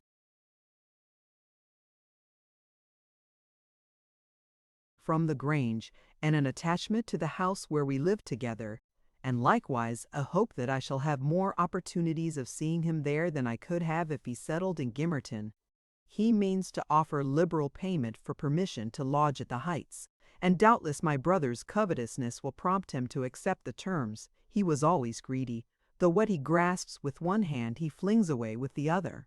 It's a nice place for a young man to fix his dwelling in, said I. Have you no fear of the consequences, Mrs. Linton? None from my friend, she replied. His strong head will keep him from danger. A little for Hindley, but he can't be made morally worse than he is, and I stand between him and bodily harm. The event of this evening has reconciled me to God and humanity. I had risen in angry rebellion against Providence. Oh, I've endured very, very bitter misery, Nellie. If that creature knew how bitter he'd be. Ashamed to cloud its removal with idle petulance. It was kindness for him which induced me to bear it alone. Had I expressed the agony I frequently felt, he would have been taught to long for its alleviation as ardently as I. However, it's over, and I'll take no revenge on his folly. I can afford to suffer anything hereafter. Should the meanest thing alive slap me on the cheek, I'd not only turn the other, but I'd ask pardon for provoking it, and, as a proof, I'll go make my peace with Edgar instantly. Good night, I'm an angel. In this self-complacent conviction she departed, and the success of her fulfilled resolution was obvious on the morrow. Mr. Linton had not only abjured his peevishness, though his spirit seemed still subdued by Catherine's exuberance of vivacity, but he ventured no objection to her taking Isabella with her to Wuthering Heights in the afternoon, and she rewarded him with such a summer of sweetness and affection in return as made the house a paradise for several days, both master and servants profiting from the perpetual sunshine.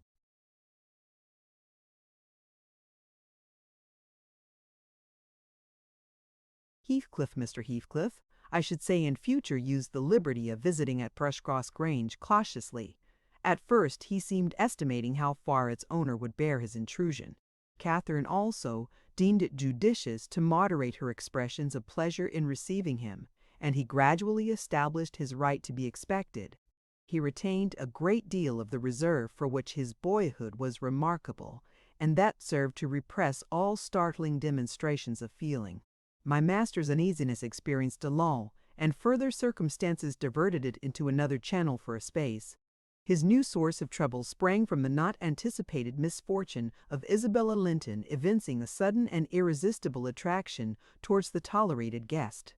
She was at that time a charming young lady of 18, infantile in manners, though possessed of keen wit, keen feelings, and a keen temper too, if irritated. Her brother, who loved her tenderly, was appalled at this fantastic preference. Leaving aside the degradation of an alliance with a nameless man and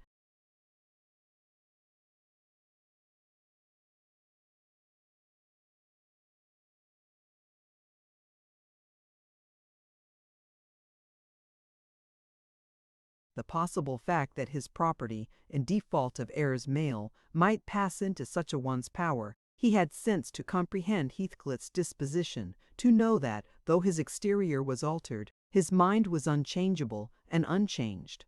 And he dreaded that mind. It revolted him. He shrank forebodingly from the idea of committing Isabella to its keeping. He would have recoiled still more had he been aware that her attachment rose unsolicited, and was bestowed where it awakened no reciprocation of sentiment. For the minute he discovered its existence, he laid the blame on Heathcliff's deliberate designing. We had all remarked during some time that Miss Linton fretted and pined over something.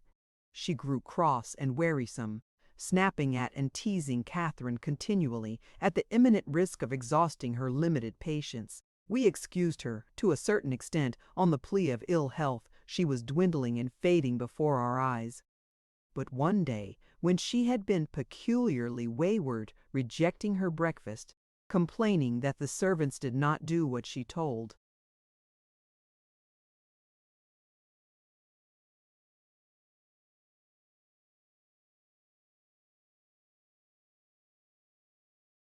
them, that the mistress would allow her to be nothing in the house, and Edgar neglected her, that she had caught a cold with the doors being left open, and we let the parlor fire go out on purpose to vex her, with 100 yet more frivolous accusations, Mrs. Linton peremptorily insisted that she should get to bed, and having scolded her heartily, threatened to send for the doctor.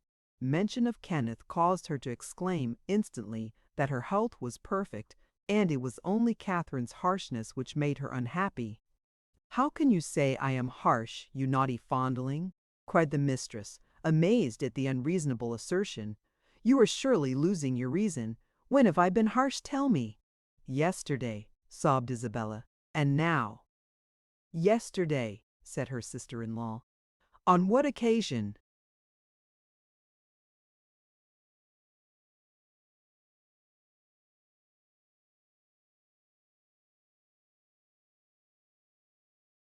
"In our walk along the moor, you told me to ramble where I pleased, while you sauntered on with Mr. Heathcliff."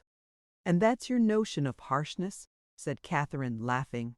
"It was no hint that your company was superfluous. We didn't care whether you kept with us or not. I merely thought Heathcliff's talk would have nothing entertaining for your ears." "Oh, no," wept the young lady. "You wished me away because you knew I liked to be there. Is she sane?" asked Mrs. Linton, appealing to me. "I'll repeat our conversation, word for word, Isabella, and you point out any charm it could have had for you." "I don't mind the conversation," she answered. "I want it to be with—" "Well," said Catherine, perceiving her hesitate to complete the sentence.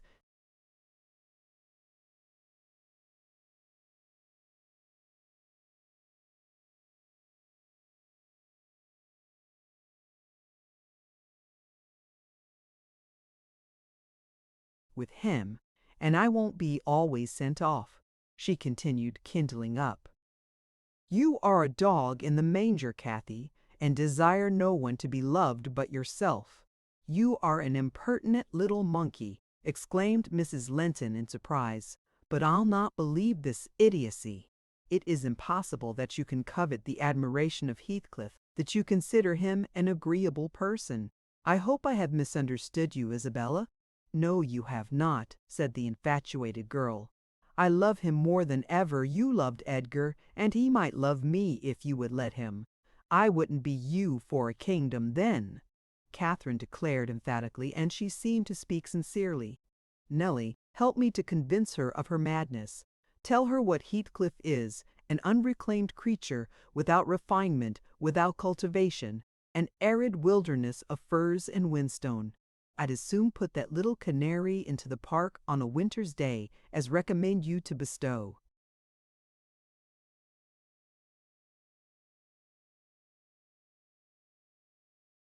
"Your heart on him.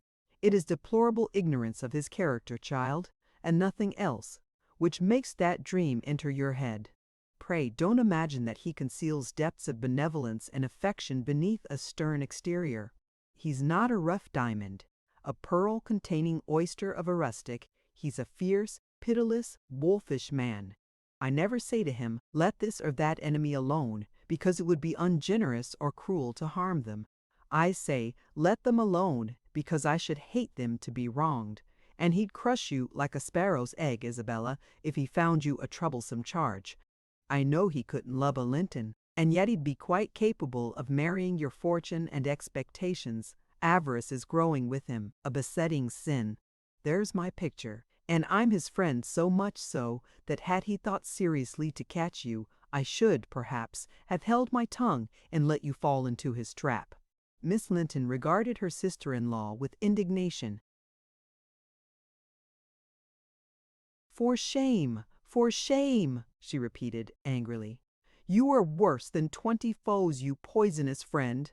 "Ah, you won't believe me then," said Catherine. "You think I speak from wicked selfishness?" "I'm certain you do," retorted Isabella, "and I shudder at you." "Good!" cried the other. "Try for yourself, if that be your spirit. I have done, and yield the argument to your saucy insolence, and I must suffer for her egotism," she sobbed as Mrs. Linton left the room. All is against me. She has blighted my single consolation." "But she uttered falsehoods, didn't she?" "Mr. Heathcliff is not a fiend. He has an honorable soul, and a true one, or how could he remember her?" "Banish him from your thoughts, miss," I said. "He's a bird of bad omen, no."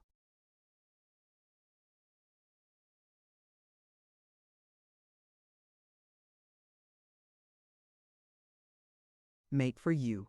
Mrs. Linton spoke strongly, and yet I can't contradict her. She is better acquainted with his heart than I, or anyone besides, and she never would represent him as worse than he is. Honest people don't hide their deeds. How has he been living? How has he got rich? Why is he staying at Wuthering Heights, the house of a man whom he abhors? They say Mr. Earnshaw is worse and worse since he came. They sit up all night together continually, and Henley has been borrowing money on his land, and does nothing but play and drink. I heard only a week ago.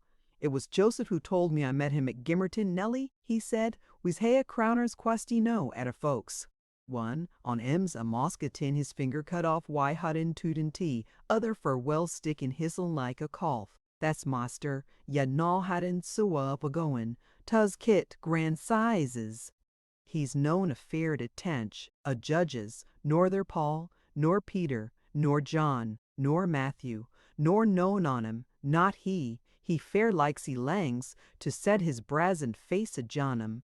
And yon bonny lad Heathcliff, yaw mind, he's a rare un. He can girn a laugh as wells. Onybody at a rate to Veal's jest. Does he never say naret of his fine living among us when he goes to Grange? This is the way on tup, up at sundown, dice, brandy, cloised shutters, uncannel light, till next day at noon, then to foil gangs banning unraving to his cammer, mocking, dods and fowks dick their fingers at their lugs for a very shame.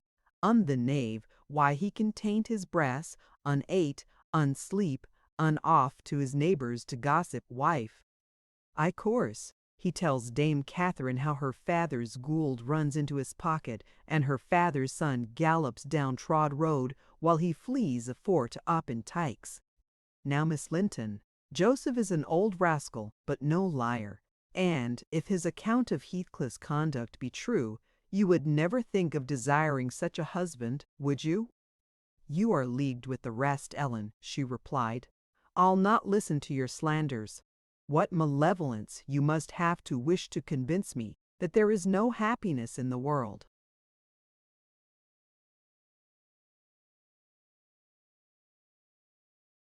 Whether she would have got over this fancy if left to herself, or persevered in nursing it perpetually, I cannot say. She had little time to reflect.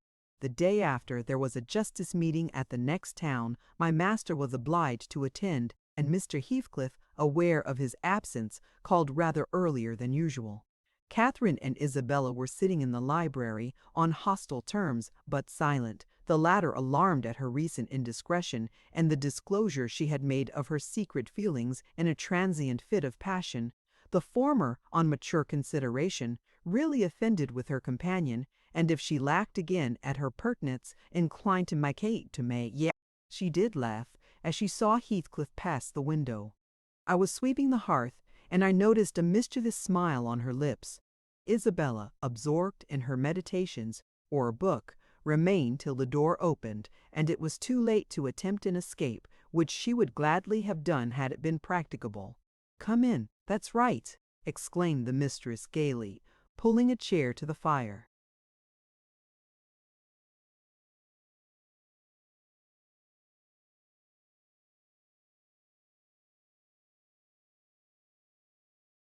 Here are two people, sadly in need of a third to thaw the ice between them. And you are the very one we should both of us choose. Heathcliff, I'm proud to show you, at last, somebody that dotes on you more than myself. I expect you to feel flattered. Nay, it's not Nellie. Don't look at her. My poor little sister-in-law is breaking her heart by mere contemplation of your physical and moral beauty. It lies in your own power to be Edgar's brother. No, no, Isabella, you shan't run off," she continued, arresting with feigned playfulness the confounded girl who had risen indignantly. "We were quarreling like cats about you, Heathcliff, and I was fairly beaten in protestations of devotion and admiration, and, moreover, I was informed that if I would but have the manners to stand aside, my rival, as she will have herself to be, would shoot a shaft into your soul that would fix you forever and send my image into eternal oblivion." "Catherine," said Isabella, calling up her dignity, and disdaining to struggle from the tight grasp that held her, "I thank you to adhere to the truth and not."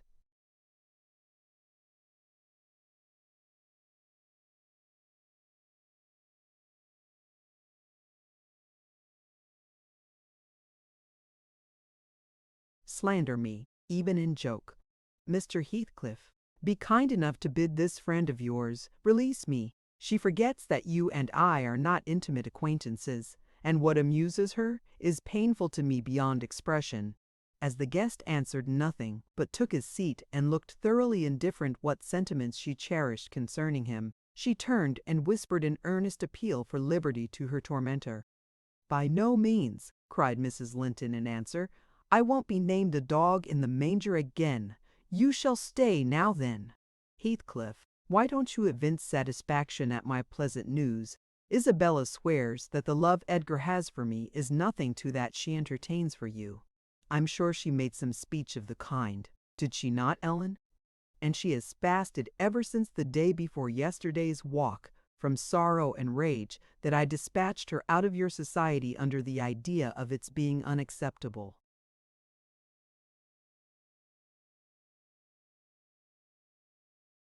"I think you belie her," said Heathcliff, twisting his chair to face them. "She wishes to be out of my society now, at any rate." And he stared hard at the object of discourse, as one might do at a strange repulsive animal, a centipede from the Indies, for instance, which curiosity leads one to examine in spite of the aversion it raises. The poor thing couldn't bear that. She grew white and red in rapid succession and, while tears beaded her lashes, bent the strength of her small fingers to loosen the firm clutch of Catherine, and perceiving that as fast as she raised one finger off her arm, another closed down, and she could not remove the whole together, she began to make use of her nails, and their sharpness presently ornamented the detainers with crescents of red.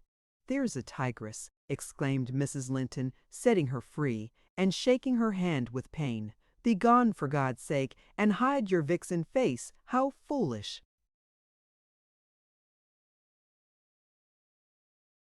To reveal those talons to him. Can't you fancy the conclusions he'll draw? Look, Heathcliff, they are instruments that will do execution. You must beware of your eyes. "I'd wrench them off her fingers if they ever menaced me," he answered, brutally, when the door had closed after her. "But what did you mean by teasing the creature in that manner, Cathy? You were not speaking the truth, were you?" "I assure you I was," she returned. "She has been dying for your sake several weeks, and raving about you this morning, and pouring forth a deluge of abuse, because I represented your failings in a plain light, for the purpose of mitigating her adoration. But don't notice it further. I wish to punish her sauciness, that's all. I like her too well, my dear Heathcliff, to let you absolutely seize and devour her up." "And I like her too ill to attempt it," said he, "except in a very ghoulish fashion.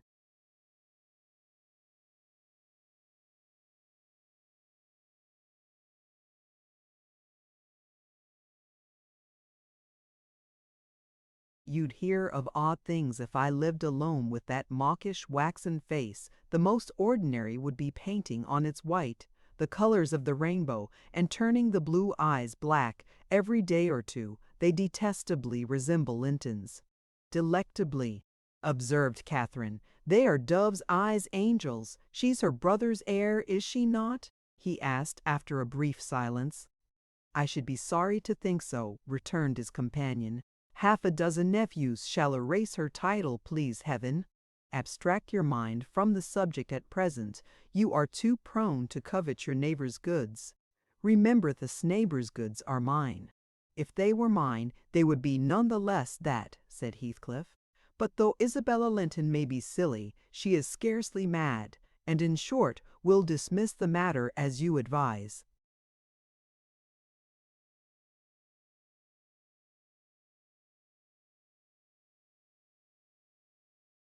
From their tongues they did dismiss it, and Catherine, probably from her thoughts. The other, I felt certain, recalled it often in the course of the evening. I saw him smile to himself, grin rather, and lapse into ominous musing whenever Mrs. Linton had occasion to be absent from the apartment. I determined to watch his movements. My heart invariably cleaved to the master's in preference to Catherine's side. With reason, I imagine, for he was kind and trustful and honorable, and she could not be called the opposite, yet she seemed to allow herself such wide latitude that I had little faith in her principles, and still less sympathy for her feelings.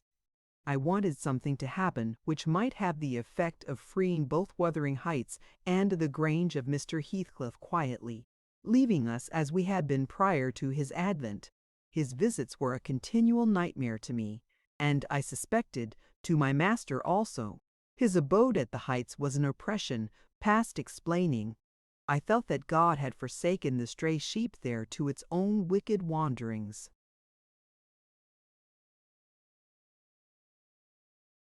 And an evil beast prowled between it and the fold, waiting his time to spring and destroy. Chapter 11. Sometimes, while meditating on these things in solitude, I've got up in a sudden terror and put on my bonnet to go see how all was at the farm. I've persuaded my conscience that it was a duty to warn him how people talked regarding his ways, and then I've recollected his confirmed bad habits, and, hopeless of benefiting him, have flinched from re-entering the dismal house, doubting if I could bear to be taken at my word. One time I passed the old gate, going out of my way, on a journey to Gimmerton. It was about the period that my narrative has reached, a bright frosty afternoon, the ground bare and the road hard and dry. I came to a stone where the highway branches off onto the moor at your left hand, a rough sand pillar with the letters W, H, cut on its north side, on the east G and on the southwest TG. It serves as a guidepost to the Grange, the Heights, and village. The sun shone yellow on its gray head, reminding me of summer, and I cannot say why, but all at once a gush of child sensations flowed into my heart.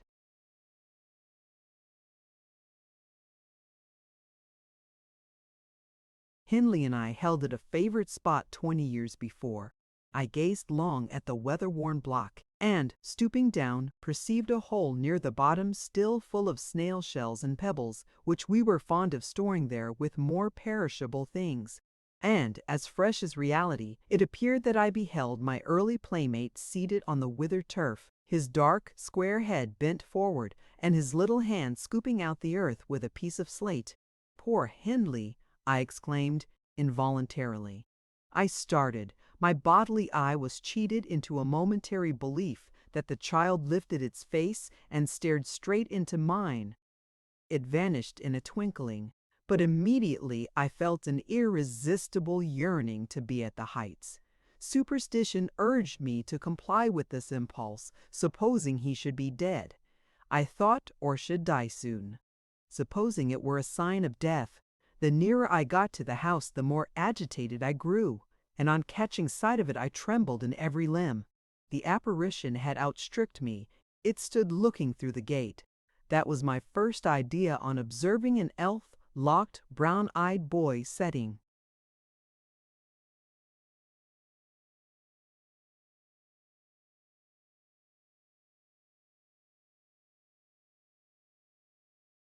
His ruddy countenance against the bars.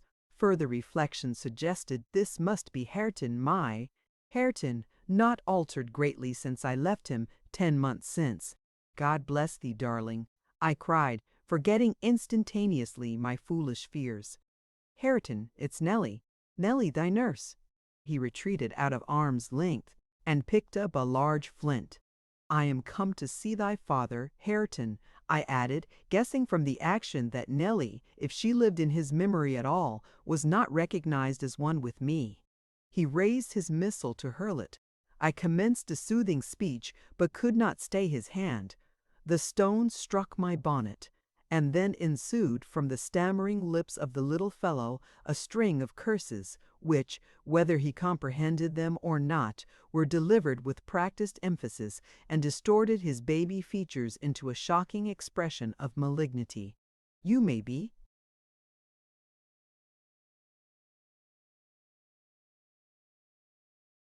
Certain this grieved more than angered me. Fit to cry, I took an orange from my pocket and offered it to propitiate him. He hesitated, and then snatched it from my hold, as if he fancied I only intended to tempt and disappoint him. I showed another, keeping it out of his reach. "Who has taught you those fine words, my bairn?" I inquired. "The curate?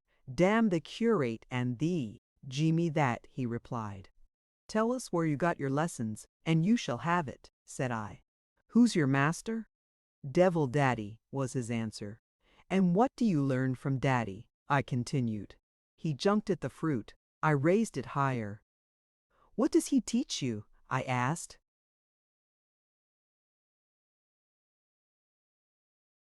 "Naught," said he, "but to keep out of his gate.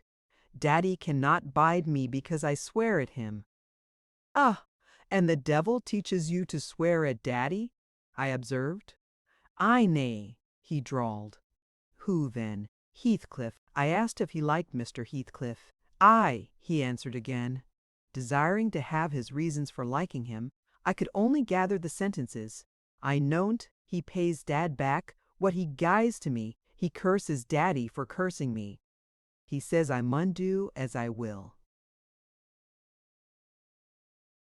"And the curate does not teach you to read and write, then?" I pursued. "No, I was told the curate should have his teeth dashed down his throat if he stepped over the threshold. Heathcliff had promised that." I put the orange in his hand and bade him tell his father that a woman called Nellie Dean was waiting to speak with him by the garden gate. He went up the walk and entered the house, but, instead of Henley, Heathcliff appeared on the door-stones, and I turned directly and ran down the road as hard as ever I could race, making no halt till I gained the guide-post, and feeling as scared as if I had raised a goblin. This is not much connected with Miss Isabella's affair, except that it urged me to resolve further on mounting vigilant guard, and doing my utmost to check the spread of such bad influence at the Grange, even though I should wake a domestic storm by thwarting Mrs. Linton's pleasure. The next time Heathcliff came, my young lady chanced to be feeding some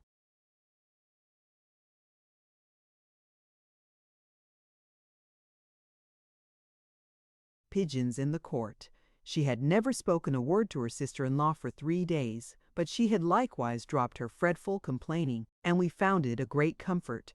Heathcliff had not the habit of bestowing a single unnecessary civility on Miss Linton, I knew.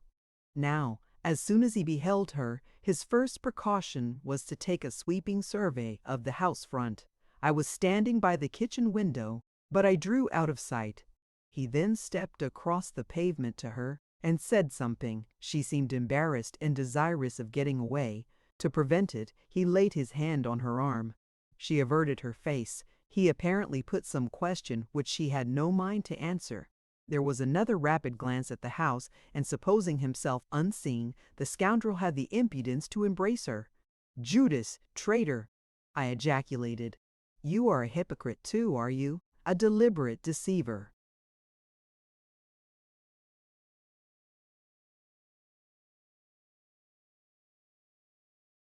"Who is Nellie?" said Catherine's voice at my elbow. I had been over-intent on watching the pair outside to mark her entrance. "Your worthless friend," I answered warmly, "the sneaking rascal yonder." "Ah, he has caught a glimpse of us. He is coming in. I wonder, will he have the heart to find a plausible excuse for making love to Miss when he told you he hated her?" Mrs. Linton saw Isabella tear herself free and run into the garden, and a minute after, Heathcliff opened the door. I couldn't withhold giving some loose to my indignation, but Catherine angrily insisted on silence and threatened to order me out of the kitchen if I dared to be so presumptuous as to put in my insolent tongue. "To hear you, people might think you were the mistress," she cried. "You want setting down in your right place. Heathcliff, what are you about, raising this stir? I said you must let Isabella alone. I beg you will, unless you are tired of being."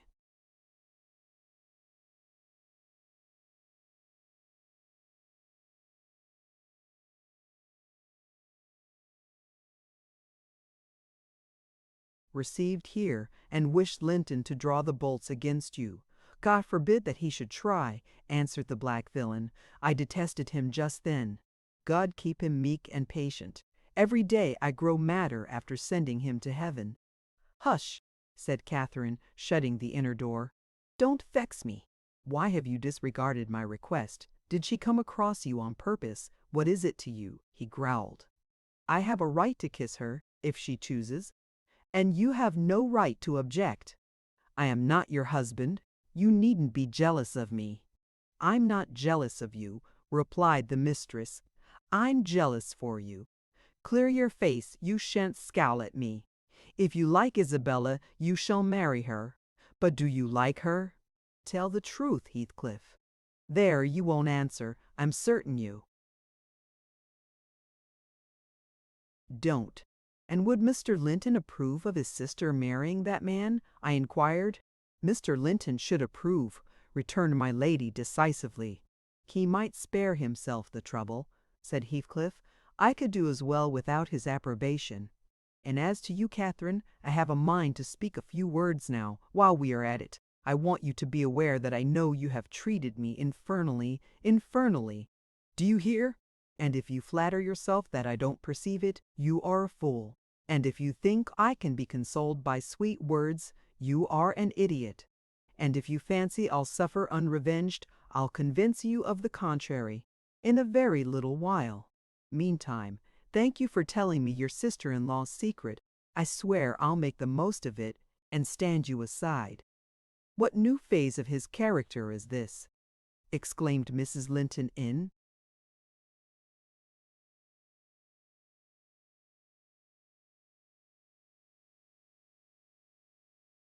amazement. "I've treated you infernally, and you'll take your revenge. How will you take it, ungrateful brute? How have I treated you infernally?" "I seek no revenge on you," replied Heathcliff, less vehemently. "That's not the plan.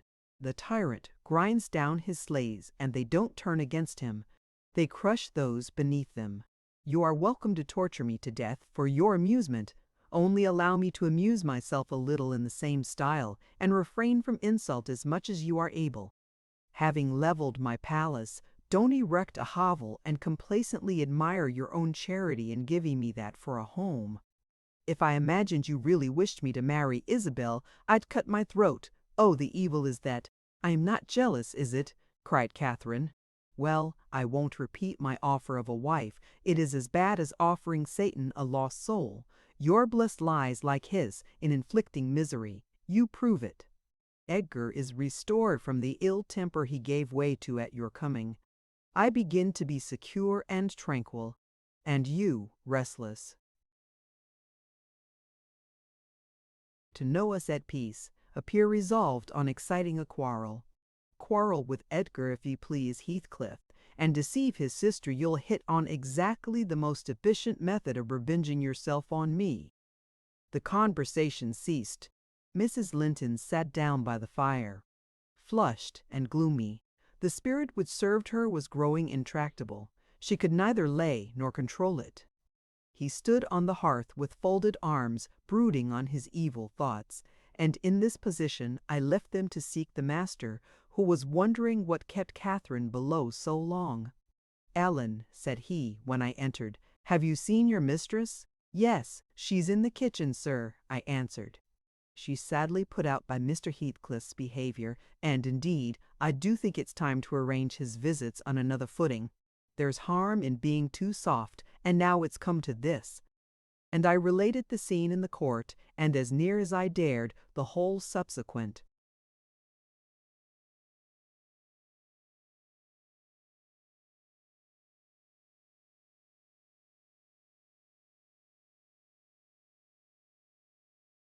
Dispute. I fancied it could not be very prejudicial to Mrs. Linton, unless she made it so afterwards, by assuming the defensive for her guest. Edgar Linton had difficulty in hearing me to the close. His first words revealed that he did not clear his wife of blame. "This is insufferable," he exclaimed. "It is disgraceful that she should own him for a friend and force his company on me. Call me 2 men out of the hall, Ellen.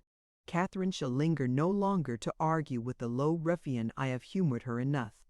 He descended, and bidding the servants wait in the passage, went, followed by me, to the kitchen.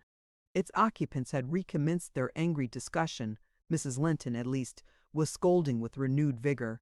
Heathcliff had moved to the window, and hung his head, somewhat cowed by her violent rating apparently. He saw the master first, and made a hasty motion that she should be silent, which,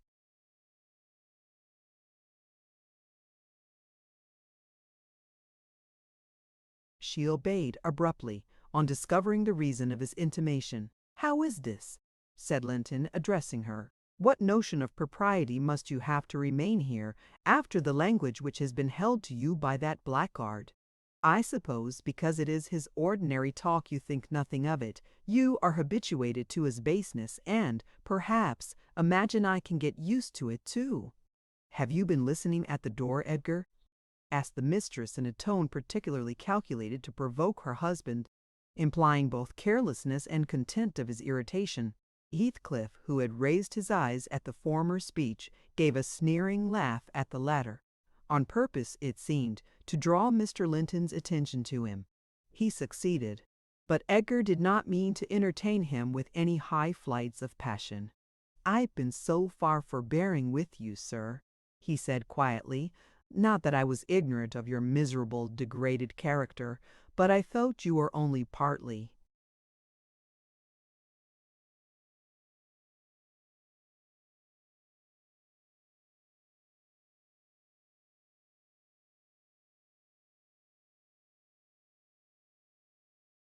Responsible for that, and Catherine wishing to keep up your acquaintance, I acquiesced foolishly. Your presence is a moral poison that would contaminate the most virtuous. For that cause, and to prevent worse consequences, I shall deny you hereafter admission into this house, and give notice now that I require your instant departure. 3 minutes' delay will render it involuntary and ignominious. Heathcliff measured the height and breadth of the speaker with an eye full of derision. "Cathy, this lamb of yours threatens like a bull," he said.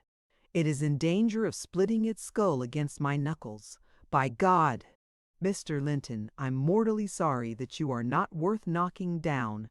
My master glanced towards the passage and signed me to fetch the men. He had no intention of hazarding a personal encounter. I obeyed the hint, but Mrs. Pardon,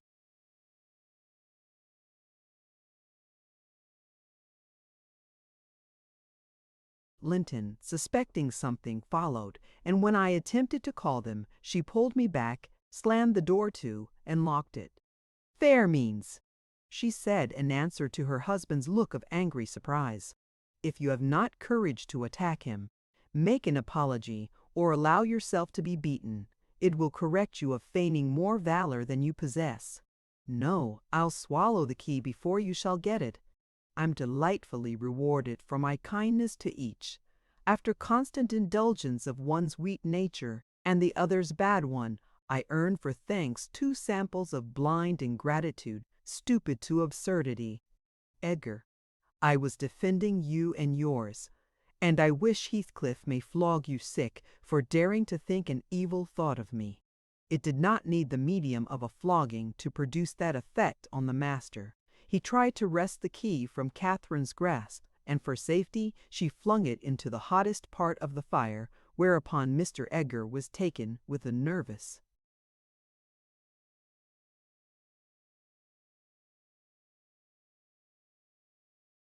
trembling, and his countenance grew deadly pale. For his life he could not averse that excess of emotion, mingled anguish and humiliation overcame him completely. He leant on the back of a chair and covered his face. "Oh, heavens! In old days this would win you knighthood," exclaimed Mrs. Linton. "We are vanquished! We are vanquished!" Heathcliff would as soon lift a finger at you as the king would march his army against a colony of mice. "Cheer up! You shan't be hurt. Your type is not a lamb, it's a sucking leveret." "I wish you joy of the milk-blooded coward, Cathy," said her friend. "I compliment you on your taste, and that is the slavering, shivering thing you prefer to me. I would not strike him with my fist, but I'd kick him with my foot and experience considerable satisfaction. Is he weeping, or is he going to faint for fear?" The fellow approached and gave the chair on which Linton rested a push. He'd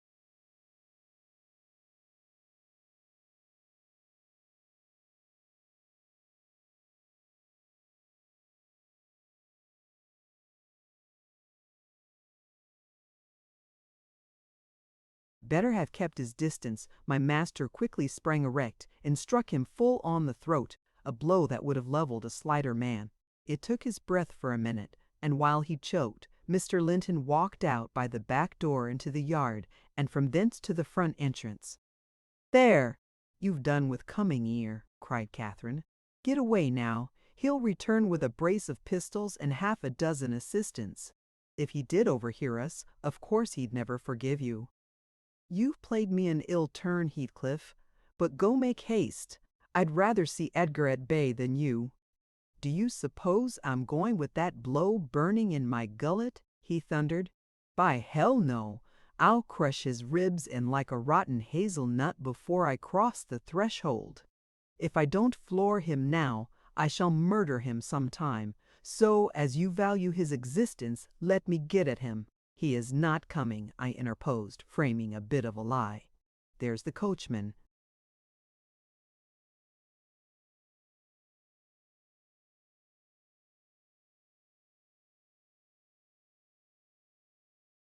"And the two gardeners, you'll surely not wait to be thrust into the road by them. Each has a bludgeon, and master will very likely be watching from the parlor windows to see that they fulfill his orders."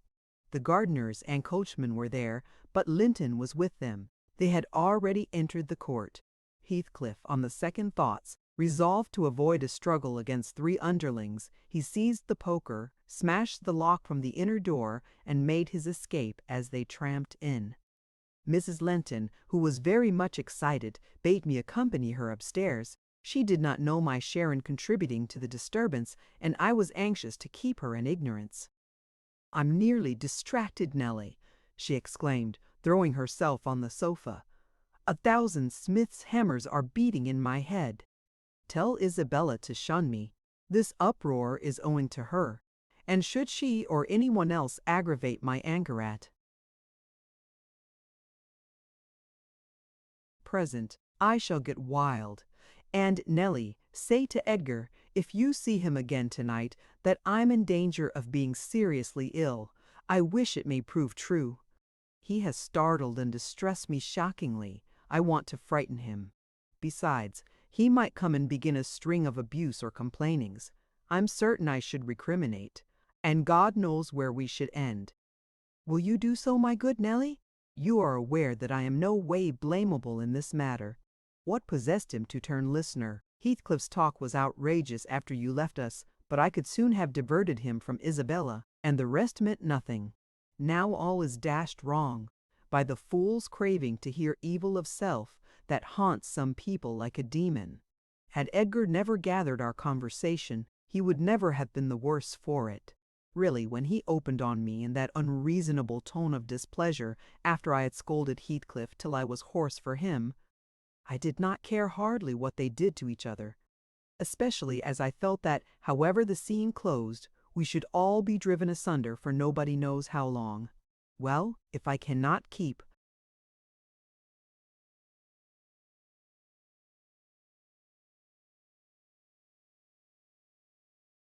Heathcliff for my friend, if Edgar will be mean and jealous, I'll try to break their hearts by breaking my own. That will be a prompt way of finishing all when I am pushed to extremity. But it's a deed to be reserved for a forlorn hope. I'd not take Linton by surprise with it. To this point he has been discreet in dreading to provoke me. You must represent the peril of quitting that policy, and remind him of my passionate temper, verging, when kindled, on frenzy. I wish you could dismiss that apathy out of that countenance, and look rather more anxious about me. The stolidity with which I received these instructions was, no doubt, rather exasperating, for they were delivered in perfect sincerity. But I believed a person who could plan the turning of her fits of passion to account beforehand might, by exerting her will, manage to control herself tolerably, even while under their influence, and I did not wish to frighten her husband, as she said, and multiply his annoyances for the purpose of serving her selfishness. Therefore I said,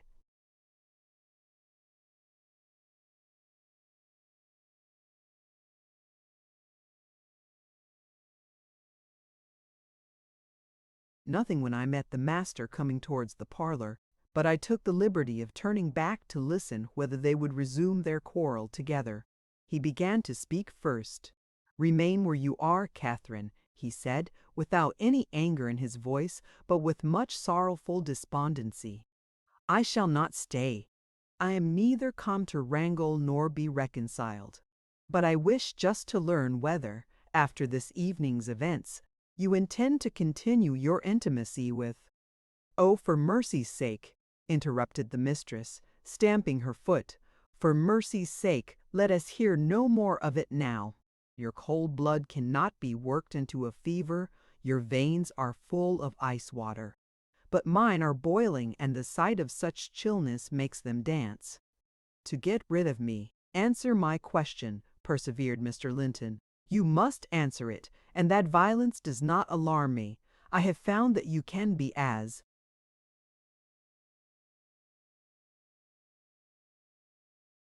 stoical as anyone when you please. Will you give up Heathcliff hereafter, or will you give up me? It is impossible for you to be my friend and his at the same time, and I absolutely require to know which you choose." "I require to be let alone," exclaimed Catherine furiously.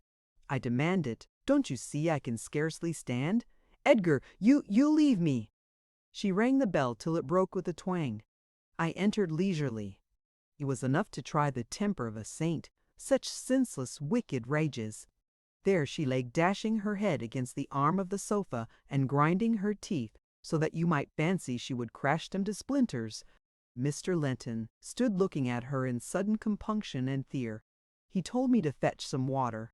She had no breath for speaking. I brought a glassful, and as she would not drink, I sprinkled it on her face. In a few seconds she stretched herself out stiff and turned up her eyes, while her cheeks, at once blanched and livid, assumed the aspect of death. Linton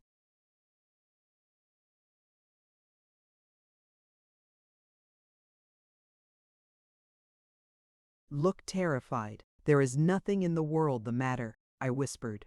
I did not want him to yield, though I could not help being afraid in my heart. "She has blood on her lips," he said, shuddering. "Never mind," I answered tartly, and I told him how she had resolved, previous to his coming, on exhibiting a fit of frenzy. I incautiously gave the account aloud, and she heard me, for she started up, her hair flying over her shoulders, her eyes flashing, the muscles of her neck and arms standing out preternaturally. I made up my mind for broken bones at least, but she only glared about her for an instant and then rushed from the room. The master directed me to follow. I did, to her chamber door. She hindered me from going further by securing it against me.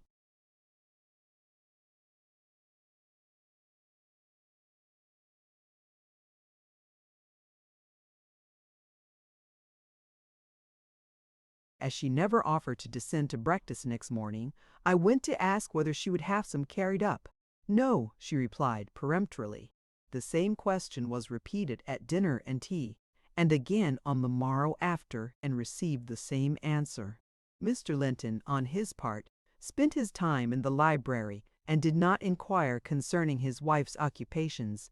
Isabella and he had had an hour's interview, during which he tried to elicit from her some sentiment of proper horror for Heathcliff's advances, but he could make nothing of her evasive replies, and was obliged to close the examination unsatisfactorily, adding, however, a solemn warning that if she were so insane as to encourage that worthless suitor, it would dissolve all bonds of relationship between herself and him.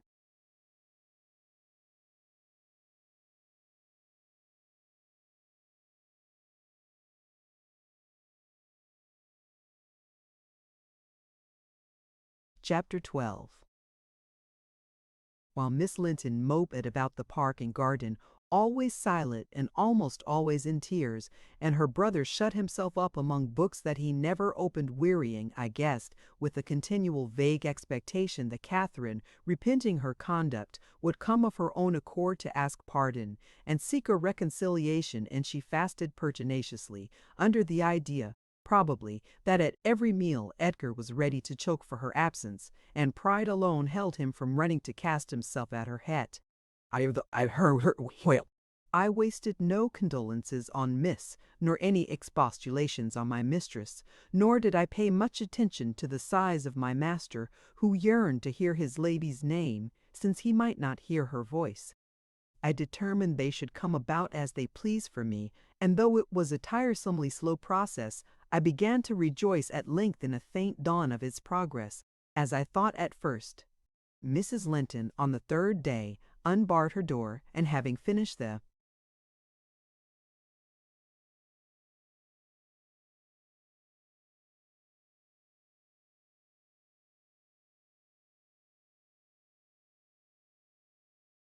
water in her pitcher and decanter, desired a renewed supply, and a basin of gruel, for she believed she was dying. That I sat down as a speech meant for Edgar's ears, I believed no such thing, so I kept it to myself and brought her some tea and dry toast. She ate and drank eagerly, and sank back on her pillow again, clenching her hands and groaning. "Oh, I will die," she exclaimed, "since no one cares anything about me. I wish I had not taken that." Then a good while after I heard her murmur, "No, I'll not die. He'd be glad he does not love me at all. He would never miss me."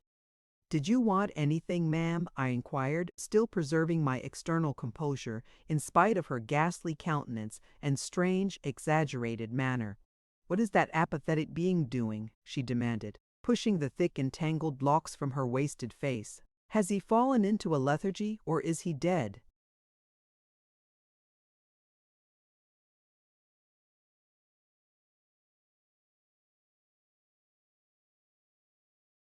"Neither," replied I, "if you mean Mr. Linton. He's tolerably well, I think, though his studies occupy him rather more than they ought. He is continually among his books, since he has no other society." I should not have spoken so if I had known her true condition, but I could not get rid of the notion that she acted a part of her disorder. "Among his books!" she cried, confounded. "And I dying, I on the brink of the grave! My God, does he know how I'm altered?" continued she, staring at her reflection in a mirror hanging against the opposite wall. "Is that Catherine Linton? He imagines me in a Pettin play, perhaps. Cannot you inform him that it is frightful earnest? Nelly, if it be not too late, as soon as I learn how he feels, I'll choose between these two, either to starve at once, that would be no punishment, unless he had a heart, or to recover, and leave the country. Are you speaking the truth about him now? Take care. Is he actually so utterly indifferent for my life?"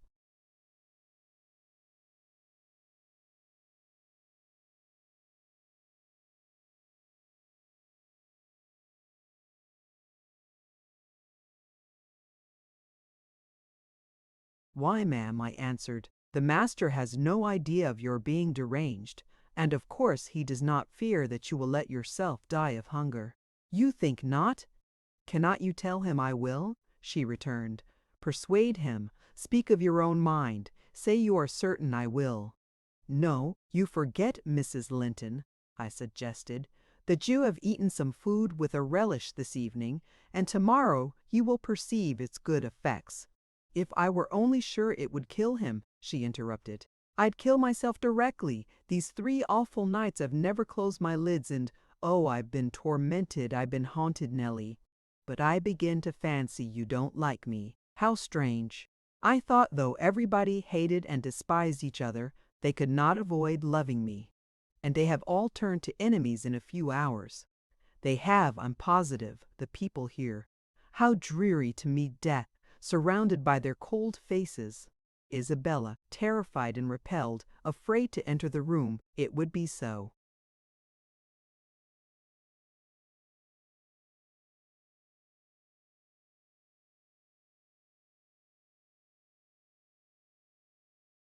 Dreadful to watch Catherine go, and Edgar standing solemnly by to see it over. Then offering prayers of thanks to God for restoring peace to his house and going back to his books. What in the name of all that feels has he to do with books when I am dying? She could not bear the notion which I had put into her head of Mr. Linton's philosophical resignation. Tossing about, she increased her feverish bewilderment to madness and tore the pillow with her teeth. Then raising herself up all burning, desired that I would open the window. We were in the middle of winter. The wind blew strong from the northeast, and I objected. Both the expressions flitting over her face and the changes of her moods began to alarm me terribly, and brought to my recollection her former illness and the doctor's injunction that she should not be crossed. A minute previously she was violent. Now, supported on one arm and not noticing my refusal to obey her, she seemed to find childish diversion in pulling the feathers from the rents she had just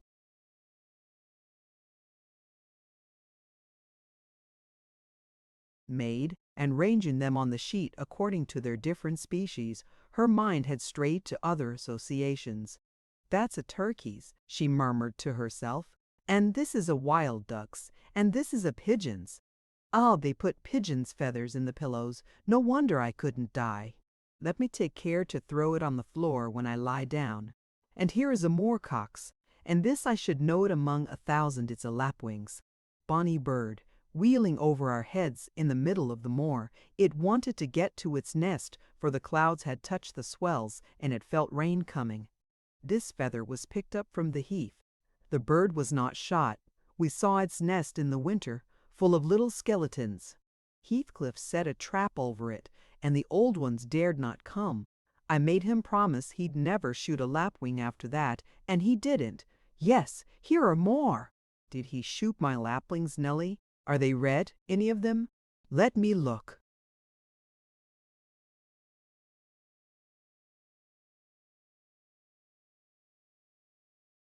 "Give over with that baby work," I interrupted, dragging the pillow away and turning the holes towards the mattress, for she was removing its contents by handfuls.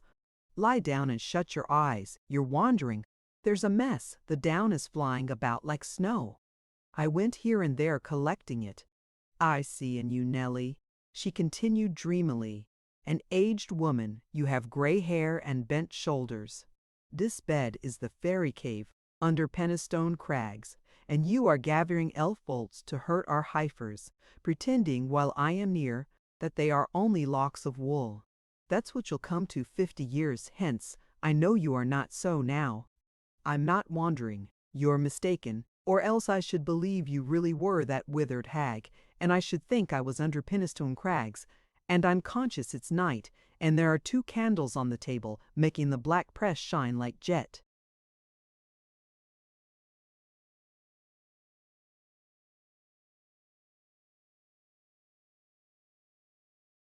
"The black press? Where is that?" I asked. "You are talking in your sleep. It's against the wall, as it always is," she replied. "It does appear odd I see a face in it." "There's no press in the room, and never was," said I, resuming my seat and looping up the curtain that I might watch her. "Don't you see that face?" she inquired, gazing earnestly at the mirror. And say what I could, I was incapable of making her comprehend it to be her own, so I rose and covered it with a shawl. "It's behind there still," she pursued anxiously. "And it stirred. Who is it? I hope it will not come out when you are gone." "Oh, Nellie, the room is haunted. I'm afraid of being alone."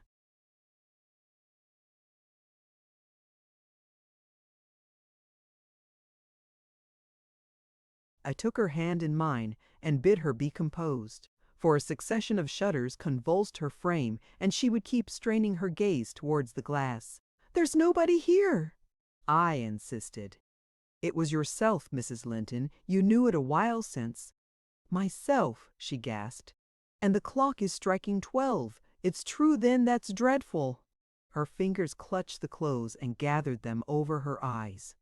I attempted to steal to the door with an intention of calling her husband, but I was summoned back by a piercing shriek. The shawl had dropped from the frame. "Why, what is the matter?" cried I. "Who is coward now? Wake up! That is the glass, the mirror, Mrs. Linton, and you see yourself in it, and there am I too by your side." Trembling and bewildered, she held me fast, but the horror gradually passed from her countenance. Its paleness gave place to a glow of shame. "Oh dear! I thought I was at home," she sighed. "I thought I was lying in my chamber at Wuthering Heights. Because I'm weak, my brain got confused and I screamed unconsciously. Don't say anything, but stay with me. I dread sleeping, my dreams apple me." "A sound sleep would do you good, ma'am," I answered, "and I hope this suffering will prevent your trying starving again. Oh, if I were but in my own bed in the old house." She went on bitterly, wringing her hands. "And that wind sounding in the firs by the lattice. Do let me feel it. It comes straight down the moor. Do let me have one breath." To pacify her, I held the casement ajar a few seconds. A cold blast rushed.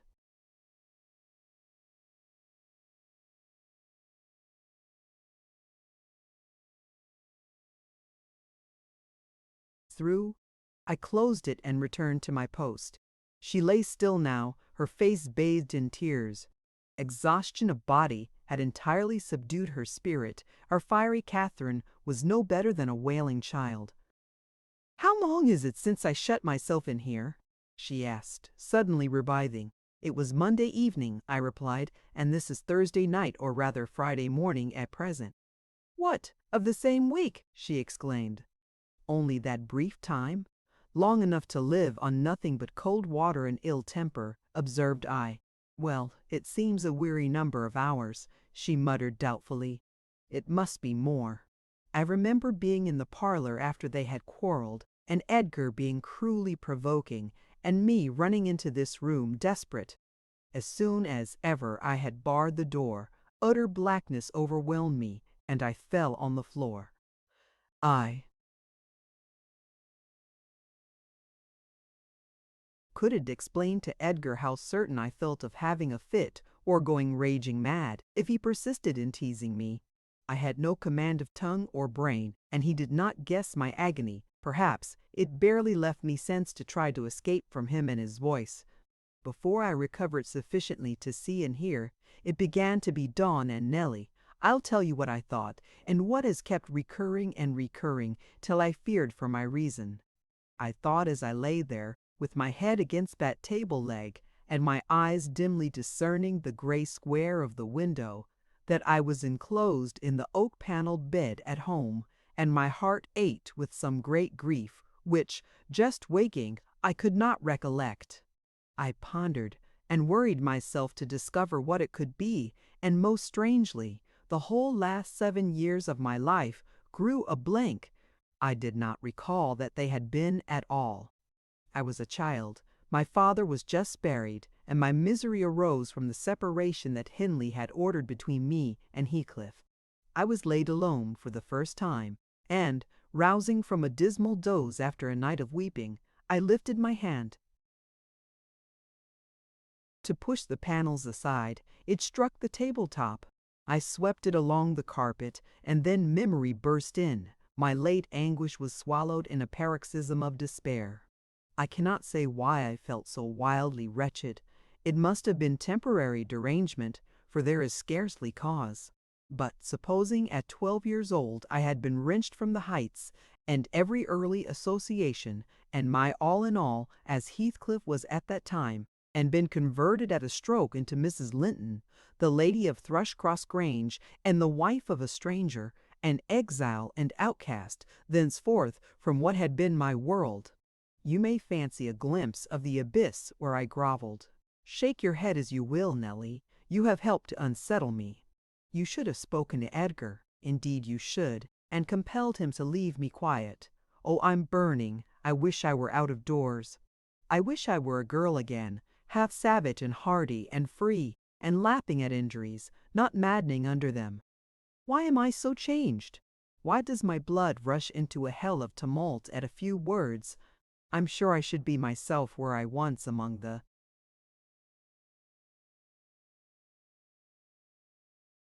heather on those hills.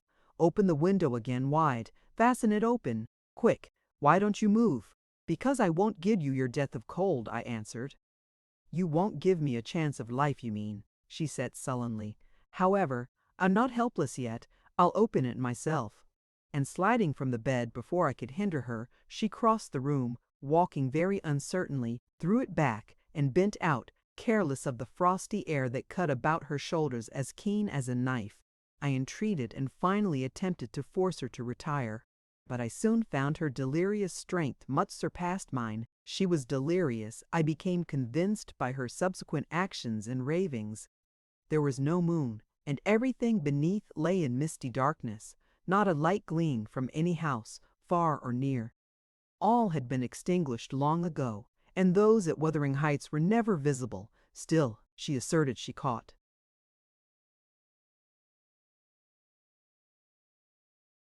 they're shining. Look, she cried eagerly, that's my room with the candle in it, and the tree swaying before it, and the other candle is in Joseph's garret. Joseph sits up late, doesn't he? He's waiting till I come home that he may lock the gate. Well, he'll wait a while yet. It's a rough journey, and a sad heart to travel it, and we must pass by Gimmerton Kirk to go that journey. We braved its ghosts often together, and dared each other to stand among the graves and ask them to come. But Heathcliff, if I dare you now, will you venture? If you do, I'll keep you. I'll not lie there by myself. They may bury me 12 feet deep and throw the church down over me, but I won't rest till you are with me. I never will. She paused and resumed with a strange smile. He's considering he'd rather I'd come to him. Find a way, then, not to that kirkyard. You are slow. Be content you always followed me. Perceiving it vain to argue against her insanity, I was planning how I could reach something to wrap about her, without quitting my hold of herself, for I could not trust her alone by the gaping lattice when, to my consternation, I heard the rattle of the door-handle, and Mr. Linton entered. He had only then come from the library, and, in passing through the lobby, had noticed our talking and been attracted by curiosity or fear to examine what it signified at that late hour. "Oh, sir," I cried, checking the exclamation risen to his lips at the sight which met him and the bleak atmosphere of the chamber, "my poor mistress is ill, and she quite masters me. I cannot manage her at all. Pray, come and persuade her to go to bed. Forget your anger, for she's hard to guide any way but her own. Catherine ill," he said, hastening to us. "Shut the window, Ellen. Catherine, why?"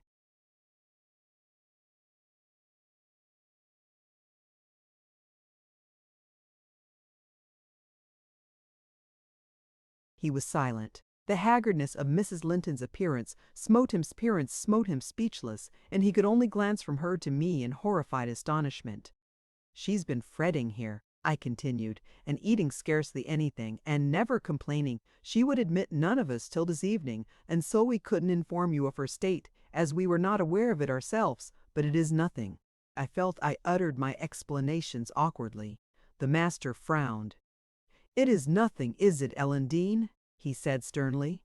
You shall account more clearly for keeping me ignorant of this." And he took his wife in his arms and looked at her with anguish. At first she gave him no glance of recognition. He was invisible to her abstracted gaze. The delirium was not fixed, however. Having weaned her eyes from contemplating the outer darkness, by degrees she centered her attention on him and discovered who it was that held her.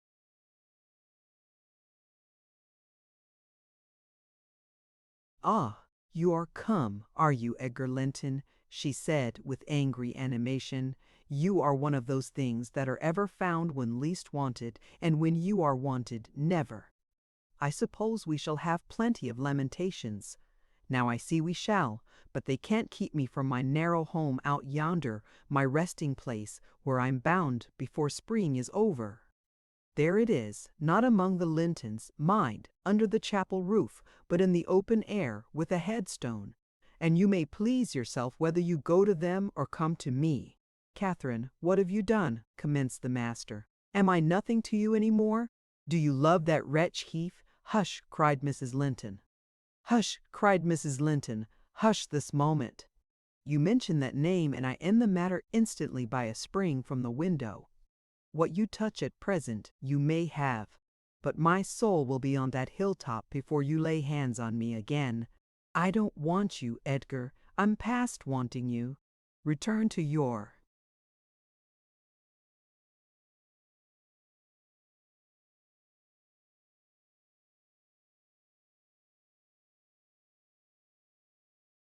books. I'm glad you possess a consolation, for all you had in me is gone. "Her mind wanders, sir," I interposed. "She has been talking nonsense the whole evening, but let her have quiet and proper attendance, and she'll rally. Hereafter we must be cautious how we vex her." "I desire no further advice from you," answered Mr. Linton.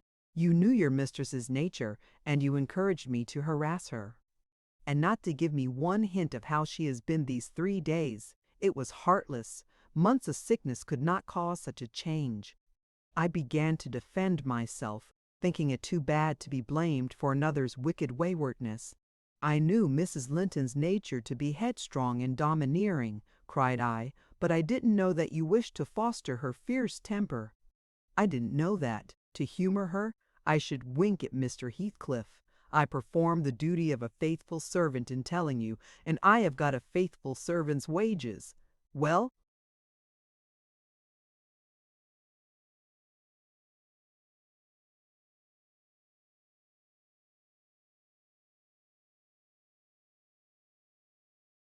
it will teach me to be careful next time. Next time you may gather intelligence for yourself. The next time you bring a tale to me, you shall quit my service, Elendine," he replied. "You'd rather hear nothing about it, I suppose, then, Mr. Linton?" said I. "Heathcliff has your permission to come according to Miss, and to drop in at every opportunity your absence offers, on purpose to poison the mistress against you." Confused as Catherine was, her wits were alert at applying our conversation. "Ah, Nellie has played traitor," she exclaimed passionately. "Nellie is my hidden enemy, you witch. So you do seek elf-bolts to hurt us. Let me go, and I'll make her rue. I'll make her howl a recantation."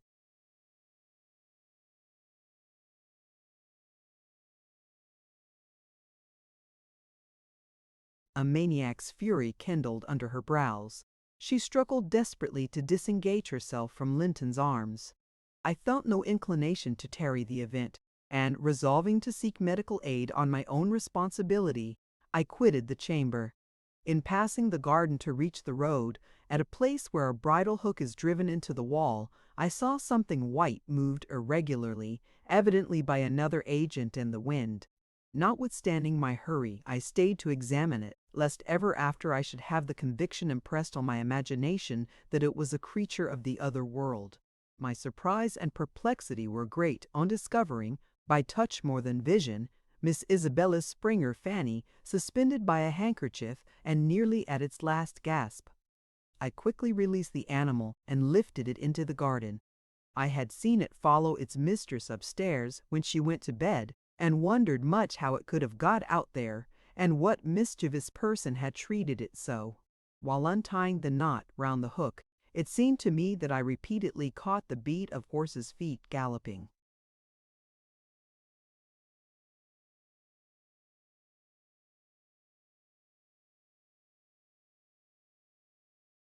At some distance, but there were such a number of things to occupy my reflections that I hardly gave the circumstance a thought, though it was a strange sound in that place at 2 o'clock in the morning. Mr. Kenneth was fortunately just issuing from his house to see a patient in a village as I came up the street, and my account of Catherine Linton's malady induced him to accompany me back immediately. He was a plain, rough man, and he made no scruple to speak his doubts of her surviving this second attack, unless she were more submissive to his directions than she had shown herself before. "Nellie Dean," said he, "I can't help fancying there's an extra cause for this. What has there been to do at the Grange? We've odd reports up here. A stout, hearty lass like Catherine does not fall ill for a trifle, and that sort of people should not either. It's hard work bringing them through fevers and such things. How did it begin?"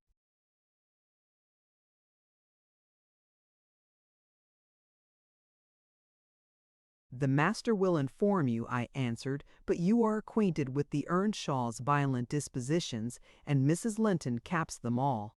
I may say this, it commenced in a quarrel. She was struck during a tempest of passion with a kind of fit. That's her account, at least, for she flew off in the height of it and locked herself up. Afterwards she refused to eat, and now she alternately raves and remains in a half-dream, knowing those about her, but having her mind filled with all sorts of strange ideas and illusions." "Mr. Linton will be sorry?" observed Kenneth, interrogatively. "Sorry, he'll break his heart should anything happen," I replied. "Don't alarm him more than necessary." "Well, I told him to beware," said my companion, "and he must bide the consequences of neglecting my warning. Hasn't he been intimate with Mr. Heathcliff lately?"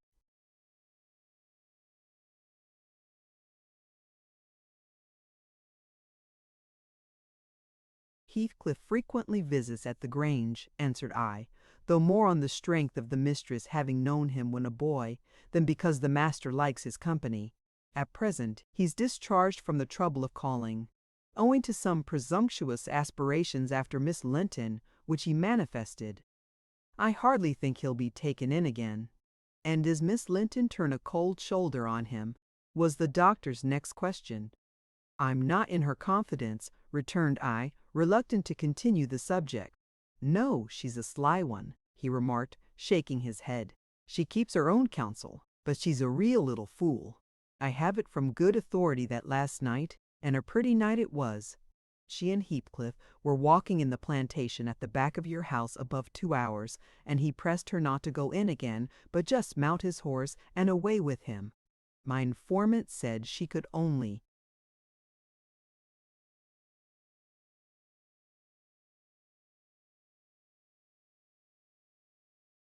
put him off by pledging her word of honor to be prepared on their first meeting after that, when it was to be he didn't hear. But you urge Mr. Linton to look sharp." This news filled me with fresh fears. I outstripped Kenneth and ran most of the way back. The little dog was yelping in the garden yet. I spared a minute to open the gate for it, but instead of going to the house door, it coursed up and down snuffing the grass, and would have escaped to the road, had I not seized it and conveyed it in with me. On ascending to Isabella's room, my suspicions were confirmed. It was empty. Had I been a few hours sooner, Mrs. Linton's illness might have arrested her rash step. But what could be done now? There was a bare possibility of overtaking them if pursued instantly. I could not pursue them, however, and I dared not rouse the family and fill the place with confusion. Still less unfold the business to my master, absorbed as he was in his present calamity, and having no heart to spare for a second grief. I saw nothing for it but to hold.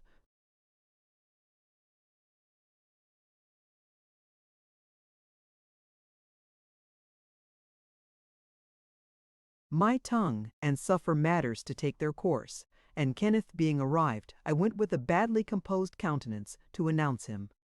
Catherine lay in a troubled sleep, Her husband had succeeded in soothing the excess of frenzy. He now hung over her pillow, watching every shade and every change of her painfully expressive features. The doctor, on examining the case for himself, spoke hopefully to him of its having a favorable termination if we could only preserve around her perfect and constant tranquillity. To me, he signified the threatening danger was not so much death as permanent alienation of intellect. I did not close my eyes that night, nor did Mr. Linton. Indeed, we never went to bed, and the servants were all up long before the usual hour, moving through the house with stealthy tread and exchanging whispers as they encountered each other in their vocations.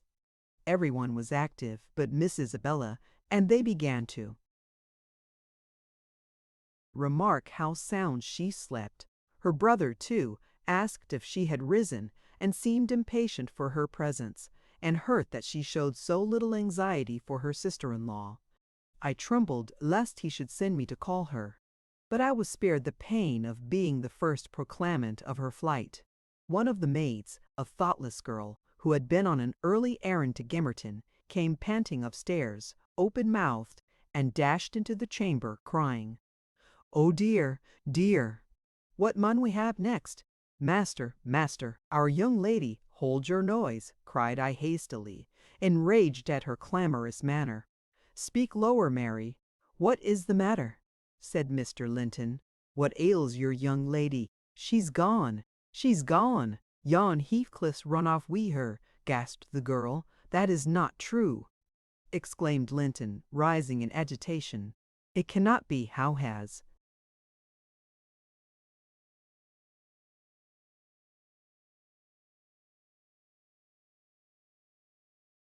The idea entered your head? Ellen Dean, go and seek her. It is incredible. It cannot be. As he spoke, he took the servant to the door, and then repeated his demand to know her reasons for such an assertion. "Why, I met on the road a lad that fetches milk here," she stammered, "and he asked whether we weren't in trouble at the Grange. I thought he meant for Missis's sickness, so I answered yes. Then says he, 'There's somebody gone after 'em, I guess.' I stared. He saw I knew naught about it, and he told how a gentleman and lady had stopped to have a horse's shoe fastened at a blacksmith's shop 2 miles out of Gimmerton, not very long after midnight, and how the blacksmith's lass had got up to spy who they were. She knew them both directly, and she noticed the man Heathcliff it was, she felt certain. Nobody could mistake him, besides put a sovereign in her father's hand for payment. The lady had a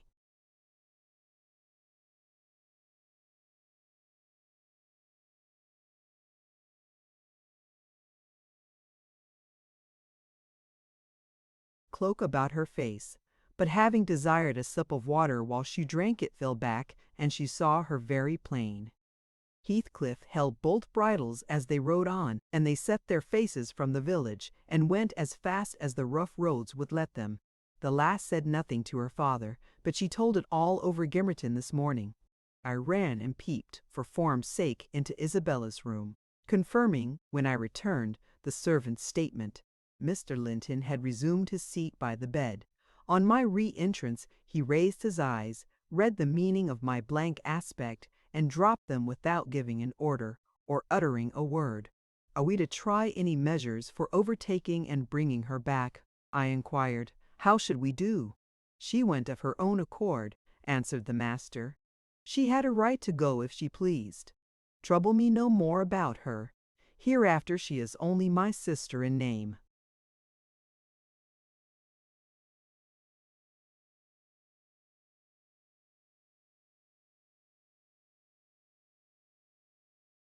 "Not because I disown her, but because she has disowned me." And that was all he said on the subject. He did not make a single inquiry further, or mention her in any way, except directing me to send what property she had in the house to her fresh home, wherever it was, when I knew it.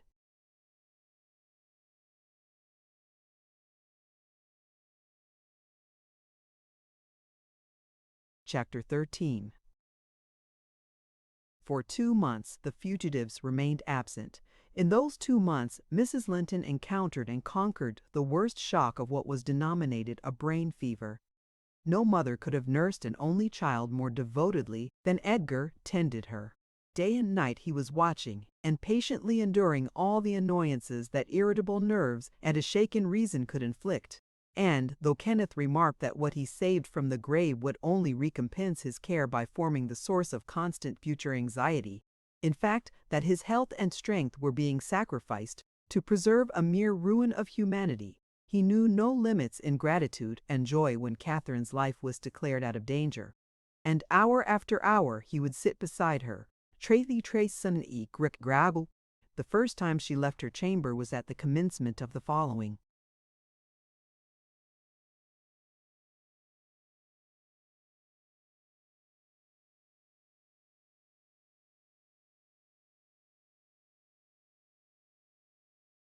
March. Mr. Linton had put on her pillow in the morning a handful of golden crocuses. Her eye, long stranger to any gleam of pleasure, caught them in waking, and shone delighted as she gathered them eagerly together. "These are the earliest flowers at the Heights," she exclaimed. "They remind me of soft thaw winds and warm sunshine and nearly melted snow." "Edgar, is there not a south wind, and is not the snow almost gone?" "The snow is quite gone down here, darling," replied her husband, "and I only see 2 white spots on the whole range of moors. The sky is blue, and the larks are singing, and the becks and brooks are all brim full. Catherine, last spring at this time, I was longing to have you under this roof. Now, I wish you were a mile or 2 up those hills. The air blows so sweetly, I feel that it would cure you." "I shall never be there but once more," said the invalid, "and then you'll leave me, and I shall remain forever. Next spring you'll long again to have me under."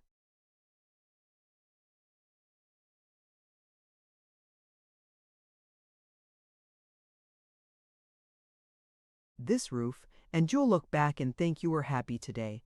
Linton lavished on her the kindest caresses and tried to cheer her by the fondest words, but, vaguely regarding the flowers, she let the tears collect on her lashes and stream down her cheeks unheeding. We knew she was really better, and therefore decided that long confinement to a single place produced much of this despondency, and it might be partially removed by a change of scene. The master told me to light a fire in the many weeks deserted parlor and to set an easy chair in the sunshine by the window, and then he brought her down, and she sat a long while enjoying the genial heat, and, as we expected, revived by the objects round her, which, though familiar, were free from the dreary associations investing her hated sick chamber.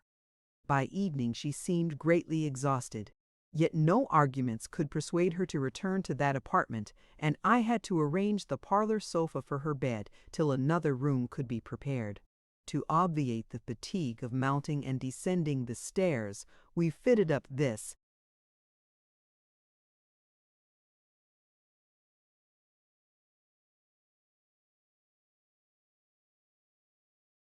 We lie at present on the same floor with a parlor, and she was soon strong enough to move from one to the other, leaning on Edgar's arm. Ah, I thought myself, she might recover, so waited on as she was. And there was double cause to desire it, for on her existence depended that of another. We cherished the hope that in a little while Mr. Linton's heart would be gladdened and his land secured from a stranger's gripe by the birth of an heir. I should mention that Isabella sent to her brother, some 6 weeks from her departure, a short note announcing her marriage with Heathcliff. It appeared dry and cold, but at the bottom was dotted in with pencil an obscure apology and an entreaty for kind remembrance and reconciliation, if her proceeding had offended him, asserting that she could not help it then, and being done, she had now no power to repeal it. Linton did not reply to this, I believe, and in a fortnight more I got a long letter which I considered odd, coming from the pen of a bride just out of the honeymoon. I'll read it, for I keep it yet, any relic of the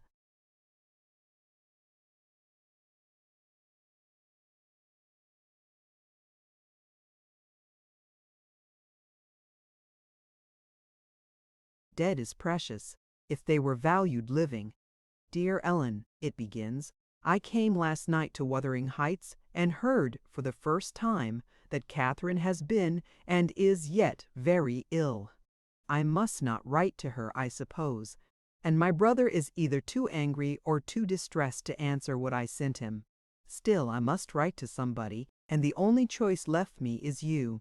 Inform Edgar that I'd give the world to see his face again, that my heart returned to Thrushcross Grange in 24 hours after I left it, and is there at this moment, full of warm feelings for him, and Catherine.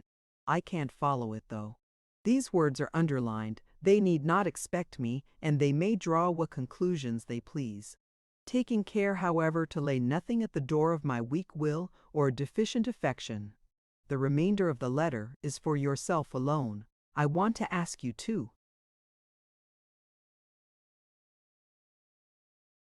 Questions. The first is, how did you contrive to preserve the common sympathies of human nature when you resided here? I cannot recognize any sentiment which those around share with me. The second question I have great interest in. It is this. Is Mr. Heathcliff a man? If so, is he mad? And if not, is he a devil? I shan't tell my reasons for making this inquiry, but I beseech you to explain, if you can, what I have married, that is, when you call to see me. And you must call, Ellen, very soon. Don't write, but come and bring me something from Edgar. Now, you shall hear how I have been received in my new home, as I am led to imagine the Heights will be. It is to amuse myself that I dwell on such subjects as the lack of external comforts. They never occupy my thoughts, except at the moment when I miss them. I should laugh and dance for joy if I found their absence was the total of my miseries, and the rest was an unnatural dream.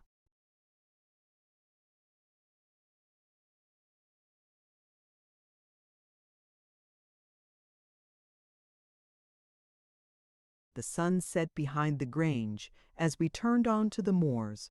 By that I judged it to be 6 o'clock, and my companion halted half an hour to inspect the park and the gardens and probably the place itself as well as he could.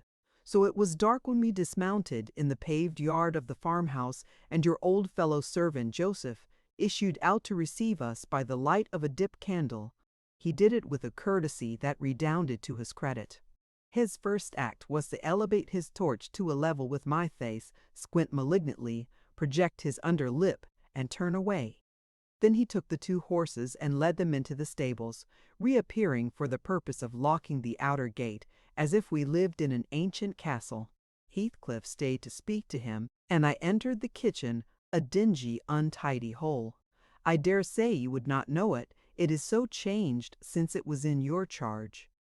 By the fire stood a ruffianly child, strong in limb and dirty in garb, with the look of Catherine in his eyes and about his mouth.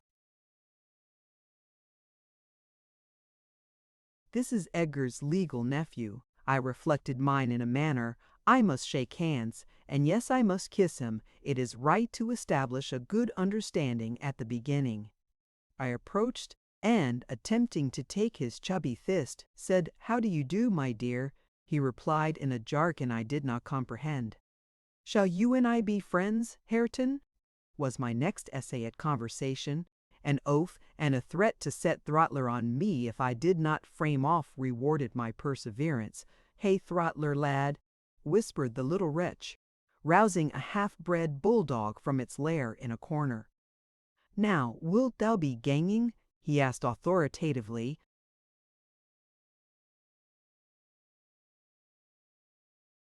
Love for my life urged the compliance. I stepped over the threshold to wait till the others should enter.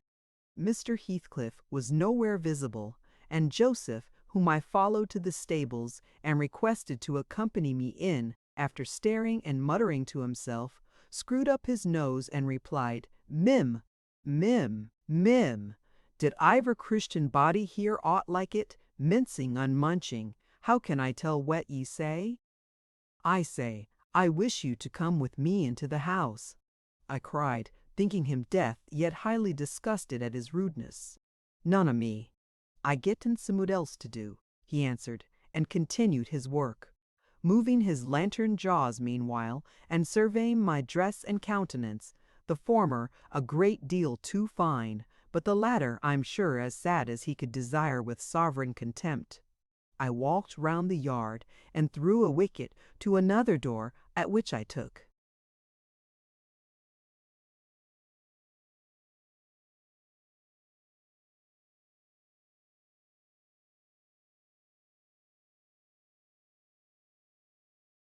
The liberty of knocking, in hopes a more civil servant might show himself. After a short suspense, it was opened by a tall, gaunt man, without neckerchief and otherwise extremely slovenly. His features were lost in masses of shaggy hair that hung on his shoulders, and his eyes, too, were like a ghostly Catherine's, with all their beauty annihilated. "What's your business here?" he demanded grimly. "Who are you?" "My name was Isabella Linton," I replied. "You've seen me before, sir." "I'm lately married to Mr. Heathcliff, and he has brought me here, I suppose by your permission." "Is he come back, then?" asked the hermit, glaring like a hungry wolf. "Yes, we came just now," I said, "but he left me by the kitchen door, and when I would have gone in, your little boy played sentinel over the place, and frightened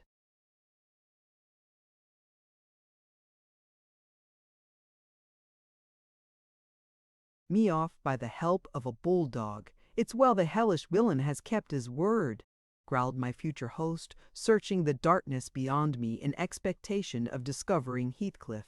And then he indulged in a soliloquy of execrations and threats of what he would have done had the fiend deceived him. I repented having tried this second entrance, and was almost inclined to slip away before he finished cursing. But ere I could execute that intention, he ordered me in, and shut and refastened the door. There was a great fire, and that was all the light in the huge apartment, whose floor had grown a uniform gray, and the once brilliant pewter dishes, which used to attract my gaze when I was a girl, partook of a similar obscurity, created by tarnish and dust. I inquired whether I might call the maid and be conducted to a bedroom. Mr. Earnshaw vouchsafed no answer. He walked up and down with his hands in his pockets, apparently quite forgetting my presence, and his abstraction was evidently so deep and his whole aspect so misanthropical that I shrank from disturbing him again. "You'll not be surprised, Ellen, at my feeling particularly cheerless, seated in worse than solitude on that inhospitable hearth, and remembering that 4 miles distant lay my delightful home, containing the only people I loved on earth. And there might as well be the Atlantic to part us. Instead of those 4 miles, I could not overpass them. I questioned with myself, where must I turn for comfort? And mind you don't tell Edgar or Catherine above every sorrow beside. This rose preeminent despair at finding nobody who could or would be my ally against Heathcliff. I had sought shelter at Wuthering Heights almost gladly because I was secured by that arrangement from living alone with him, but he knew the people we were coming amongst, and he did not fear their intermeddling. I sat and thought a doleful time. The clock struck 8 and 9, and still my companion paced to and fro, his head bent on his breast, and perfectly silent, unless a groan or a bitter ejaculation forced itself out at intervals. I listened to detect a woman's voice in the house, and filled the interim with wild regrets and dismal anticipations, which at last spoke audibly in irrepressible sighing and weeping. I was not aware how openly I grieved till Earnshaw halted opposite in his measured walk and gave me a stare of newly awakened surprise. Taking advantage of his recovered attention, I exclaimed, "I'm tired with my journey, and I want to go to bed. Where is the maidservant? Direct me to her, as she won't come to me." "We have none," he answered. "You must wait on yourself. Where must I sleep, then?" I sobbed. I was beyond regarding self-respect, weighed down by fatigue and wretchedness.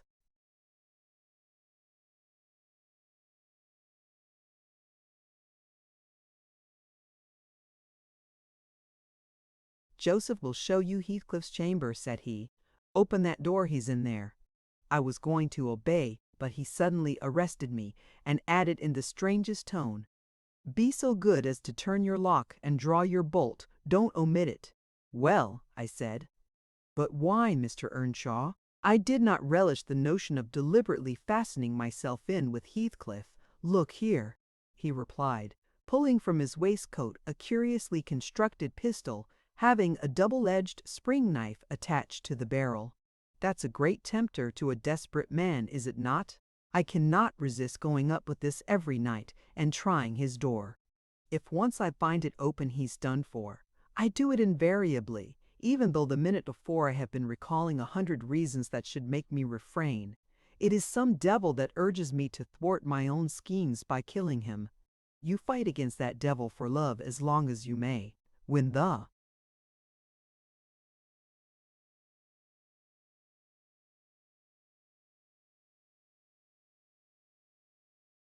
time comes, not all the angels in heaven shall save him. I surveyed the weapon inquisitively. A hideous notion struck me, how powerful I should be possessing such an instrument. I took it from his hand and touched the blade. He looked astonished at the expression my face assumed during a brief second. It was not horror, it was covetousness. He snatched the pistol back, jealously, shut the knife, and returned it to its concealment. I don't care if you tell him, said he. Put him on his guard, and watch for him. You know the terms we are on, I see. His danger does not shock you. What has Heathcliff done to you? I asked. In what has he wronged you? To warrant this appalling hatred, wouldn't it be wiser to bid him quit the house? No, thundered Earnshaw. Should he offer to leave me, he's a dead man. Persuade him to attempt it, and you are a murderess. Am I to lose all, without?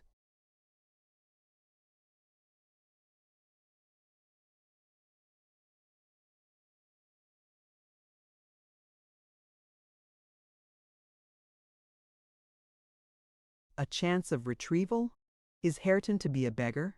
Oh, damnation!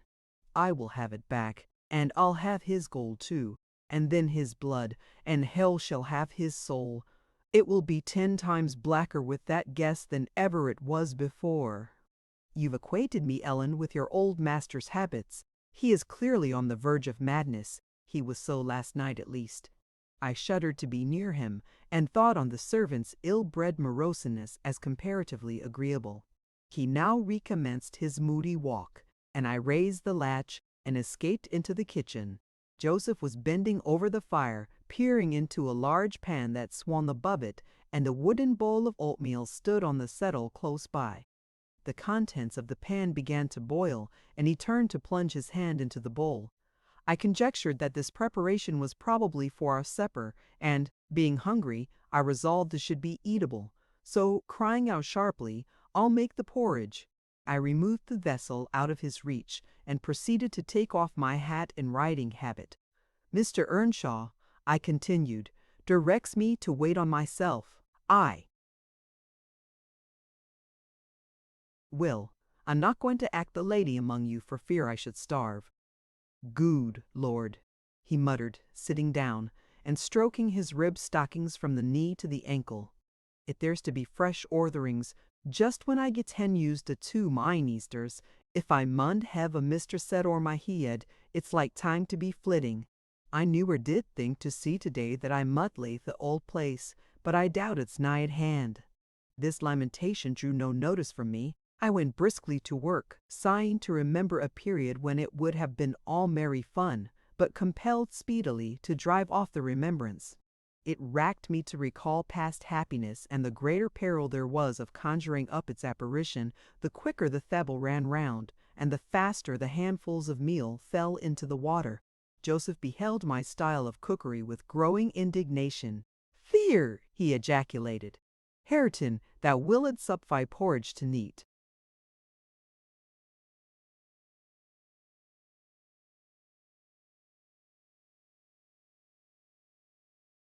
There'll be naught but lumps as big as my naive. Fear again, I'd fling in bowl and all if I were ye. There, pail to gilp off, and then you'll ha' done we. Bang, bang, it's a mercy task both Tom isn't deaved out. It was rather a rough mess, I own, when poured into the basins. 4 had been provided, and a gallon pitcher of new milk was brought from the dairy, which Hareton seized and commenced drinking and spilling from the expansive lip. I expostulated and desired that he should have his in a mug, affirming that I could not taste the liquid treated so dirtily. The old cynic chose to be vastly offended at this nicety, assuring me repeatedly that the barn was every bit as good as I, and every bit as wholesome, and wondering how I could fashion to be so conceited. Meanwhile, the infant ruffian continued sucking, and glowered up at me defyingly as he slavered into the jug. "I shall have my supper in another room," I said. "Have you no place you call A?"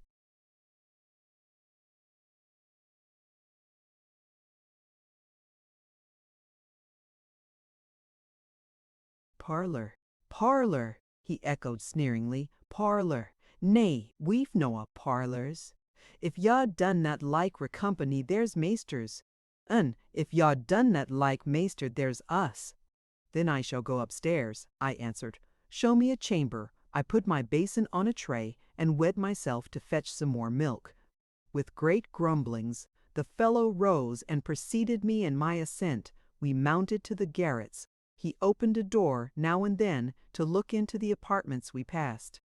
"Here's a rom," he said at last, flinging back a cranky board on hinges. "It's weel enough to ate a few porridge in. There's a pack o' corn out o' corner. They are meaderly clane. If you're feared o' mucky in your grand silk clothes, spread your handkerchier o' the top on't."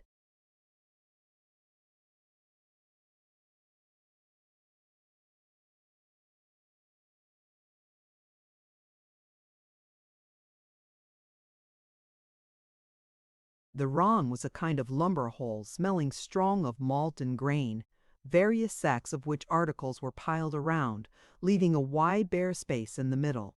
"Why, man," I exclaimed, facing him angrily, "this is not a place to sleep in. I wish to see my bedroom." "Bedroom," he repeated in a tone of mockery. "Yas, see, all de bedroomest there is yon's mine." He pointed into the second garret, only differing from the first in being more naked about the walls, and having a large, low, curtainless bed, with an indigo-colored quilt at one end. "What do I want with yours?" I retorted. "I suppose Mr. Heathcliff does not lodge at the top of the house, does he?"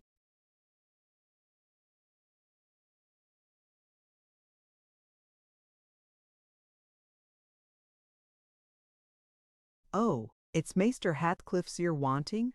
cried he, as if making a new discovery. "Couldn't he hae said so at onst? And then I mud ha' telled ye, bot all this work, that that's just one ye cannot see.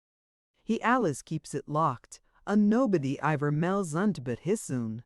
You've a nice house, Joseph," I could not refrain from observing, "and pleasant inmates, and I think the concentrated essence of all the madness in the world took up its abode in my brain the day I linked my fate with theirs. However, that is not to the present purpose. There are other rooms. For heaven's sake, be quick and let me settle somewhere." He made no reply to this adjuration, only plodding doggedly down the wooden steps and halting before an apartment which, from that halt, and the superior quality of its furniture, I conjectured to be the best one. There was a carpet, a good one, but the pattern was obliterated by dust, a fireplace hung with cut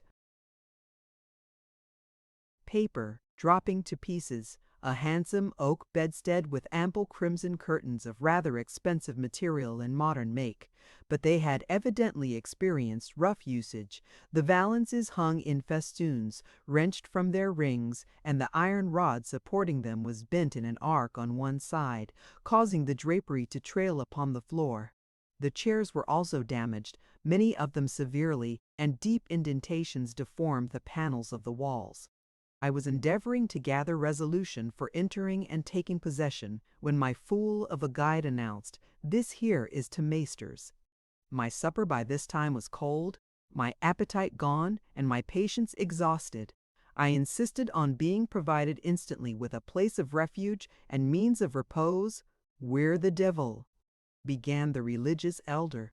"The Lord bless us, the Lord forgie us. We're the hell wolgie gang, ye marred. Wearisome no wet, ye've seen all but Hareton's bit of a chamber." There's not another hoyle to lig down and id the hass.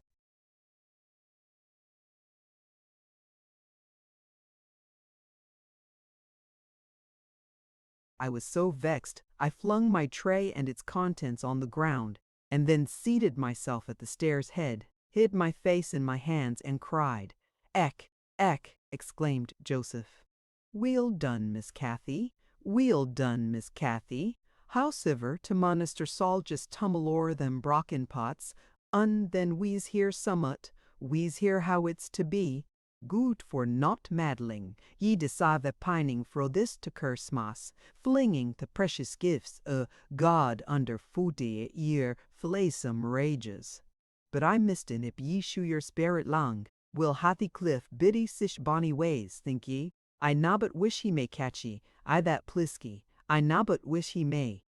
And so he went on scolding to his den beneath, taking the candle with him, and I remained in the dark. The period of reflection succeeding this silly action compelled me to admit the necessity of smothering my pride and choking my wrath, and bestirring myself to remove its effects. An unexpected aid presently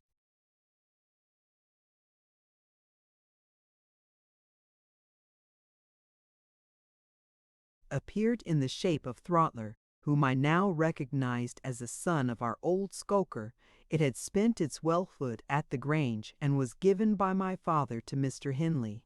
I fancy it knew me. It pushed its nose against mine by way of salute, and then hastened to devour the porridge, while I groped from step to step, collecting the shattered earthenware and drying the spatters of milk from the banister with my pocket-handkerchief.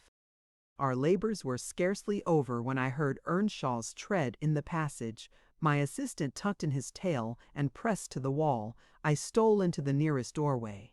The dog's endeavor to avoid him was unsuccessful, as I gasped by a scutter downstairs and a prolonged, piteous yelping. I had better luck. He passed on, entered his chamber, and shut the door. Directly after Joseph came up with Hareton to put him to bed. I had found shelter in Hareton's room, and the old man, on seeing me, said, "They's rom for both ye and your pride. Now I should think I the high see. It's empty. Ye may hev it all to yourselm, on him as Allah's makes a third. I sit ill company."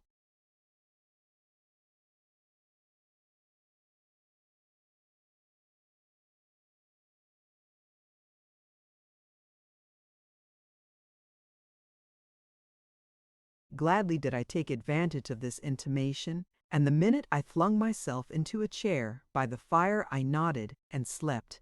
My slumber was deep and sweet, though over far too soon. Mr. Heathcliff awoke me. He had just come in and demanded, in his loving manner, what I was doing there. I told him the cause of my staying up so late, that he had the key of our room in his pocket. The adjective hour gave mortal offence. He swore it was not, nor ever should be, mine. And but I'll not repeat his language, nor describe his habitual conduct. He is ingenious and unresting in seeking to gain my abhorrence. I sometimes wonder at him with an intensity that deadens my fear. Yet, I assure you, a tiger or a venomous serpent could not rouse terror in me equal to that which he wakens. He told me of Catherine's illness, and accused my brother of causing it, promising that I should be Edgar's proxy in suffering till he could get hold of him. I do hate him. I am wretched. I have been a fool. Beware of uttering one breath of this to anyone at the Grange. I shall expect you every day. Don't disappoint me. Isabella. Chapter 14.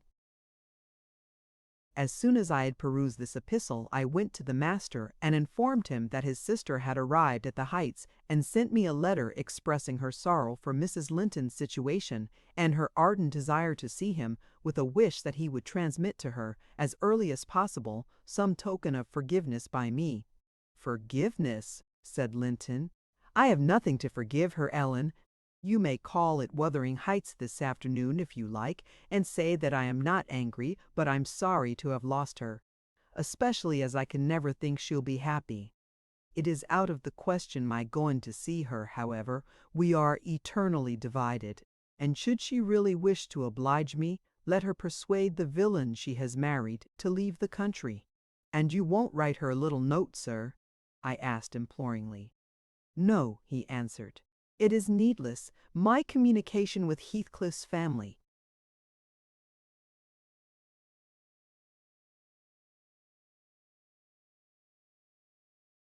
shall be as sparing as his with mine. It shall not exist." Mr. Edgar's coldness depressed me exceedingly, and all the way from the Grange I puzzled my brains how to put more heart into what he said when I repeated it, and how to soften his refusal of even a few lines to console Isabella. I dare say she had been on the watch for me since morning. I saw her looking through the lattice as I came up the garden causeway, and I nodded to her, but she drew back as if afraid of being observed. I entered without knocking. There never was such a dreary, dismal scene as the formerly cheerful house presented. I must confess that if I had been in the young lady's place I would, at least, have swept the hearth and wiped the tables with a duster. But she already partook of the pervading spirit of neglect which encompassed her. Her pretty face was wan and listless, her hair uncurled, some locks hanging lankly down, and some carelessly twisted round her head. Probably she had not touched her dress since yester evening. Hindley was not there. Mr. Heathcliff sat at a table, turning over some papers in his pocket-book, but he rose when I appeared, asked me how I did, quite friendly, and offered me a chair. He was the only thing there that seemed decent, and I thought he never looked better. So much had circumstances altered their positions that he would certainly have struck a stranger as a born and bred gentleman, and his wife as a thorough little slattern. She came forward eagerly to greet me, and held out one hand to take the expected letter. I shook my head. She wouldn't understand the hint, but followed me to a sideboard, where I went to lay my bonnet, and importuned me in a whisper to give her directly what I had brought. Heathcliff guessed the meaning of her manoeuvre, and said, "If you have got anything for Isabella, as no doubt you have, Nelly, give it to her. You needn't make a secret of it. We have no secrets between us." "Oh, I have nothing," I replied, thinking it best to speak the truth at once. "My master bid me tell his sister that she must not expect either a letter or a visit from him at present. He sends his love, ma'am, and his wishes for your happiness, and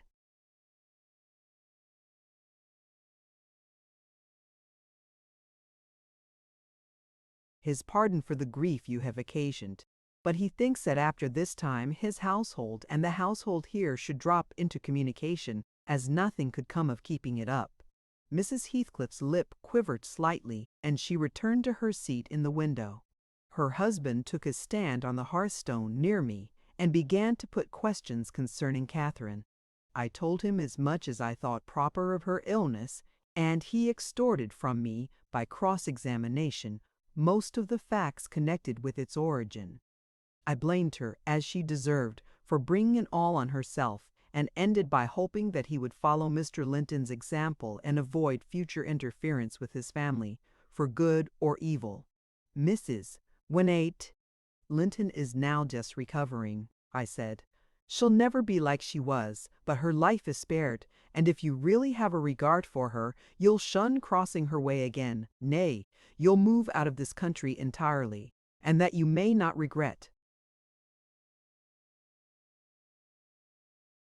it. I'll inform you Catherine Linton is as different now from your old friend Catherine Earnshaw as that young lady is different from me.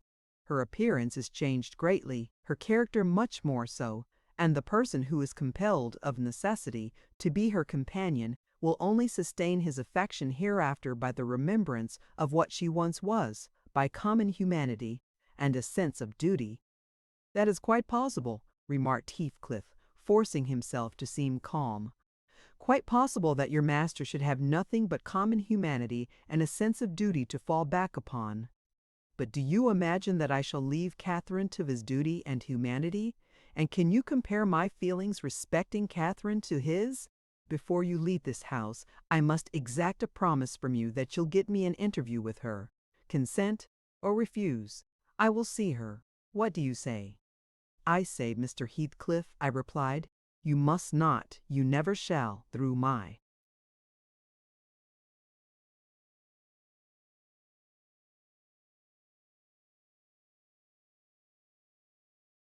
means another encounter between you and the master would kill her altogether. With your aid that may be avoided, he continued, and should there be danger of such an event, should he be the cause of adding a single trouble more to her existence, why, I think I shall be justified in going to extremes. I wish you had sincerity enough to tell me whether Catherine would suffer greatly from his loss, the fear that she would restrains me. And there you see the distinction between our feelings. Had he been in my place, and I in his, though I hated him with a hatred that turned my life to gall, I never would have raised a hand against him. You may look incredulous if you please. I never would have banished him from her society as long as she desired his. The moment her regard ceased, I would have torn his heart out and drunk his blood. But till then, if you don't believe me, you don't know me till then. I would have died by inches before I touched a single hair of his head.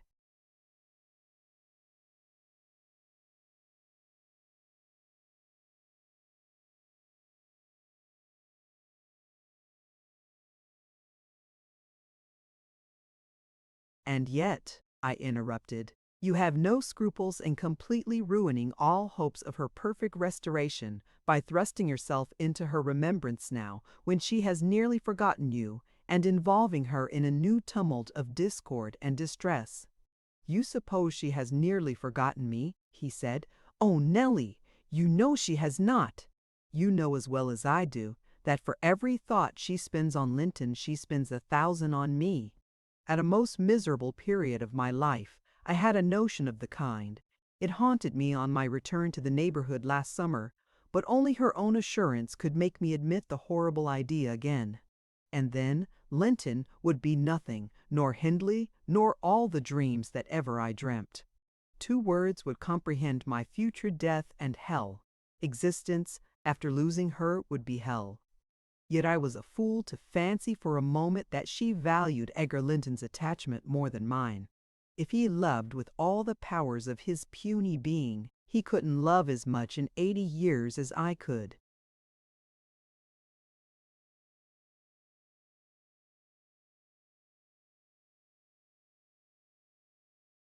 In a day, and Catherine has a heart as deep as I have, the sea could be as readily contained in that horse trough as her whole affection be monopolized by him. Tush! He is scarcely a degree dearer to her than her dog or her horse. It is not in him to be loved like me. How can she love in him what he has not? Catherine and Edgar are as fond of each other as any 2 people can be, cried Isabella with sudden vivacity. No one has a right to talk in that manner, and I won't hear my brother depreciated in silence. Your brother is wondrous fond of you too, isn't he? Observed Heathcliff scornfully. He turns you adrift on the world with surprising alacrity. He is not aware of what I suffer, she replied. I didn't tell him that. You have been telling him something then. You have written, have you? To say that I was married. I did write. You saw the note.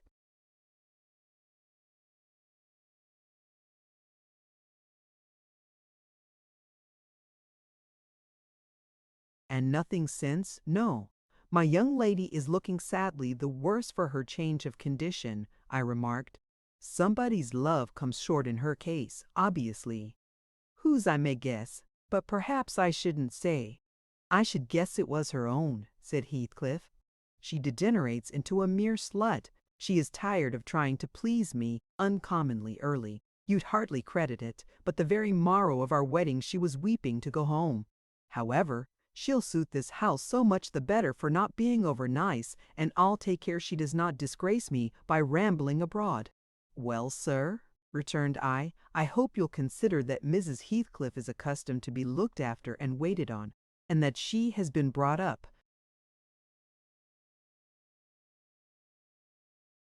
like an only daughter whom everyone was ready to serve. You must let her have a maid to keep things tidy about her, and you must treat her kindly. Whatever be your notion of Mr. Edgar, You cannot doubt that she has a capacity for strong attachments, or she wouldn't have abandoned the elegancies and comforts and friends of her former home to fix contentedly in such a wilderness as this with you. She abandoned them under a delusion, he answered, picturing in me a hero of romance and expecting unlimited indulgences from my chivalrous devotion. I can hardly regard her in the light of a rational creature, so obstinately has she persisted in forming a fabulous notion of my character and acting on the false impressions she cherished. But at last, I think she begins to know me. I don't perceive the silly smiles and grimaces that provoked me at first, and the senseless incapability of discerning that I was in earnest when I gave her my opinion of her infatuation and herself. It was a marvelous effort of perspicacity to discover that.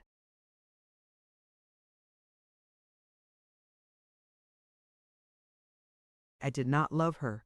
I believed at one time no lessons could teach her that, and yet it is poorly learnt. For this morning she announced, as a piece of appalling intelligence, that I had actually succeeded in making her hate me. A positive labor of Hercules, I assure you. If it be achieved, I have cause to return thanks. Can I trust your assertion, Isabella? Are you sure you hate me? If I let you alone for half a day, won't you come sighing and wheedling to me again? I dare say she would rather I had seemed all tenderness before you. It wounds her vanity to have the truth exposed. But I don't care who knows that the passion was wholly on one side, and I never told her a lie about it. She cannot accuse me of showing one bit of deceitful softness. The first thing she saw me do, on coming out of the Grange, was to hang up her little dog, and when she pleaded for it, the first words I uttered were a wish that I had the hanging of every being belonging to her, except one. Possibly she took that exception for herself. But no brutality disgusted her. I suppose she has an innate admiration of it, if only her precious.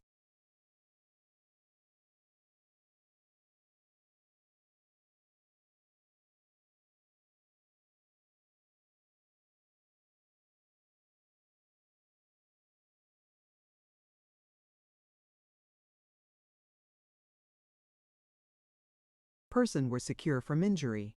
Now, was it not the depth of absurdity of genuine idiocy for that pitiful, slavish, mean-minded brat to dream that I could love her? Tell your master, Nellie, that I never in all my life met with such an abject thing as she is. She even disgraces the name of Linton, and I've sometimes relented from pure lack of invention in my experiments on what she could endure, and still creep shamefully cringing back. But tell him also to set his fraternal and magisterial heart at ease, that I keep strictly within the limits of the law. I have avoided, up to this period, giving her the slightest right to claim a separation. And, what's more, she'd thank nobody for dividing us. If she desired to go, she might. The nuisance of her presence outweighs the gratification to be derived from tormenting her. Mr. Gismol. Heathcliff, said I, this is the talk of a madman. Your wife, most likely, is convinced you are mad, and for that reason she has borne with you hitherto. But now that you say she may go, she'll doubtless avail herself of the permission.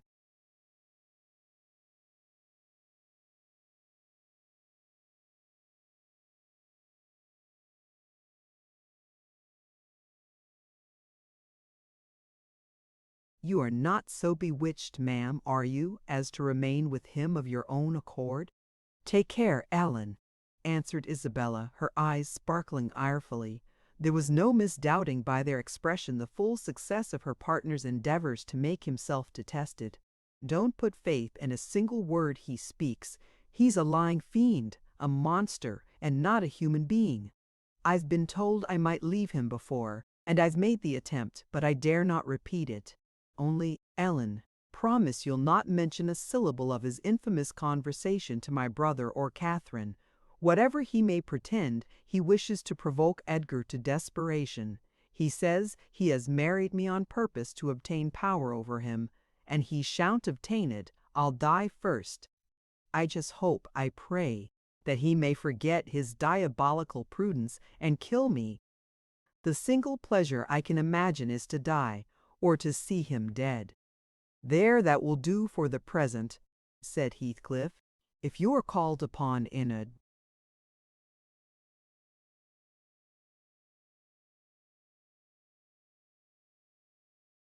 court of law, you'll remember her language, Nellie, and take a good look at that countenance. She's near the point which would suit me.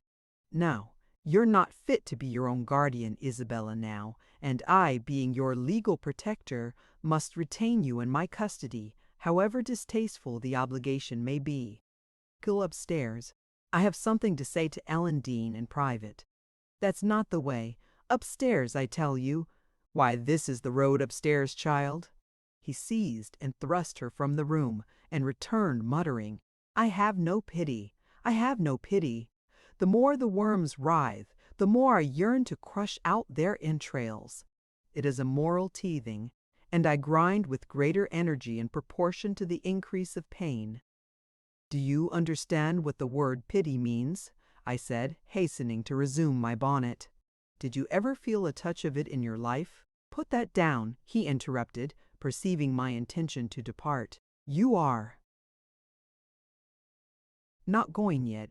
Come here now, Nellie. I must either persuade or compel you to aid me in fulfilling my determination to see Catherine, and that without delay.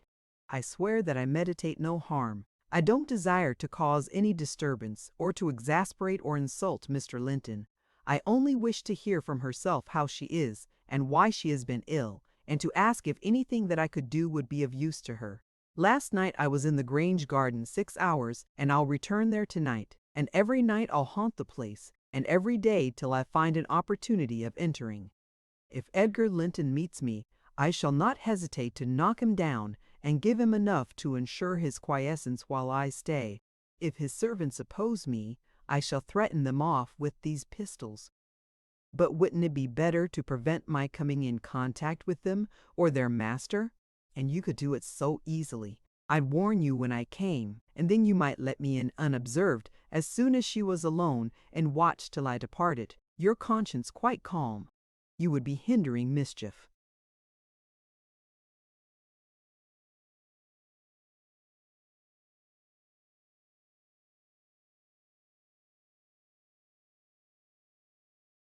I protested against playing that treacherous part in my employer's house, and, besides, I urged the cruelty and selfishness of his destroying Mrs. Linton's tranquillity for his satisfaction. The commonest occurrence startles her painfully, I said. She's all nerves, and she couldn't bear the surprise, I'm positive.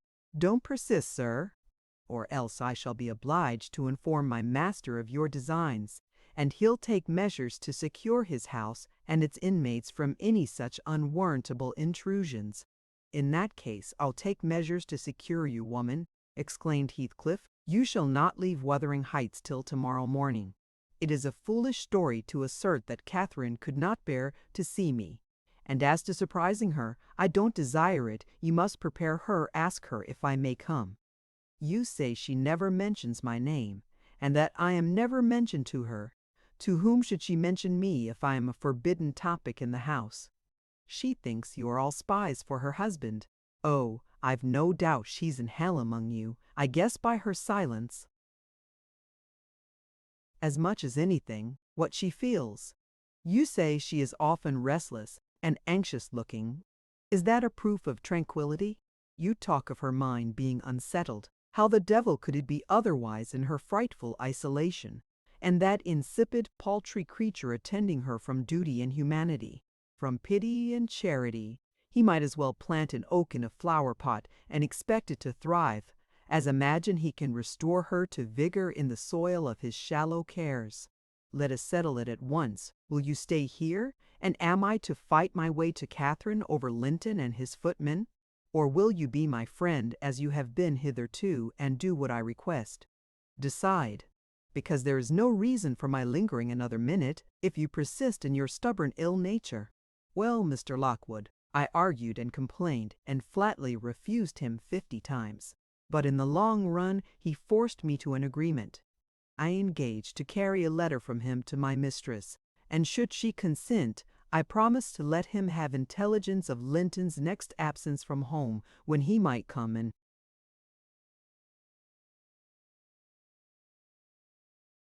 get in as he was able. I wouldn't be there, and my fellow servants should be equally out of the way. Was it right or wrong? I fear it was wrong, though expedient. I thought I prevented another explosion by my compliance, and I thought, too, it might create a favorable crisis in Catherine's mental illness. And then I remembered Mr. Egger's stern rebuke of my carrying tales, and I tried to smooth away all disquietude on the subject by affirming with frequent iteration that that betrayal of trust, if it merited so harsh an appellation, should be the last. Notwithstanding, my journey homeward was sadder than my journey thither, and many misgivings I had ere I could prevail on myself to put the missive into Mrs. Linton's hand. But here is Kenneth. I'll go down and tell him how much better you are. My history is dree, as we say, and will serve to while away another morning, dree and dreary. I reflected as the good woman descended to receive the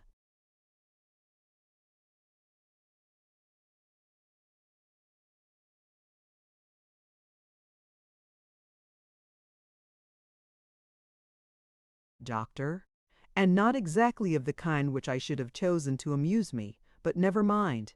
I'll extract wholesome medicines from Mrs. Dean's bitter herbs. And firstly, let me beware of the fascination that lurks in Catherine Heathcliff's brilliant eyes. I should be in a curious taking if I surrendered my heart to that young person, and the daughter turned out a second edition of the mother.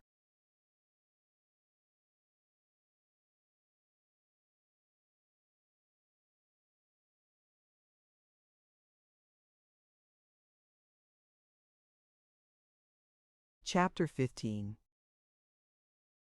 Another week over, and I am so many days nearer health and spring. I have now heard all my neighbors' history at different sittings, as the housekeeper could spare time from more important occupations. I'll continue it in her own words, only a little condensed. She is, on the whole, a very fair narrator, and I don't think I could improve her style. In the evening, she said, the evening of my visit to the Heights, I knew, as well as if I saw him, that Mr. Heathcliff was about the place, and I shunned going out, because I still carried his letter in my pocket and didn't want to be threatened or teased any more. I had made up my mind not to give it till my master went somewhere, as I could not guess how its receipt would affect Catherine. The consequence was that it did not reach her before the lapse of 3 days. The 4th was Sunday, and I brought it into her room after the family were gone to church. There was a manservant left to keep the house with me, and we generally made a practice of locking the doors during the hours of service, but on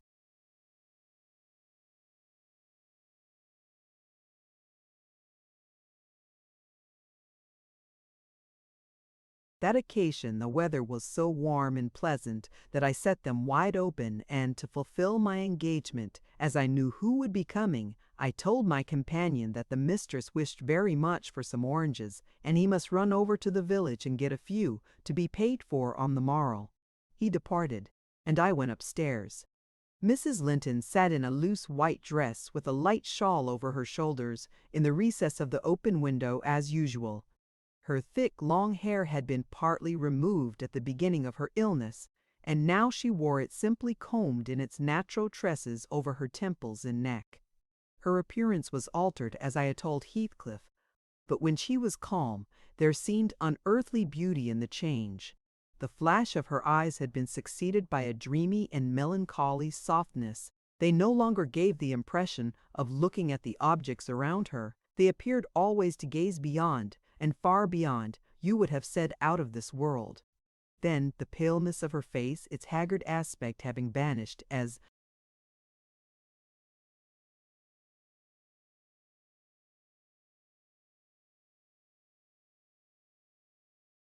she recovered flesh, and the peculiar expression arising from her mental state, though painfully suggestive of their causes, added to the touching interest which she awakened, and invariably to me, I know, and to any person who saw her, I should think, refuted more tangible proofs of convalescence, and stamped her as one doomed to decay. A book lay spread on the sill before her, and the scarcely perceptible wind fluttered its leaves at intervals. I believe Linton had laid it there, for she never endeavored to divert herself with reading or occupation of any kind, and he would spend many an hour in trying to entice her attention to some subject which had formerly been her amusement. She was conscious of his aim, and in her better moods endured his efforts placidly, only showing their uselessness by now and then suppressing a wearied sigh and checking him at last with the saddest of smiles and kisses. At other times she would turn petulantly away and hide her face in her hands or even push him off angrily, and then he took care to let her alone, for he was certain of doing no good. Gimmerton chapel bells were still ringing, and the full mellow flow of the beck in the valley came soothingly on the ear. It was a sweet substitute for the yet absent murmur of the summer foliage, which drowned that music about the grange when the trees were in leaf. At Wuthering Heights it always sounded on quiet days following a great thaw or a season of steady rain.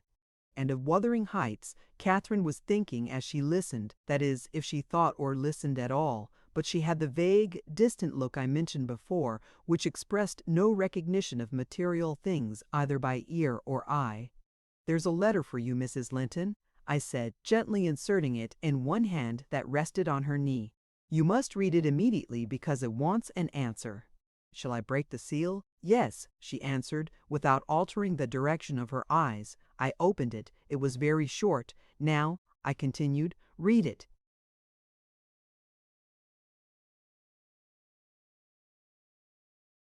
She drew away her hand and let it fall. I replaced it in her lap and stood waiting till it should please her to glance down. But that movement was so long delayed that at last I resumed. "Must I read it, ma'am? It is from Mr. Heathcliff." There was a start and a troubled gleam of recollection and a struggle to arrange her ideas. She lifted the letter and seemed to peruse it, and when she came to the signature she sighed. Yet still I found she had not gathered its import, for upon my desiring to hear her reply, she merely pointed to the name and gazed at me with mournful and questioning eagerness. "Well, he wishes to see you," said I, guessing her need of an interpreter. "He's in the garden by this time and impatient to know what answer I shall bring."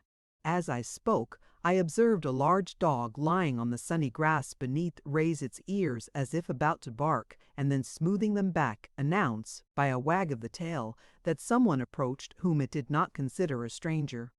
"Mrs. Linton."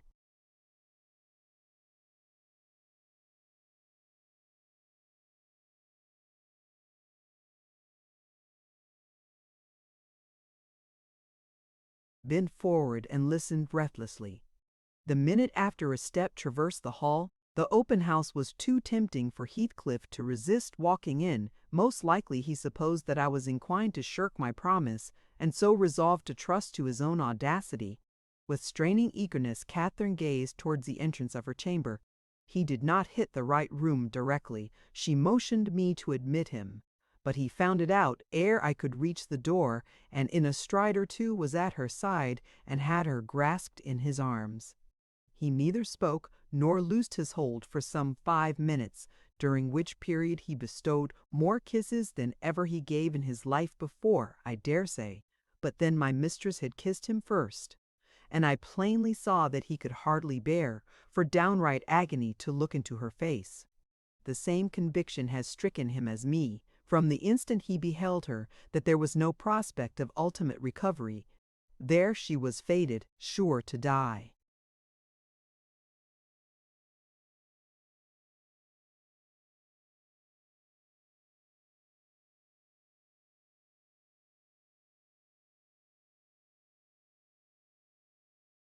"Oh, Cathy, oh, my life, how can I bear it?" was the first sentence he uttered, in a tone that did not seek to disguise his despair.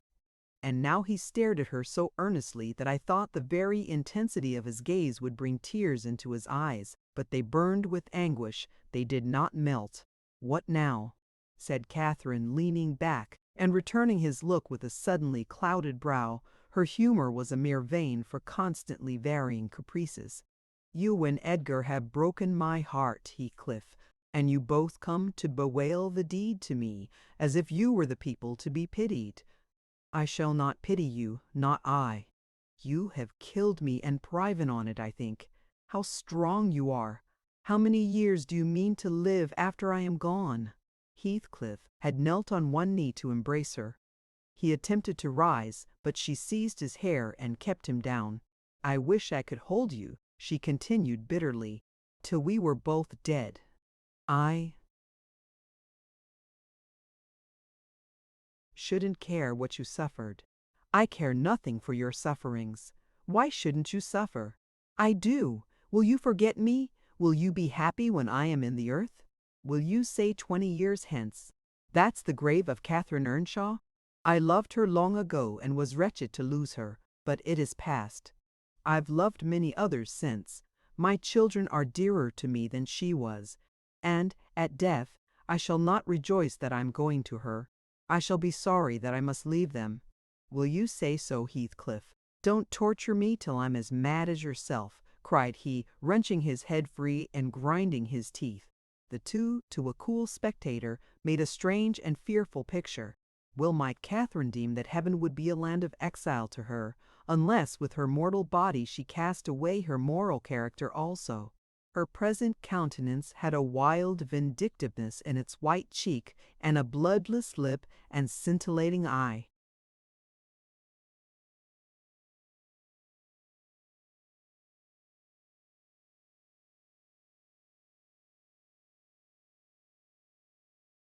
And she retained in her closed fingers a portion of the lock she had been grasping.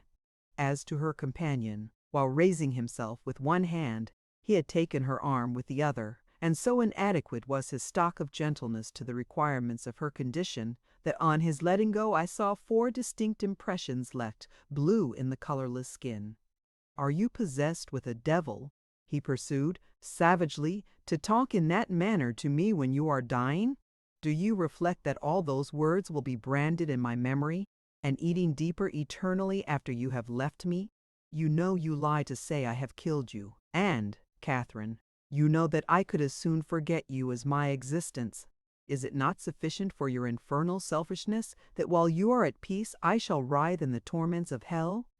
"I shall not be at peace," moaned Catherine, recalled to a sense of physical weakness by the violent, unequal throbbing of her heart, which beat visibly and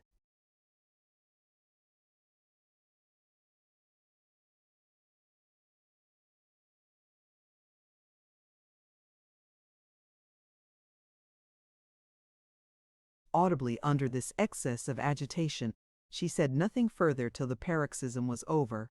Then she continued, more kindly, "I'm not wishing you greater torment than I have, Heathcliff. I only wish us never to be parted, and should a word of mine distress you hereafter, think I feel the same distress underground, and for my own sake, forgive me. Come here and kneel down again. You never harmed me in your life. Nay, if you nurse anger, that will be worse to remember than my harsh words. Won't you come here again? Do." Heathcliff went to the back of her chair and leant over, but not so far as to let her see his face, which was livid with emotion. She bent round to look at him. He would not permit it. Turning abruptly, he walked to the fireplace, where he stood silent with his back towards us. Mrs. Linton's glance followed him suspiciously. Every movement woke a new sentiment in her. After a pause and a prolonged gaze, she resumed, addressing me in accents of indignant disappointment. "Oh, you see, Nellie, he would not relent a moment to keep me out of the grave. That is how I'm loved." "Well, never mind. That is not my Heathcliff. I shall love mine yet, and take him with me. He's in my soul. And," added she musingly, "the thing that irks me most is this shattered prison after all. I'm tired of being enclosed here. I'm wearying to escape into that glorious world, and to be always there, not seeing it dimly through tears, and yearning for it through the walls of an aching heart, but really with it, and in it. Nellie, you think you are better and more fortunate than I, in full health and strength. You are sorry for me very soon, that will be altered. I shall be sorry for you. I shall be incomparably beyond and above you all. I wonder he won't be near me." She went on to herself. "I thought he wished it. Heathcliff, dear, you should not be sullen now. Do come to me, Heathcliff."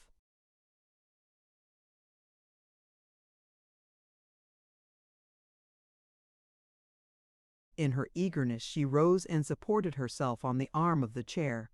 At that earnest appeal, he turned to her, looking absolutely desperate. His eyes, wide and wet, at last flashed fiercely on her.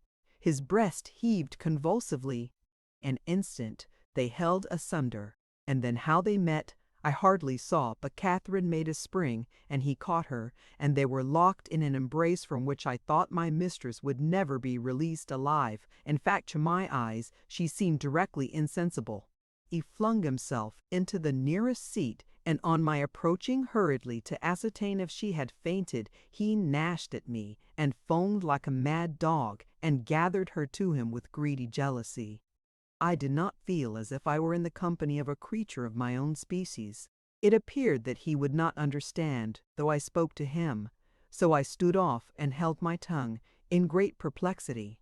A movement of Catherine's relieved me a little presently. She put up her hand to clasp his neck and bring her cheek to his as he held her, while he, in return,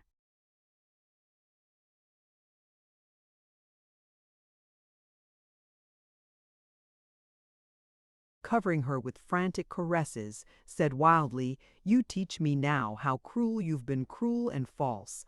Why did you despise me? Why did you betray your own heart, Cathy? I have not one word of comfort. You deserve this. You have killed yourself. Yes, you may kiss me, and cry, and wring out my kisses and tears. They'll blight you. They'll damn you. You loved me then. What right had you to leave me? What right answer me for the poor fancy you felt for Linton? Because misery and degradation and death and nothing that God or Satan could inflict would have parted us, you of your own will did it. I have not broken your heart. You have broken it, and in breaking it, you have broken mine. So much the worse for me that I am strong. Do I want to live? What kind of living will it be when you... Oh, God! Would you like to live with your soul in the grave? Let me alone, let me alone, sobbed Catherine. If I've done wrong, I'm dying.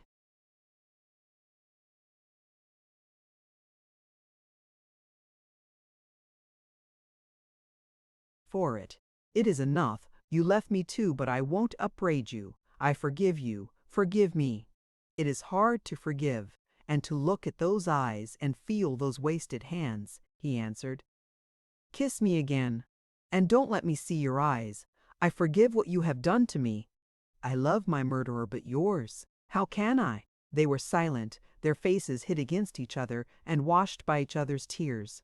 At least, I suppose the weeping was on both sides, as it seemed Heathcliff could weep on a great occasion like this.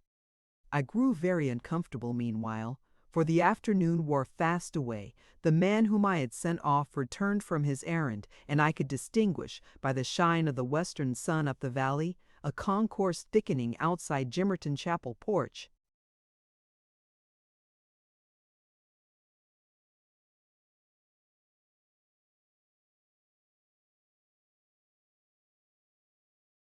"Service is over," I announced. "My master will be here in half an hour." Heathcliff groaned a curse and strained Catherine closer. She never moved. Ere long, I perceived a group of the servants passing up the road towards the kitchen wing. Mr. Linton was not far behind. He opened the gate himself and sauntered slowly up, probably enjoying the lovely afternoon that breathed as soft as summer. "Now he is here," I exclaimed. "For heaven's sake, hurry down. You'll not meet anyone on the front stairs. Do be quick, and stay among the trees till he is fairly in." "I must go, Cathy," said Heathcliff, seeking to extricate himself from his companion's arms. "But if I live, I'll see you again before you are asleep. I won't stray 5 yards from your window."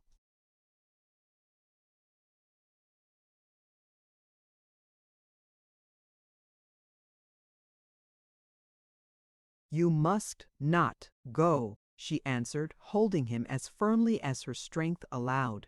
"You shall not, I tell you. For 1 hour," he pleaded earnestly.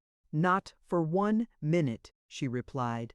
Linton will be up immediately," persisted the alarmed intruder. He would have risen and unfixed her fingers by the act she clung fast, gasping. There was mad resolution in her face. "No," she shrieked. "Oh, don't go! It is the last time! Edgar will not hurt us. Heathcliff, I shall die! I shall die! Damn the fool! There he is!" cried Heathcliff, sinking back into his seat. "Hush, my darling! Hush, hush, Catherine! I'll stay. If he shot me so, I'd expire."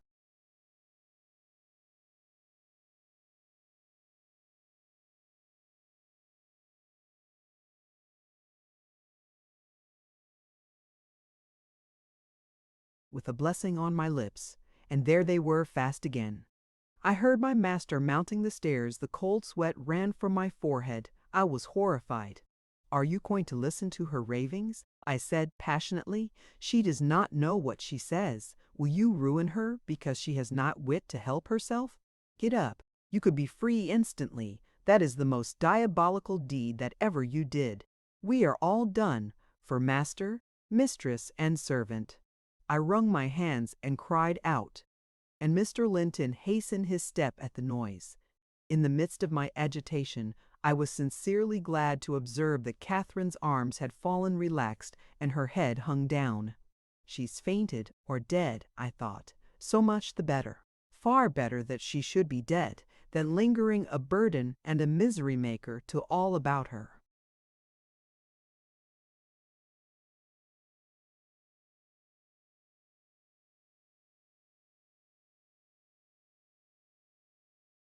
Edgar sprang to his unbidden guest, blanched with astonishment and rage.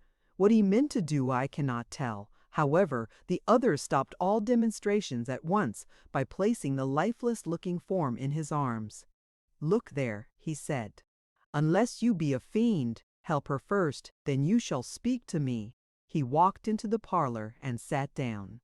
Mr. Linton summoned me, and with great difficulty, and after resorting to many means, we managed to restore her to sensation. But she was all bewildered. She sighed and moaned and knew nobody. Edgar, in his anxiety for her, forgot her hated friend. I did not. I went at the earliest opportunity and besought him to depart, affirming that Catherine was better, and he should hear from me in the morning how she passed the night. "I shall not refuse to go out of doors," he answered, "but I shall stay in the garden, and, Nellie, mind you keep your word tomorrow. I shall be under those."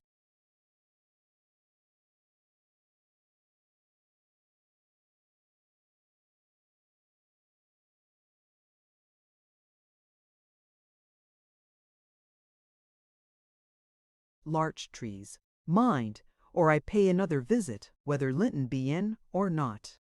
He sent a rapid glance through the half-open door of the chamber, and, ascertaining that what I stated was apparently true, delivered the house of his luckless presence.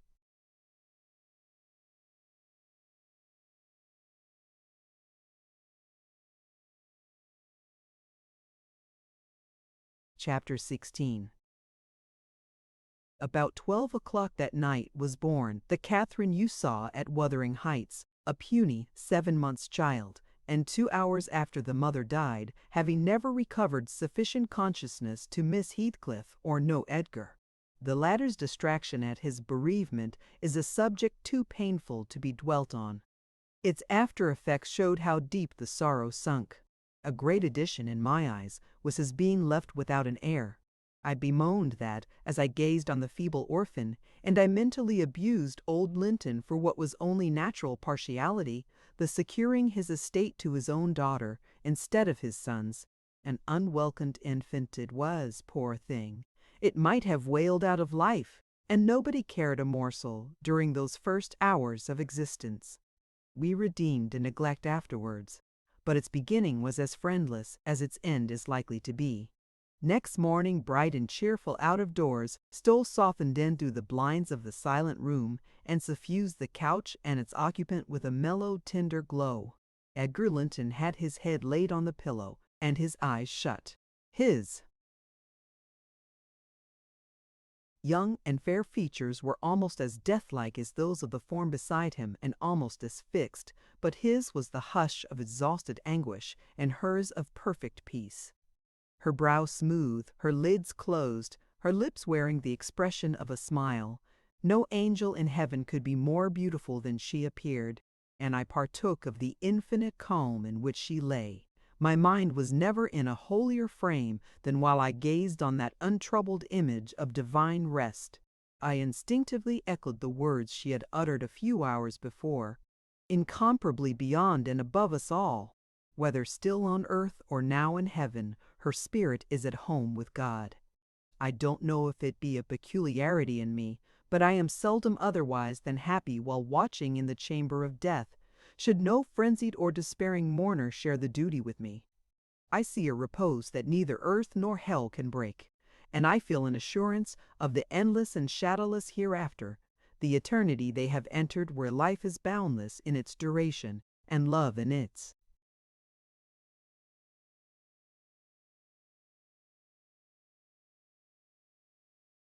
sympathy and joy in its boldness. I noticed on that occasion how much selfishness there is even in a love like Mr. Linton's when he so regretted Catherine's blessed release.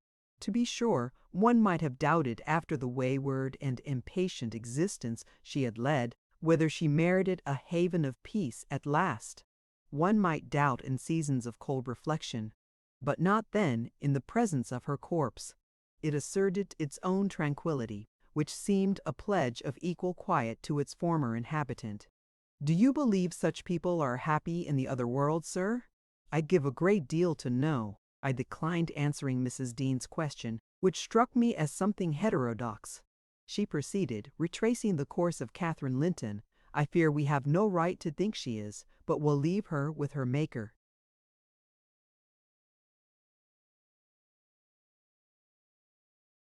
The master looked asleep, and I ventured soon after sunrise to quit the room and steal out to the pure, refreshing air.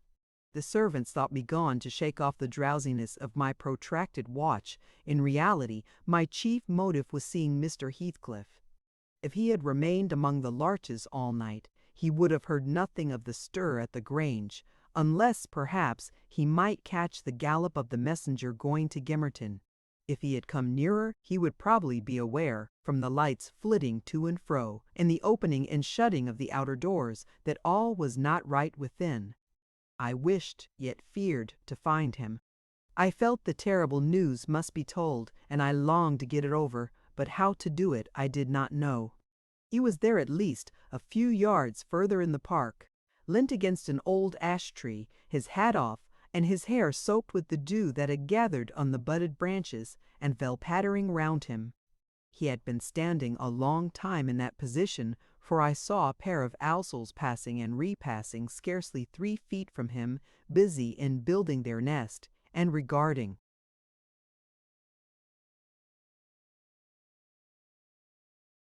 His proximity no more than that of a piece of timber.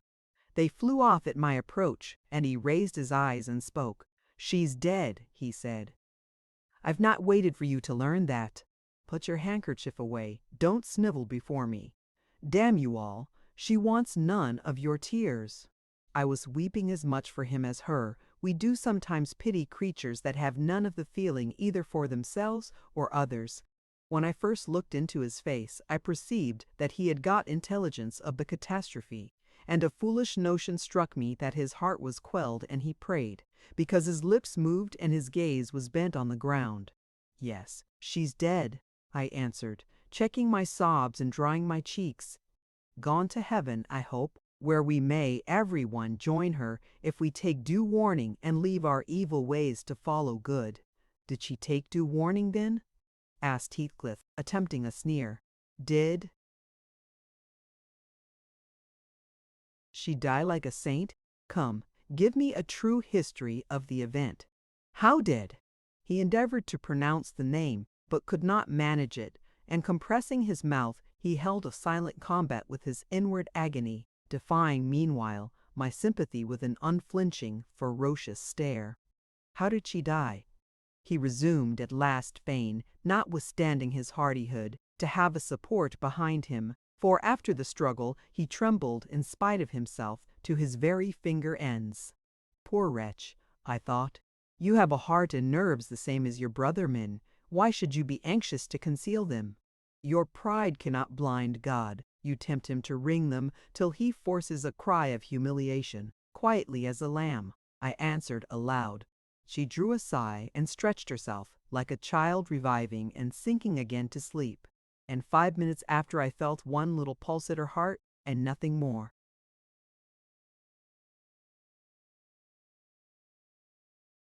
"And did she ever mention me?" he asked, hesitating, as if he dreaded the answer to his question would introduce details that he could not bear to hear. "Her senses never returned. She recognized nobody from the time you left her," I said. "She lies with a sweet smile on her face, and her latest ideas wandered back to pleasant early days. Her life closed in a gentle dream. May she wake as kindly in the other world."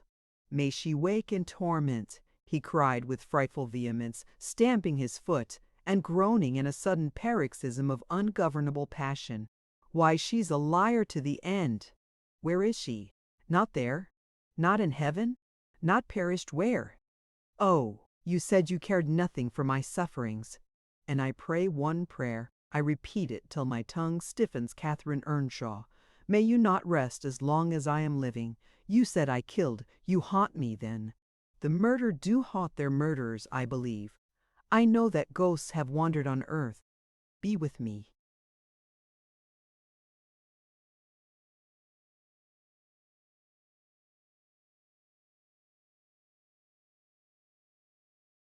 "Always take any form. Drive me mad.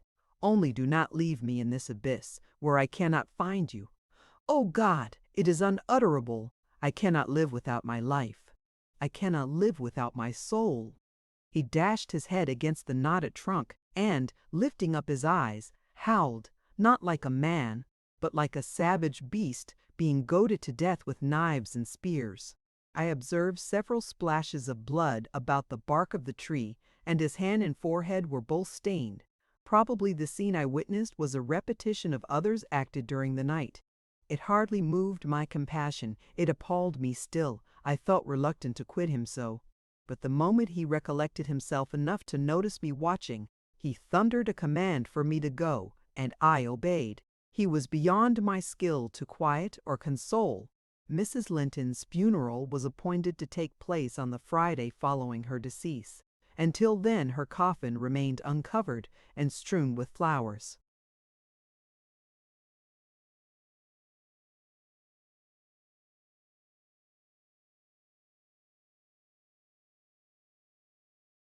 And scented leaves in the great drawing-room. Linton spent his days and nights there, a sleepless guardian, and a circumstance concealed from all but me. Heathcliff spent his nights, at least outside, equally a stranger to repose. I held no communication with him. Still, I was conscious of his design to enter if he could, and on the Tuesday, a little after dark, when my master, from sheer fatigue, had been compelled to retire a couple of hours, I went and opened one of the windows, moved by his perseverance to give him a chance of bestowing on the faded image of his idol one final adieu. He did not omit to avail himself of the opportunity, cautiously and briefly, too cautiously to betray his presence by the slightest noise. Indeed, I shouldn't have discovered that he had been there, except for the disarrangement of the drapery about the corpse's face, and for observing on the floor a curl of light hair, fastened with a silver thread, which, on examination, I ascertained to have been taken from a locket hung round Catherine's neck. Heathcliff had opened the trinket and cast out its contents.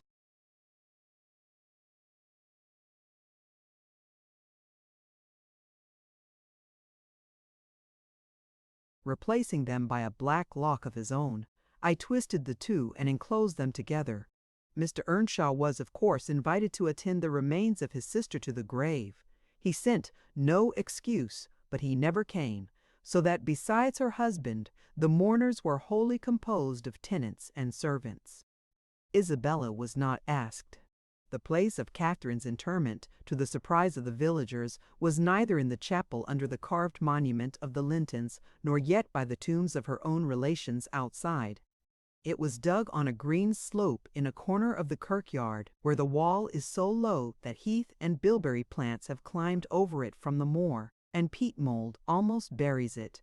Her husband lies in the same spot now, and they have each a simple headstone above and a plain gray block at their feet to mark the graves.